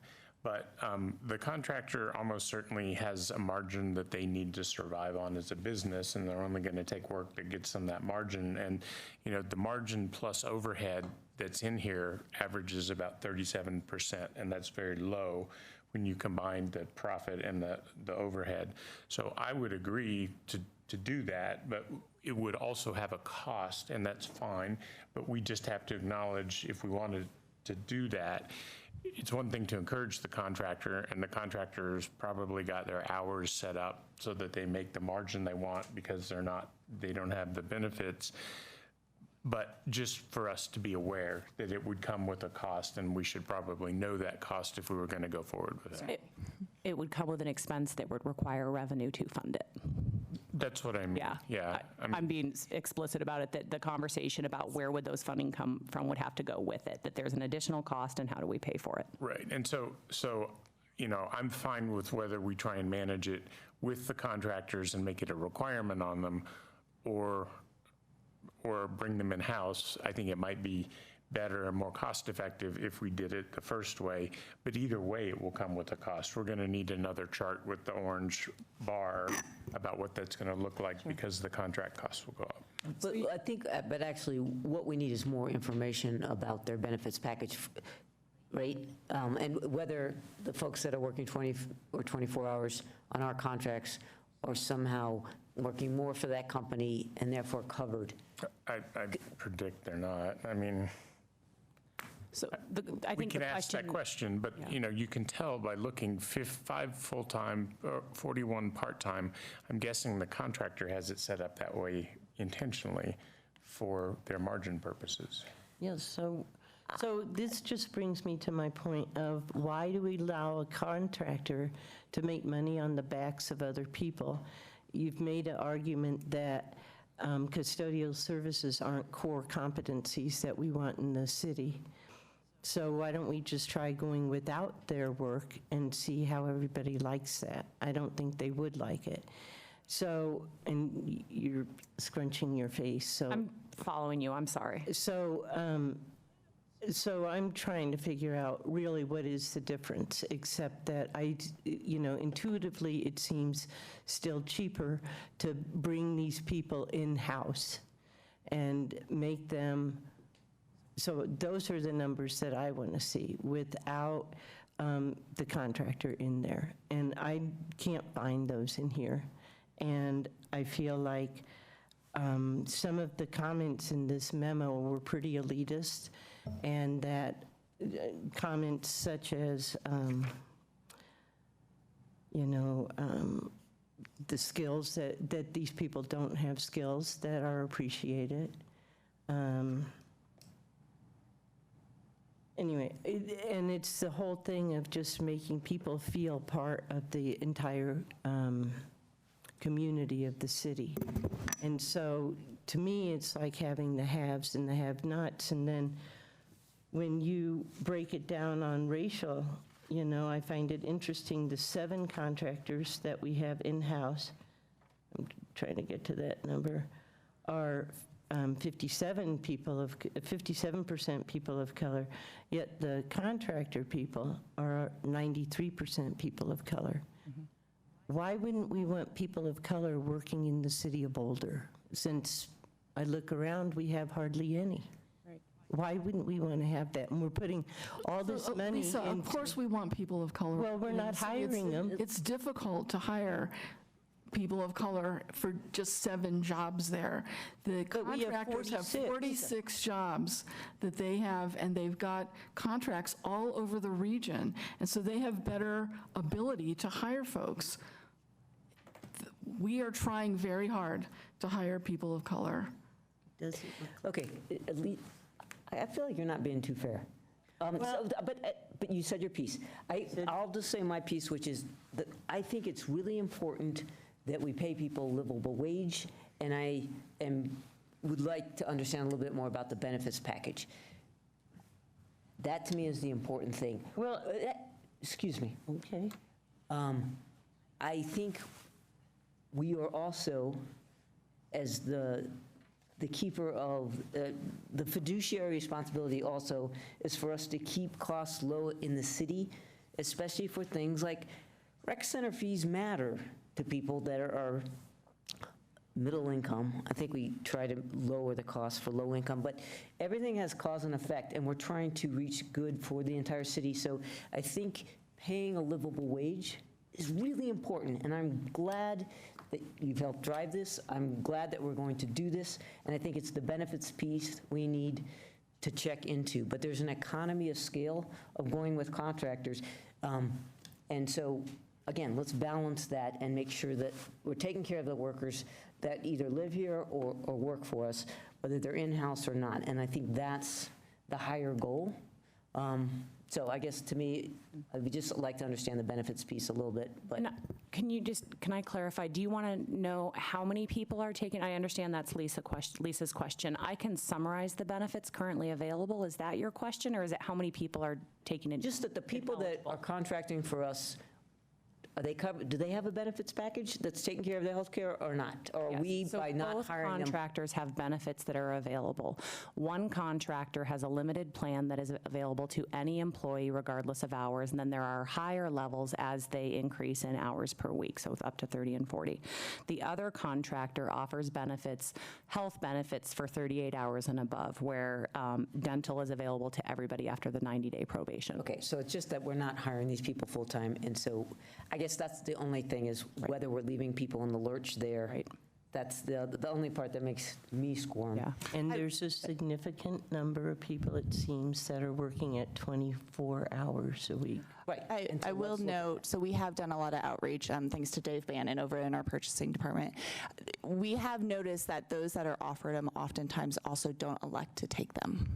And so that's another part of the conversation. That are offered what, Katie? Offered benefits, oftentimes often don't elect to take them as well.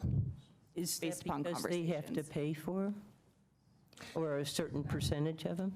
What The will they the have? limited weight, yeah, we'd be speculating. What I can tell you is that the limited benefit plan offered by the one contractor, the rates were below $50 biweekly for that limited plan, which I understand. I heard the $1,000. It all does add up.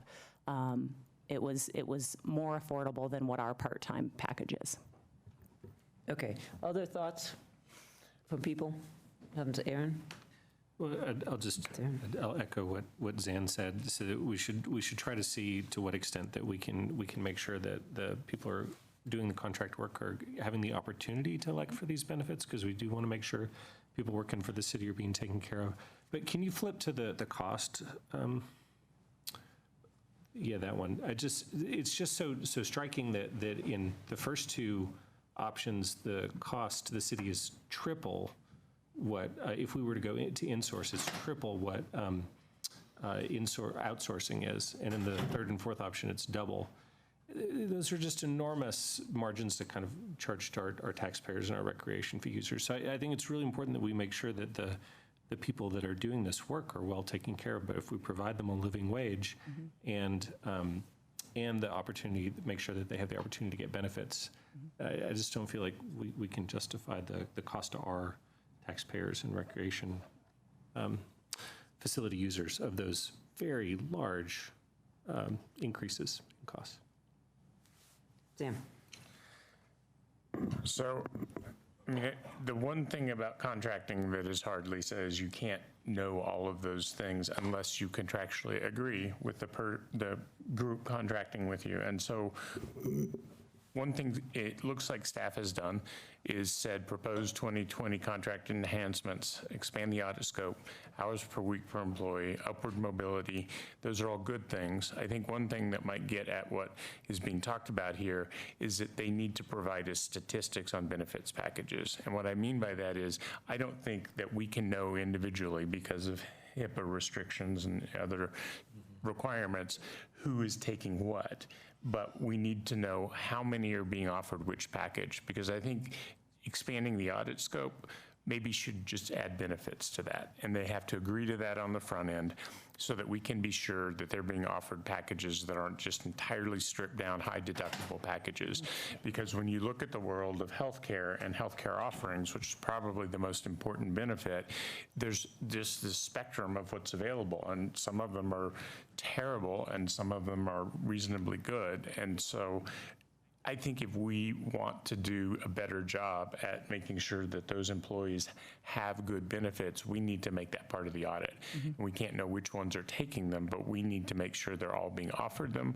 And if there is a difference, we need to be able to talk about it. And there's also, I mean, I'll point out that this low difference between the revenue that they're getting and the costs they're paying the employee is a combination of two things. It's margin and it's overhead, which includes benefits. And so I would expect this is a low margin business. In other words, there's not a ton of profit going to the owner, but also the benefits are probably so-so. And so we should just add that to the audit scope and find out if we move forward with a contracting arrangement, because I think, you know, we've done the wage piece and now we need to do the kind of holistic compensation. So you normally think of a compensation package, and the compensation package includes time off, paid time off, and it includes benefits. Those are probably, healthcare, and those are probably the two most important.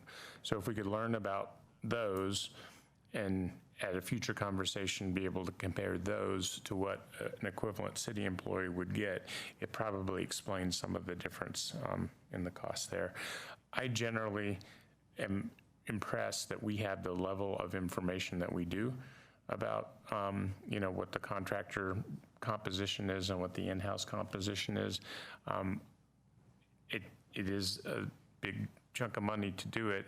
I'd like to understand, if we do it, what the difference is, if we pay the price and bring them in-house, what the difference in benefits to the employees would be.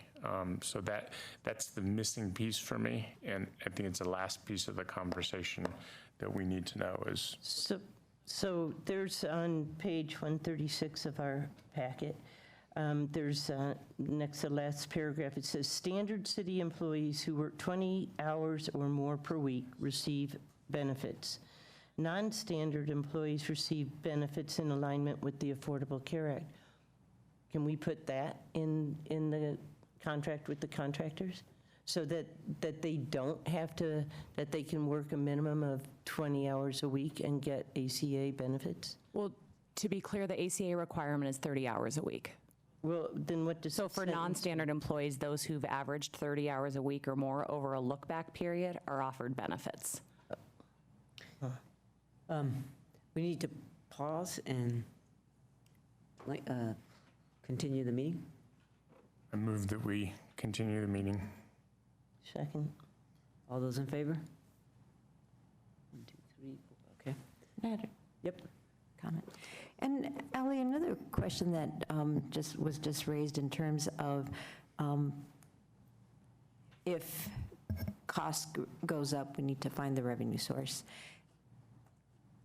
Do you have data, does Parks and Rec have data on how any increase in rec center fees cause a drop in visitation, user fees, or users? I can tell you that with the last fee increase in 2018, we look, when we do this for any kind of price sensitivity, both qualitatively and quantitatively, and with the last price increase and I'm looking to Brian Beery, it was around 7%. We went from, we did not hear a lot of negative feedback, nor did we see a decrease in usage. And so it seems like from those with an ability to pay, there is not an impact. What I'll add is that where we've really been able to bolster those efforts is because of the health equity funding that has allowed us to so greatly enhance our financial aid program. That's good. Okay. All right, so let's get to resolution here. Can I ask a question? So we mentioned the option of, because I hear very much, Lisa, and I apologize for any face. I was trying to understand your comment about just something about appreciating the skills, and I'll look back through that, because that's certainly not our intent to be elitist. We very much share the goals around equity and having a diverse workforce. Well, that's how it comes across, page 139. I'll look for that, and we'll try and do better next time. I can show you all of these places. Okay, yeah, and I'd love to follow up with you. This approach allows the city to more effectively employ skilled workers who are thoroughly trained to know their business. So these custodial workers aren't thoroughly trained to know their business. What page did you say? It's page 139. Okay, I'll look on that. So the question I was going to ask, though, we mentioned the benchmarking had that some of the communities have a different living wage for those who are not eligible for benefits. If council is interested, we can explore that. My understanding is that you're going to get a financial status update somewhere in July, and we thought we might be able to squeeze this into that in a very simplistic manner. Would be good. That'd be good. Maybe. Okay, with that, do you have anything to say? Are we going to do a straw poll, or do you want to have people say more things? I'd like them to come back with more information. Oh. On the 23rd. In terms of timing, if we don't decide tonight, how does that affect? It does affect how we work on the budget, because next week and the 2 weeks following that are the weeks that we prepare the budget for City Council. So in the event that we prepared the budget based on our recommendation, and then later you asked that we insource some or all of the custodial workers, we would have to either figure out a way to raise fees or take budget dollars that we'd already allocated away from another general fund department. So I'll weigh in response to that. That's what I thought the answer was. So I tend to agree with what I think what Zan and Aaron said, that this probably doesn't make, I like all the suggestions here for 2020, so I wouldn't insource for purposes of the 2020 budget. I would not insource. I would try to see what you can get. And then I also agree with Sam, to the extent we can gather more information and knowledge over the next, it's not going to be during this budget cycle, but over the next few months. I think what we're struggling with is we don't know how much of that delta is because of benefits and how much of it's because of economy of scale. That's the missing piece of information. And I don't know if we'll ever get that, but we can try to get that. Because if it's largely economy of scale, then we're not going to improve that. If it's largely because of benefits, then it comes back to the social equity issue that I think that Lisa initially raised when we started this discussion, which is, are there folks getting effectively paid all in less than our folks? And that's what we're struggling with here. Great. That was well said. Thank you. I think that sums it up. So I guess the question is, can we vote to proceed tonight, knowing that we want to continue to have that conversation about that missing data, but it will allow staff to proceed with the budgeting process? Can we do that?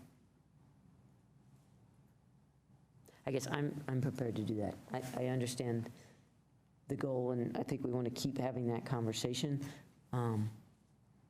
But meanwhile, I like where we're headed with this, and we just gave them a $2.50 raise, which I think is also important with this work. So I would summarize that by saying we will explore total compensation with the contractors, right? That it's not just about this living wage, it's the total compensation that these employees are receiving. Could I just add one more thing? And I agree, Lisa, that it would be a wonderful thing to bring them in-house.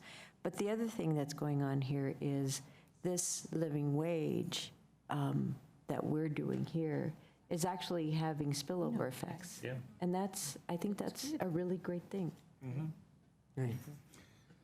And one thing I found interesting is, this will be my final comment, was a higher percentage of contractor employees live in Boulder than of the city custodial employees. So I thought that was interesting. And I'd like to understand that if we have any insight into that. We had that information at some time back, and this has been known for a few years, that these guys, the people who are contractors, like something like 63 or 65% of them live in the city of Boulder. Yeah, it's interesting. So isn't that the kind of employee you want to encourage?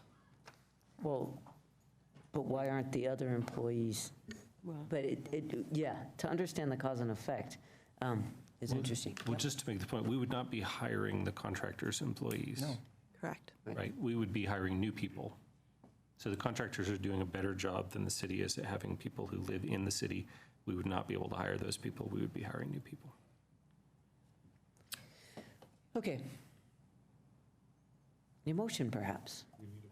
Is there, I don't think we need. Oh, we don't need a motion? Motion, it's a discussion. So, okay. So I think what are you hearing from us? Have we conveyed clearly? What I heard is that council is not interested in insourcing any additional custodial services in 2020. Council asked that staff continue to influence contracts to achieve the goals around equity in our community in looking at total compensation. So not just a living wage, how can we enhance the benefits that those employees are receiving? The other thing that you maybe didn't say, but I heard, is that we continue to address our pipeline to employment for people of color, and we are actively doing this. I can give several examples in Parks and Recreation. Good. Great. And I have to say that just anecdotally, I think the Parks and Rec department, is probably one of the most diverse departments in the city. We're all trying very hard. Great. Okay. Okay, so with that, and then thanks again for the work on the self-sufficiency wage. Yes. I think that is important and is moving the needle. One last thing, there is a large contingent of staff here that has been working very hard on this for a while, so I just would like to appreciate that it wasn't just Katie and I whipping this all out, and there's been a lot of great work on this. Thanks so much. Thank you all. We're appreciative. Okay, Tom. I've got two really quick things. One, there's a case challenging the state ban on large capacity magazines. You may recall the city passed a ban making it smaller, actually, than the state ban. There's a case called Rocky Mountain Gun Owners against Paulus, which is in the state Supreme Court. I was contacted by Everytown for gun safety. They're interested in helping us do a amicus brief. My plan is either to do it ourselves. We've been talking with Denver about doing a joint brief, and if council approves, I'll also make an application to the Colorado Municipal League and maybe have them do a brief for all of us. Right now, the brief would be due July 8th, which is why I'm asking you for permission tonight. The brief is due the day that the response brief due, so the state AG's brief is due on July 8th. They may have, sometimes those briefs get extended, so it might be later, but right now the deadline's July 8th, so I need the permission now to go ahead and get that filed. And I should mention, we have a large law firm, not Alden Porter, but a different one, that's willing to work on the brief for us on a pro bono basis. So I think you have it. Thank you. The second thing may not be necessary. It was a consideration of a motion for appointment of 2 council members to receive an oral report of the independent investigation of the arrest of Sammy Lawrence. Chief Testa contacted me today, and his concern was if we did just an oral report, there were members of the community who might be worried that we were hiding something and that we did not do anything in writing. So my reason for suggesting only an oral report was because there's a criminal prosecution going on Mr. Lawrence, and I did not want anything that could possibly interfere with that. So at Chief Testa's suggestion, I reached out to Michael Doherty and asked him if we could do something public in writing so the community could have something to see. Michael said that as long as Bob Troyer did not interview any of the witnesses who would be witnesses in the criminal prosecution, he had no problem with a report. I confirmed with Mr. Troyer that he did not. His review is only of the police internal disciplinary process to make sure, as it was with the Zaid Atkinson matter, to see that the police took the proper steps in reviewing the case. So he is prepared to do a written report for us, which he says will be available on Monday. If council members would like to still appoint 2 people to meet with Mr. Troyer, you could go ahead and do that. But my initial request was that would be the only report you'd receive. Now you will receive a complete report in writing on Monday. Oh, sounds. I think that sounds good. Moot point. Yeah. Good. Thank you. Just go with written. Okay, that is it for our items. You had some feedback on process? Hang on, before we get to process, you missed. Oh, I did, I'm sorry. Yep. Sorry, evaluation. So Lisa, go ahead, I'm sorry. Just real quickly, we did say we were going to appoint EAB. You're right? Okay. Let's do that first. Thank you. Boy, I didn't even write that one down. Okay. Where is, oh, there we go.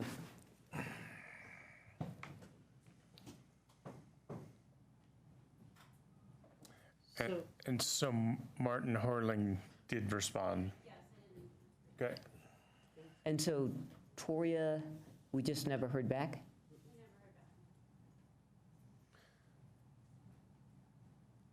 Okay, so the floor is open for nominations. I'd like to nominate Marty Horling. That's not, here we go. Any other nominations? We're closing nominations. By acclamation, Martin Horling. Okay. We need a motion to accept that. I move it. Second. Does anybody from the public want to speak to this? Okay, we'll close the public hearing. All those in favor? It is unanimous. Yeah, Lisa raised your hand. Okay. Now evaluations. So, go ahead. So in the last couple days, everybody should have received a notification, a heads up from either Sam or myself, introducing you to Mark Spiroff, who's our consultant this year, and he's going to be contacting you with confidential materials on our 3 employees, the city manager, city attorney, and municipal judge.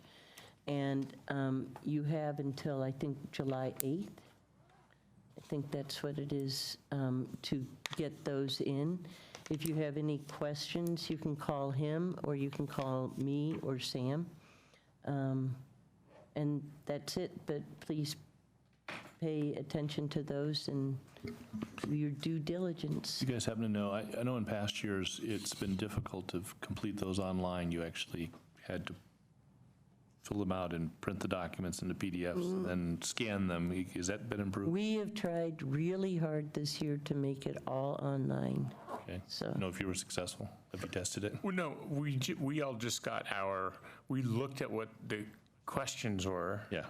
Online. Yeah. But we weren't actively filling it out. We don't know and yet. getting a report. Okay. But this is their job, and they hopefully will do it well. So I got my first package. I got my package today of information. So I think both you should have heard from me or Lisa, and you should have received your materials today. And so, yeah, I mean, we intentionally do this around the break time, so you get some time off, and you don't have to think about it for a while. And then when you're feeling, oh, I need something council to do, this can be what you do for council. When you're missing it? When you're missing it, exactly. Actually, it's July 11th. July 11th. Oh, to do it, The emails from Lisa and I, we split you guys up, have the schedule. So you can look for that email if you want the schedule, and then Mark Spiroff's email for the substance. I just put it in my calendar wrong then. That's okay. Okay. Anybody have questions? Other than thank you for you guys Yeah, thanks very much. doing the this two of you yet for doing again. Okay. Happy break. Happy break. Any process debrief? Bob, do you want? Obvious observation. We got really into the weeds on stop signs and certain intersections. This was supposed to be a master plan review, so it's not surprising that we ran out of time. So I think we just need to have a little bit more discipline about micromanaging stuff. That's my comment. And I have a comment, and I wasn't at this CAC, but I've been guilty of this previously. We had it scheduled till 12:05, and likely we would have gotten out around that time because the thing we took off was probably going to be shorter. So discipline also needs to be at CAC as well as, and I know we're. Yeah, my comment was that's a separate issue. That's a separate issue, but I just from time to time we get really into the weeds, and I think we need to empower the mayor to pull us out. Good luck, Mayor. It's not always appreciated when I try, but okay. Well, Anything appreciated else? by some. All right. Happy break, everyone. Yay.